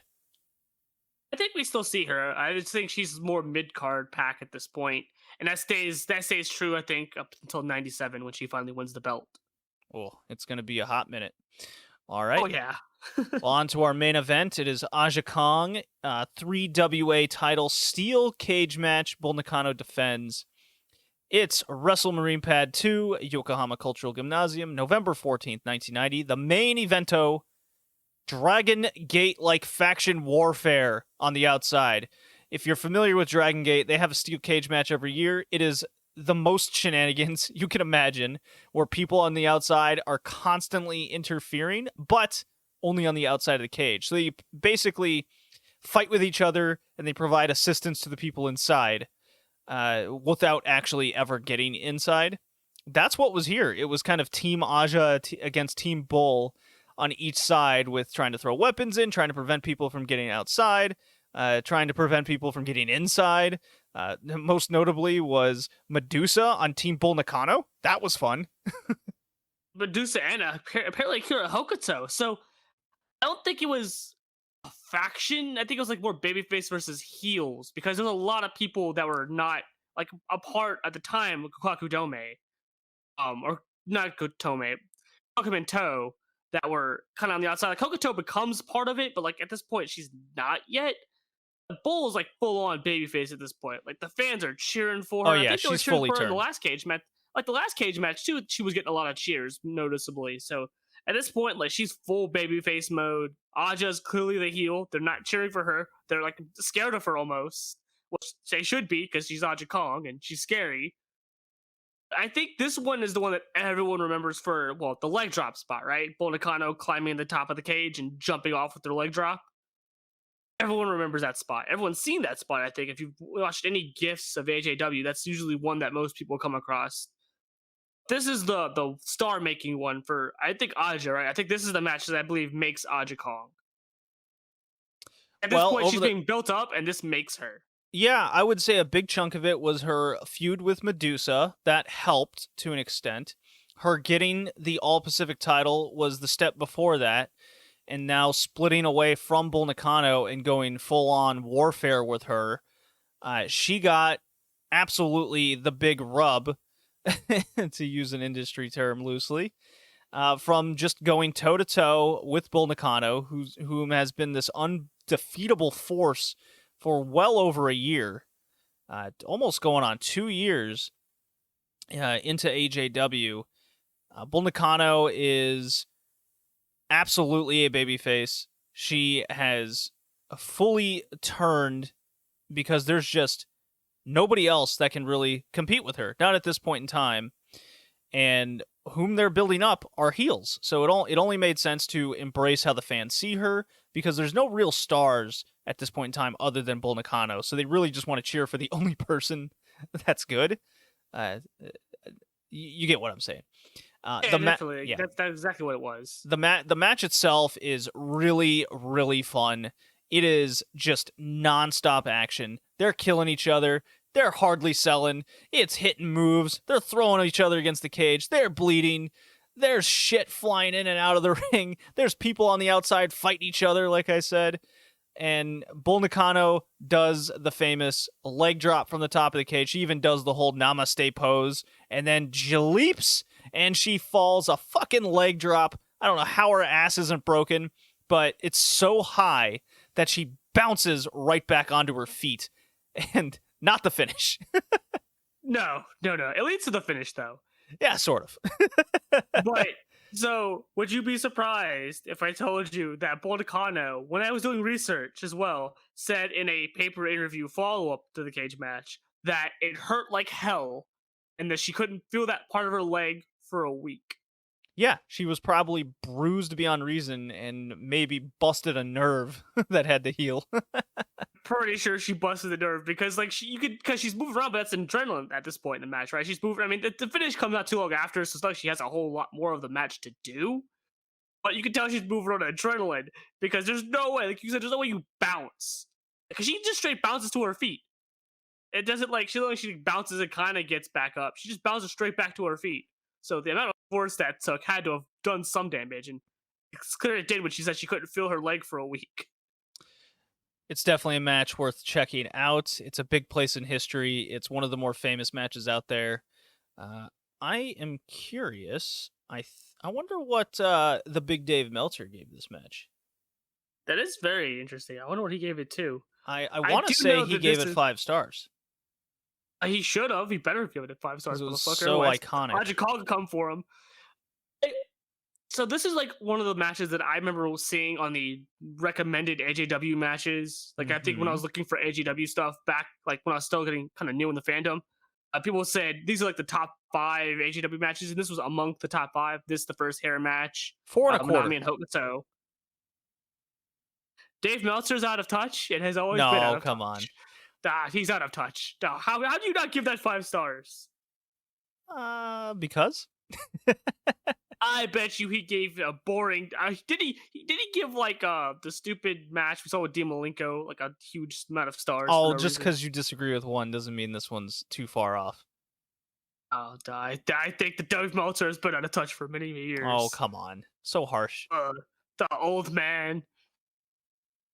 No, I mean, listen, this match was. I'd give this match 5 stars. Yeah, maybe 4.5. Okay, listen, I'm giving it 5. Because this is give like 5-star matches easy.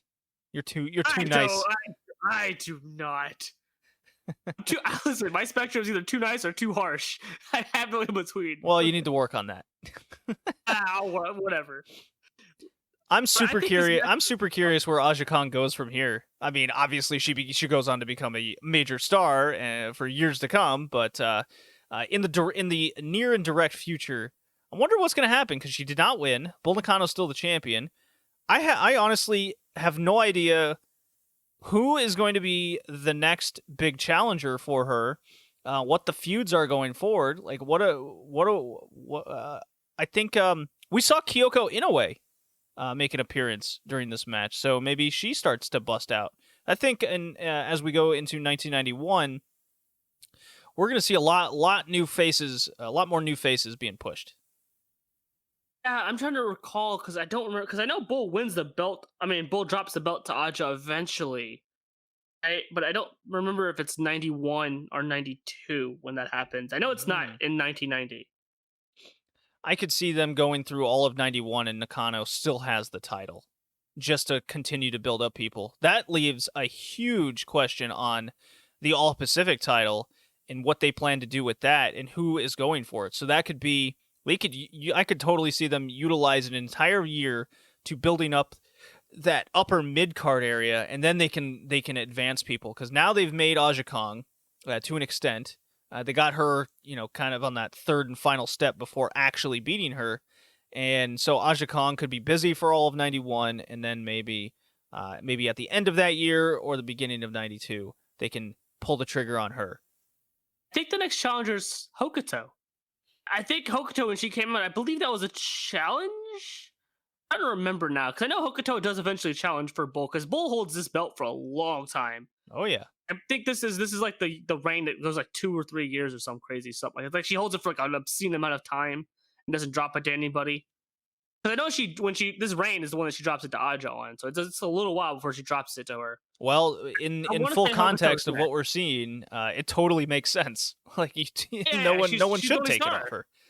Yeah, she's the only star. She is a star amongst people on the rise. That's probably the best way to put it. Yeah, if you put this in the context of, say, 2021, that we're watching this now, I would bet you'd get people saying, oh, well, she's held it too long. She needs to drop it to somebody. And I never agree with that. If there's a good reign and it's just not time to do it, then don't do it. There's no problem with a long reign. Well, there is if it depends on who has the belt and what obviously, the rest of the roster looks like. The context kind of matters, but I don't know if this would work even nowadays. Period. I'll give you an example of why it has worked. Hikaru Shida in AEW. Okay, I was like, don't you tell me Ozaki, because them will fight words. How long she had that belt? She's had it for over a year now, right? She's had it for well over a year. She won it at Revolution in 2020, and people keep going, she should have dropped the belt by now. Well, the roster's not ready, and she's there. She's putting in the matches. She's the unbeatable champion, and now because she's held it so long, whoever beats her at this point with all these defenses is going to become a bigger star for it. I feel like that's why I don't want, I guess not to really bleed too much AEW talk here, but that's why I don't want Britt Baker to beat her for it. Because Britt Baker's a heel, so she's gonna cheat, and I feel like that momentum gets stunted that way. When you have a wrestler that wins, but then they beat the big unbeatable champion, but then they can't beat anybody else without cheating. Yeah, I'd like to see a clean win. There has to be an in-between. There has to be an in-between. I feel like for that to work for me. Yeah. That's just kind of a comparison there. Not saying Hikaru Shida is Bull Nakano. That's absolutely not true. She is Shida is Shida, to put it that way. Shida is Shida. I don't like the idea of comparing modern day wrestlers to other wrestlers in like a direct 1-for-1. Maybe you could say, well, so and so has qualities like another wrestler. Like I always say, Soriano has the presence, the sort of air tour that Io Shirai had. She doesn't wrestle like Io Shirai, so I'm not saying that she is Io Shirai. Yeah, I was just using the context of a reign. That's what I was doing. Yeah. No, I get what you mean. So I'm looking forward to it. We're approaching 1991. We got the big show for the next classics. I'm excited. I'm excited for it too. All Japan Women at this point is finally getting back together, it seems. So it's always exciting to see. I mean, we know some of the people become stars, but seeing them become the stars finally is a good treat that I don't think I've ever done before. Yeah, and how long it takes. I mean, shit, I've been watching Hokuto on the precipice since like 1987, and here we Well, are she's at the suddenly end of hurt. 90, and it's like, Jesus. Yeah, all those injuries held her back, didn't they? Yeah. Well, okay.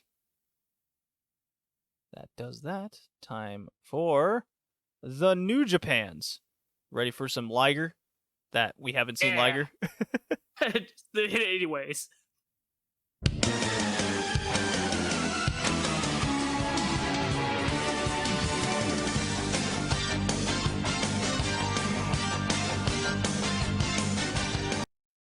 New Japan through the 90s, February 4th, Fighting Spirit Day 5. Our previous episode, okay, if you remember, was Day 4 of the Fighting Spirit Tour. It's a over the course of the couple years in this journey, you got the Tokyo Dome show in January, and then they followed up in February with, they kind of load up 2 shows in a way with big matches. That's at least in the archives of New Japan that they feel like putting on there. And you can find all these matches on the New Japan archive. And we got a pretty damn good show here on Fighting Spirit Day 5. No All Japan Pro Wrestling yet. We're only watching kind of the biggest and greatest from them as we go on this journey. And I want some more Stan Hansen. His career's kind of coming to a close. We'll get a little bit of him, but here in 1995, he's kind of being phased out. Instead, we got Steve Williams, whom I'm watching on my Starrcade reviews lately, 87 and 88, which will be coming out in a week or so. The beginning of Steve Williams and his UWF going into NWA, oh my God, that dude just cannot string a sentence together. It is embarrassing. Well, he Poor looks like guy. somebody who can't cut a promo. He looks like a big jack dude who can't cut a promo. That's what he comes off as. Well, it's Listen, I don't know him as the guy that was in the Brawl for All. That's all I know him as. Well, now you know him as the guy who put on a fucking classic match for the Triple Crown title. But this is New Japan here. We start off with Keiji Muto versus Ron Simmons. Damn. I mean, damn indeed for those bouncing, jiggling physics he has on him. My God, yeah. When I said damn, it was about his titties. His titties were full post-steroids. They were dripping. They were flopping around. This poor guy. He's still got big-ass arms. It's like he only goes to curl days. Skips everything else. You would think this would be a DOA game, but how jiggly the physics were on him. Man. The match was boring. It was a lot of headlocks. They did a couple Irish whips. Muto, Simmons, not good. This is the first Ron Simmons match I've ever watched that wasn't part of the APA or him just doing the damn segments. So first impressions, not exactly good. Yeah, it was pretty bad. Keiji Muto is slowly turning heel. You kind of get these since he quote unquote dropped the Great Muta gimmick and the promise to never do it again. You know, he shows up every now and again for special occasions still. He's really been out of the top of the card picture, and I think he's showing some heelish tendencies to wanting to go back to that. So I guess we'll see what ends up happening here for that. The next match was a ton of fun. It was Hiroshi Hase against Shinjiro Otani versus Kensuke Sasaki and Koji Kanemoto. 3 out of 4 of these guys are fucking assholes in real life. Was it one of them like a pedophile? That would be Hase. Oh yeah. Ooh, damn. Okay. Otani has connections to the Yakuza, so that's cool. And Koji Kanemoto is a wife beater. So hooray for wrestling. Hey, did you know, JD, that most wrestlers are pieces of shit because of the industry they're in? Or at least in the 90s. Or at least in the case of these 3 fellas. Kensuke Sasaki, he's a saint. He's with, I believe he's now newly married to Akira Hokuto at this time, where they went out on a date, and 3 days later, he asked to marry her. So, and she accepted. He's the wholesome one. He's the wholesome one that had the crush on her for the longest time. As you told me, because I didn't know the story leading up to it. I just knew that he was with Hokuto. And that they had the whole thing in All Japan where she wrestled with him in the All Japan ring, and everyone got all mad because a woman wrestled in the All Japan ring. Yeah, how dare she? How dare the legend Akira Hokuto wrestle in our men's ring? Yeah, them's the times. But yeah, this was real fun. Lots of hard hitting, open palm striking throughout, chops, face hitting. Oh, it was awesome. Mostly around Otani and Kanemoto, so two shitheads beating the shit out of each other. At least it's for my entertainment. Hase's big moment was he did a swing with over 20 revolutions. So for those really wondering about that whole Cesaro thing, Hase did it on a random big show in February '95. The crowd popped hard. It kind of always gets over, whether it's Asuka doing it, Hase doing it, whomever. A big swing gets over. Funny enough. Didn't the Cesaro man break the record for the most spins? He broke his own record. Oh, that's how commentary made that sound. Yeah. Broke his own record. That was the thing. So yeah, this one's a good recommendation. I really like this match. It's nonstop. Not a lot of Hiroshi Hase going to the mat and doing a headlock. It was mostly the juniors here flying around and beating the shit out of each other, and occasionally Sasaki would come in and hit a big lariat and put the little dudes down. So that was cool. I can't say Sasaki. Yeah, I mean, I think we were kind of down on the Hashimoto Sasaki match, but I think it kind of got its point across. I feel. I think that had more to do with Hashimoto, didn't it? Yeah, I'm not really feeling Hashimoto anymore as time has gone on. Although he has a title match here that was actually pretty fun. So the next two matches I watched Alone K, Junji Hirata and Riki Chosu taking on Hiro Saito and Masahiro Chono. Chono's full black. He's bad news. He's bad news brown. He's got the dark sunglasses. He's still doing heel stuff. Chosu is tired of his shit along with the former Strong Machine. And yeah, it was just Chono all pissed off. Chosu is lariating the fuck out of Chono, and Chono gets pissed off and leaves the ring, gets a chair, and he's all mad. So, story building still in that regard. The match after that were the Steiner brothers versus Mike Enos and Scott Norton. Big, strong gaijins doing big, strong gaijin things the entire time. This was fun. It was 20 minutes. It was a little slow at first, but this one had a story. You ready for this, Kay? Yeah, lay it on me. So Scott Steiner and Rick Steiner took out Scott Norton's arm. Because if you recall, in the heavyweight match, he was ringside watching. He had like a big ice pack and wrapped around his arm and stuff. He was holding it. Well, it's from this match here that took place prior. So we've seen Mike Enos on our Nitro journeys, and he's a fucking like bread milk toast nobody. At least really bad. Yeah, in the ring. At least in this match, he has a purpose: be big and also get thrown around, and he was very good at that. So Norton's arm is taken out. Okay.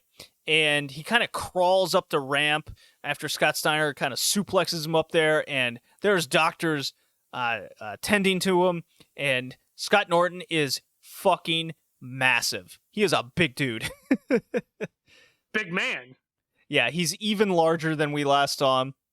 And so Enos is trying to survive the Steiner brothers. It's really engaging drama, where he's just getting suplexed like on his head. He's getting lariats. He's kicking out. The crowd's real into it. And he takes the big Steiner Bulldog, right? And Scott Norton starts to rise. And he's crawling. He's pushing the doctors off him. He's got his arm all taped up. Enos kicks out of the move. The crowd's thumping. Scott Norton runs into the ring like a freight train, like an ice train, if you will. And the Steiners are getting just rolled over by Norton. Takes care of Rick. He hits like two big lariats to Scott Steiner, and Steiner is keeping up through this big freight train coming after him. Scott Norton leaps off, hits a big shoulder block. Everyone's down. Rick Steiner gets in the ring. He goes after Norton, gives them a suplex, and then it's just Scott Steiner and Enos left.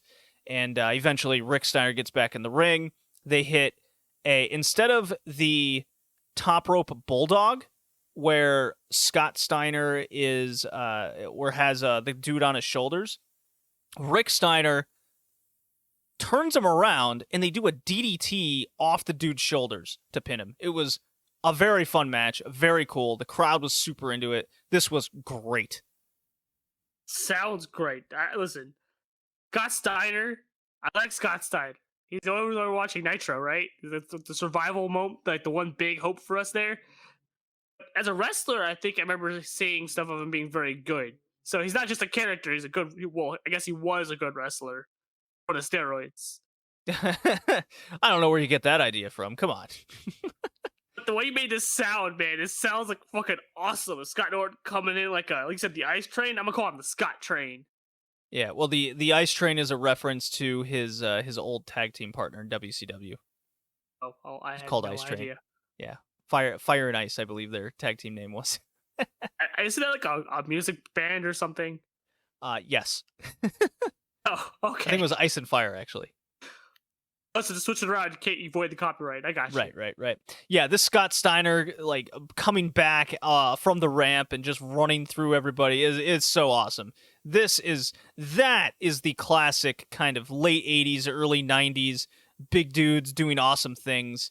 That's what we live for. Our main event is IWGP Heavyweight title match, not the world title, that is 2021. Don't you forget that, Kay. Shinya Hashimoto, don't worry, I'll remember. everybody's champion, versus our new favorite guy, Hiroyoshi Tenzan, the Bull. Big boys doing big things. Kay, what'd you think? I like Tenzan. Big Bull man, good. And I remember you said, because we talked about how Hashimoto matches are boring, this one wasn't boring because there was no groundwork. No, well, there's not a whole lot of groundwork. There was some, but it wasn't like sitting there for half an hour holding onto your leg in a corner. It was just big boys beating the hell out of each other, and Tenzan is good. I like Tenzan. This one was a weird one when they went to the ground, because we've seen in the past Hashimoto has this really bad habit of getting like a scissor lock or a headlock and they just kind of lay there. Hate it. Absolutely hate it. This one, both Tenzan and Hashimoto were doing like joint manipulation work, where they were kind of working the wrist, bending it, manipulating the dude into a certain position, and then they'd get up, and that would lead to a big boy meat man doing meat things, right? That was how they were structuring the match, and it was quite engaging. And what I really liked about it was Tenzan's no-selling, where he'd take a big Hashimoto chop or kick, and it took he'd finally sell when Hashimoto would kind of really rear back and kick him. That's what it would take to take down the Bull. A very cool match. Hashimoto does retain when it was all said and done.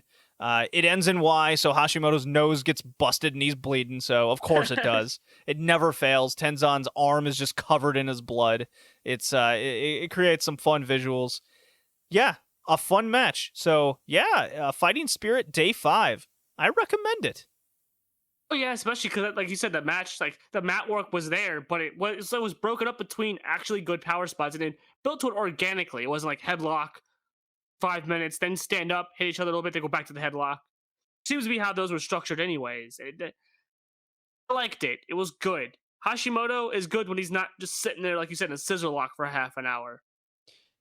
Yeah, it seems to a Hashimoto match seems to heavily depend on his opponent and what era they come from. So if they're part of the new era, he has a really fun match. If he's part of that Riki Chosu era, then no thank you. Like, yeah, that's a skip. So yeah, February 4th, Sapporo, Fighting Spirit Day 5. Go check it out. And with that, we got to talk about WCW Uncensored 1999. I think I'm going to... Do I keep playing that dumb WCW Nitro music from 99 that they haven't aired yet, or do I try to find this uncensored music? No, you play Danganronpa's Despair. Uncensored. Let me see what I get on the YouTube here. Let's see here. I vote for a Despair song, because this is a Despair show. There's the 97 theme. There's a match. Yeah. Uncensored 99 opening. It's only 5 seconds. Well, I guess we have no choice but to play Despair. Let's play Despair.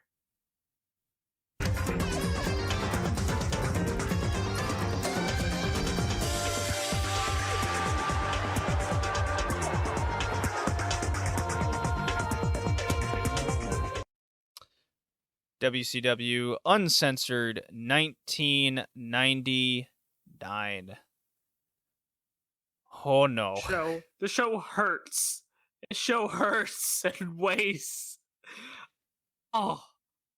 So our last pay-per-view was not very good. 2 Shocker. weeks. This one isn't either. 2 weeks later, it's like the same show, but now with stipulations on all the matches. So worse. I mean, I would say this is worse. I mean, the bar was already low, so they just somehow go a little lower. We're in Louisville, Kentucky, of all places. Freedom Hall. 15,900 people at this sucker. March 14th, 1999. A pay-per-view buy rate of 0.75. Significantly lower than the previous show. Which, let me just put this in perspective here. Uncensored 1998 got a 1.01 buy rate. Cut that sucker at a 4th, baby. All right. Yeah, they're doing good business. Kevin Nash, a good booker. Yeah, Kevin Nash and company. Doing well. All right. So, I have the card, and luckily there was no, like, shitty promos or, like, super angles. This show was despair. Let's get this started. Of course, we begin with video packages. We saw that stupid Cage video package we sent on Nitro over and over again across the show. Annoying. They're about to show something with Mikey Whipwreck, who's making his debut on pay-per-view, unadvertised, so thumbs up. Job. And I don't know if you caught this, Kay, but they actually played the video package audio of Kevin Nash, Rey Mysterio during Mikey Whipwreck's entrance. Oh no, I didn't notice that. Yeah, off to a good start. Good job, WCW. Keep doing good.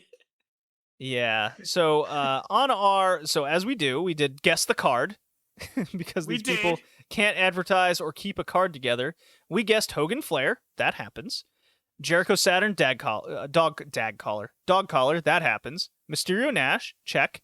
We guessed Kidman versus Psychosis for the Cruiserweight title. Pretty hard to guess of a debut title match, but close enough. Don't advertise. The Cat versus Flynn absolutely happened. The tag title match happened.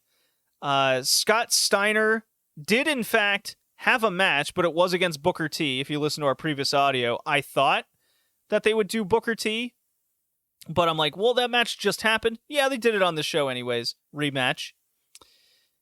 And we guessed Mike Enos versus Disco Inferno throwaway match. Funny enough, there were no throwaway matches on this card, except we forgot about 2 that they did kind of advertise. That was the 3-way triangle match of Bigelow, Raven, and Hack.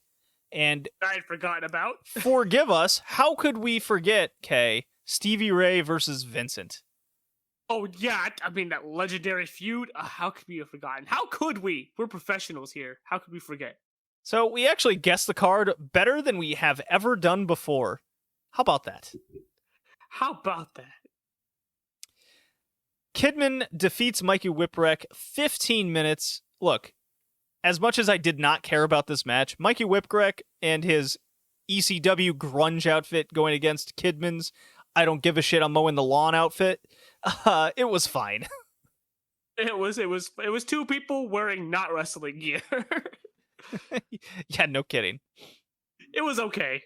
It was fine. Congruently, the previous year, the Cruiserweight title match was Jericho defeats Dean Malenko, a significantly better match. Go figure. That sounds like a better match. Boy, why aren't we watching good stuff on this show? Oh, wait. Uncensored 98 had its drawbacks. Don't get me wrong. We'll get into that. You can go back to the Red Leaf Retrocast past audio and hear me rave about that show. You sound excited just thinking about it. Harlem Street Fight. Stevie Ray defeats Vincent. 6 minutes, 30 seconds. Kay? Surprise, surprise. This This match wasn't good.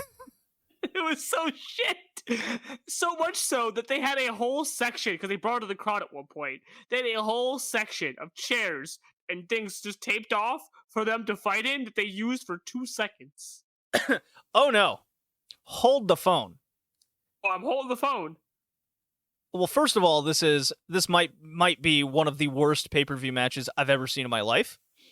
I second that. That closed off section that they went to brawl in for a total of 30 seconds. It wasn't just this taped off empty section. The chairs were still there, but folded down. So these two Right. guys are slipping all over the place, looking like they could break an ankle at any moment. They did one body slam and went back. There's a very strange moment here where Stevie Ray, I guess, goes to a fan or something and straddles him over the chair and teabags his face. I don't know what the hell that was all about. I mean, listen, Stevie was trying to get some extra tips on the side. I can't blame the guy. I guess. Yeah, I mean, I went into this match assuming it was bad. It exceeded my expectations, so I enjoyed the train wreck for what it could possibly give me. It was kind of like that women's match, that tag turmoil match at WrestleMania that we just watched. That was atrocious. Yeah, that was bad. Really That puts was it in real perspective when you put it up against Stevie Ray versus Vincent. I would still say Stevie Ray versus Vincent was worse because this was a marquee match. Apparently, Is it marquee? Hey, look, commentary told me this was for the control of the NWO. Yeah, the whole NWO. Hogan, step aside. Stevie Ray, control of the NWO. There was a spot here where Vincent was doing, or I'm sorry, Virgil, because I'm not going to call him Vincent. Virgil tried to do something, I don't know what it was, but he just headbutts, or he goes the Kokeshi into Stevie Ray's dick for no reason. And Stevie Ray does not sell it, so I don't know if that was supposed to happen. But he just goes kind of. So goes face first. He doesn't go head to the side of the head like they normally do. He goes face first into his dick. Yeah, this finish was absolutely bizarre. What happens is Vincent's in the corner, chest to turnbuckle. Stevie Ray approaches him, and then it looks like he trips, almost like something was supposed to happen, and then he just goes down. We're like, I don't know what happened. And then Vincent, right afterwards, turns around like he's been clocked and goes right into his penis. Very strange. And if that wasn't bad enough, Horace Hogan comes out. Right, I forgot about that. And he slides in the slapjack weapon, in which nothing happens for it. It just gets grabbed by Vincent. Stevie Ray then just puts him in the slapjack, like his elevated pedigree thing, and pins him. What the fuck? I have no idea what happened. I wonder if the slapjack was supposed to come out earlier in that spot where he hits Virgil in the head. I bet you. I bet you're right. I bet Horace Hogan missed his cue. I bet you. I bet you are onto something there. So yeah, and then Horace just goes, I don't care if they fight each other, and he leaves. What the fuck? This was horrible. I recommend watching it. It is the worst thing you'll see. Just don't be sober like us. Don't be sober watching it. Oh, You don't need get to me be wrong. inebriated I so you was can laugh highly at it. entertained. Highly entertained. I couldn't stop laughing. I think I laughed so hard at the spot where Virgil just goes straight into his dick. I just kept laughing at that one spot. All right. Kevin Nash versus Rey Mysterio, the rematch. Rey Mysterio the past few weeks, Kay, is a giant killer with fluke wins. What a way to get over, am I right? Oh, yeah, they make sure they definitely present them as fluke wins too. Yeah, so it's a rematch, and it's Wolfpack music. This was stupid. So Nash takes a couple bumps just to kind of get Ray something, and what it came down to was Ray low blows him, and as we've established in WCW, it doesn't matter. Just kick the dude in the nuts as much as you want. And Luger interferes, Nash hits a big boot, puts him in the jackknife, powerbomb, and pins him. Whoop-de-doo. Hey, he got his win back. Woohoo! Look at the big old babyface Kevin Nasher man. Yeah. Not much I hate else to Kevin say Nash. I hate Kevin Nash. Raven, Sandman, Bigelow each cut promos for their match later. Then we get a 2-on-1 handicap match, Jerry Flynn versus the Cat and Sonny Ono. It is it is the karate match. I don't remember them advertising it as this. I don't remember being advertised as a 2-on-1. I just remember being a 1-on-1. I'm sure they mentioned it in passing. I'm pretty sure they didn't. Yeah, it's exactly what you would expect. It's not good. It's Sonny Ono trying to like run away, and if the Cat has him down, Ono gets in, and then he's lightning foot's up, old lightning foot here, and who cares? Jerry Flynn wins. It's trash. It's trash. Let's recap some 1998 stuff. Juventud defeats Conan. Lex Luger defeats Scott Steiner in 3 minutes and 53 seconds. Where's Hoovy been? Where's Hoovy and Conan? Where have they been? Yes, that's your answer. And what was Kevin Nash doing this time last year? He was facing the Giant in a feud, one Paul White, coming off the broken neck, almost, kind of, that the Giant was given by Nash. Yeah, that match just ends in DQ, so go fuck yourself. Hey, this is awesome. Yeah, the string of terrible Kevin Nash pay-per-view matches continue. When did it end? Exactly. Falls Count Anywhere triangle match, hardcore. Hack defeats Bam Bam Bigelow and Raven with Chastity, 14-29. This was a lot of plunder and garbage. No selling. This was fun. It was a whole lot of fun. They had a fan, like one of those like old 90s plug-in fans. It had it was like a paddle. Right? There was brooms. There was like cookie sheet, chairs, tables. Forgetting anything, one trash can that they use over and over again. Yeah, people are busted open. Unfortunately, it ends with this weird, convoluted Chastity turns on Raven and gives Hack the win. Very strange stuff. It Raven's involves sister. Supposedly, She's yeah. Raven's sister on Kayfabe. commentary. Yeah, I don't We don't know who get the fuck it. she is. We don't know who she is. She's never been introduced to us. No. I guess I'm gonna assume something on Thunder that we never saw. So who cares? It's she gets a fire extinguisher, throws it in Raven's face, Hack wins. It's definitely a fun plunder match. Go out of your way to check it out. This one was probably the best on the entire show. Funny enough. Oh yeah, it was probably the most fun show or fun match on the entire show. Yeah, it's just absurd. It's just Bigelow would get hit, and then he just grabs the nearest thing, and then just gets up, whack. There's a lot of that. A lot of weapons to heads too. Drew boy. WCW tag titles on the line. Lumberjacks with strap match. 4 Horsemen team Benoit and Malenko. They defeat Barry Windham and Kurt Hennig. New champions. 17 minutes. Weird how this starts out where there's a bunch of lumberjacks and Arn Anderson comes down. Who cares? Prince Iakea. We'll just say it's him. He talks in his ear, and then Iakea leaves, and there's Arn Anderson. Like there can only be an X amount of lumberjacks out there at a time. But yeah, there's a quota amount. You can't exceed the quota, otherwise you just get in trouble with the regulators. Ah, okay. I'm glad you made that clear, Kay. I'm glad that's what I'm here for. You know, kind of slow. I did like the lumberjacks. They actually added something of use because Windham and Hennig couldn't run away, and anytime they'd get out of the ring, they'd just start whacking them with straps. It's at least entertaining by that aspect. And the match was okay. Arn Anderson gets involved, tire iron, Horsemen win. Yeah, the match was very, very okay. Windham sucks. He's he old actively and brought slow down now. the match. Yeah, he's He old and slow. actively brought down the match. Hennig was good. He kind of brought parts of the match up, but I mean, he's one guy on a team with another guy who's not very good. Yeah, poor Kurt Hennig. He can only do so much. A miracle worker. Yeah. Dog collar match. Perry Saturn and Chris Jericho, 11:50. Perry Saturn is in full-on drag dress, eyeshadow, green contacts. He's fully embraced this ridiculousness. Yeah, it's a chain match. They do some wacky spots. They look like they really hurt each other landing on that chain over and over again. The chain comes off at a point for no reason, and that leads to Jericho losing. This sucked.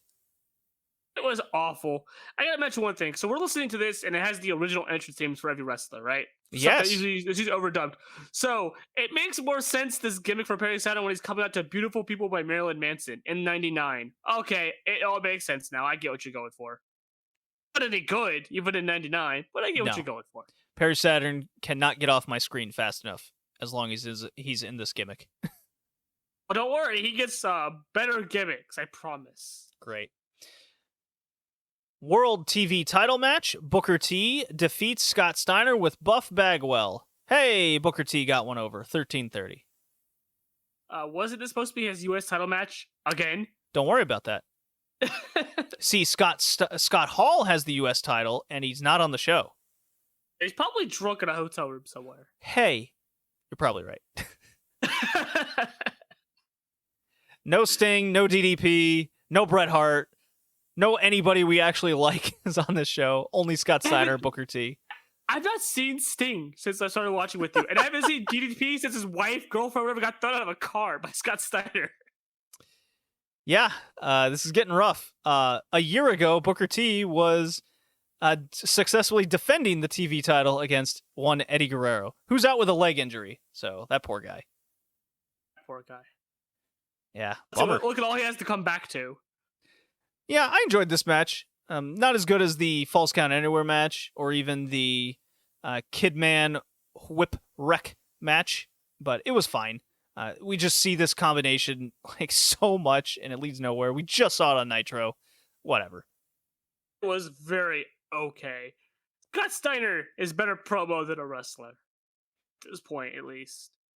I mean, he's still suplexing dudes. Buff Bagwell is his second. They're serviceable. They're a good little tandem. We laugh at all their segments now. We embrace it. We just never know what we're gonna get. And Booker T's a good babyface, but god damn it, I just told you the card from a year ago, and everybody's still in the same place. Nothing's changed. Yeah, brah, it's called forward momentum. Carry the same momentum to the next year. And our main event of the evening, says Michael Buffer, a barbed wire steel cage match for the World Heavyweight title with an ungodly amount of stipulations that they proceed to always add without us knowing. Okay, here we go. Subtract as well. Here we go. Ric Flair's career is on the line. Also, the presidency of WCW. Also, it's a first blood match. Also, it's pinfalls. Also, there are rope breaks. Also, there's no escape the cage, but you could. Also, none of that matters. I love it because Bruce Buffer even announces it as a first blood match. Because it's always like, wait, it's a first blood match. What? Well, it's a good thing that they didn't go by that rule, because then the match would have ended in 60 seconds, because Hogan throws Flair into the cage and he bleeds immediately. You know what? Maybe they should have gone by the rule. We'd have saved a lot of the stuff that happens in the match. 14 minutes, 19 seconds. This was horse shit. What the was rules, the worst kind of horse shit? Yeah. So the idea here was a double turn.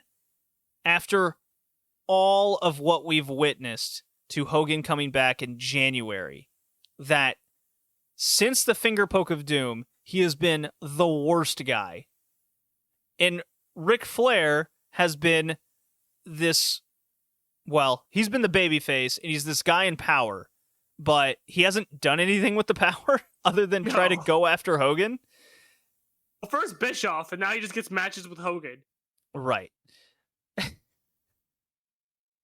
So their brilliant idea here was to do a double turn where all the rules are being broken as long as they're in Ric Flair's favor. So Arn Anderson comes out, throws a tire iron in the ring. So they do a similar finish like they did in the tag title match. David Flair and Tori Wilson, who we still don't know her name, come out. They hang out ringside. Ric Flair does the whole hip thrust at Tori. Whoop-de-doo. And Hogan's hulking up, brother. And the crowd's getting into it because this match is bullshit and they just want to see something. They've already established none of the rules matter, right? So it's horrible. It's just a horrible, horrible match. And even the commentary team, Shivani and company, and Brain's totally checked out. Tanae's asking, it's a first blood match, right? And Tony goes, I don't know. Maybe Hogan has to make him bleed himself. And they're just coming up with any and all excuses. It's embarrassing. It was so bad because I think I vaguely remember the series of events on the commentary team. First blood match, Flair gets busted open. Oh, he's busted open. Well, maybe the ref has to see it. Ref sees it. Right, as soon as he says it, ref sees it. Oh, well, maybe he didn't see Hogan do it, so it doesn't work. It doesn't count. There's no pinfall or submission in this match. That's why there's a rope break, folks. I mean, I guess you can win by pinfall. I mean, Hogan's not busted open. Don't worry about it. It was, the entire match was don't worry about it. We're just waiting for it to end.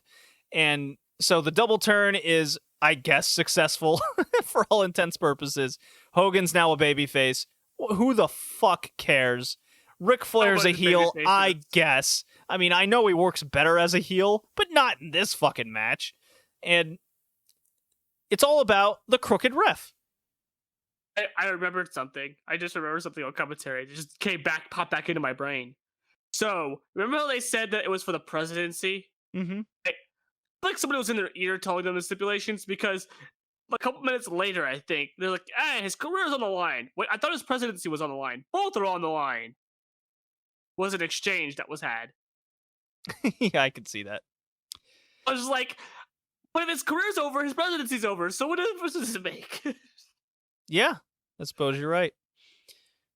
So, unfortunately, now we have Ric Flair and, I guess, a crooked referee with him. And that was the heel turn. And they screwed Hogan one time, and that's all it takes. And now Hogan is a babyface. Ungodly terrible. Cut to last year, Kay, in 98. It was Hogan defending Sting was the champion, defending against Scott Hall in the semi-main. The main event was Hogan against Randy Savage in a steel cage match because Savage turned on Hogan out of the NWO, and that led to the steel cage match. Do you care to know how that match ended?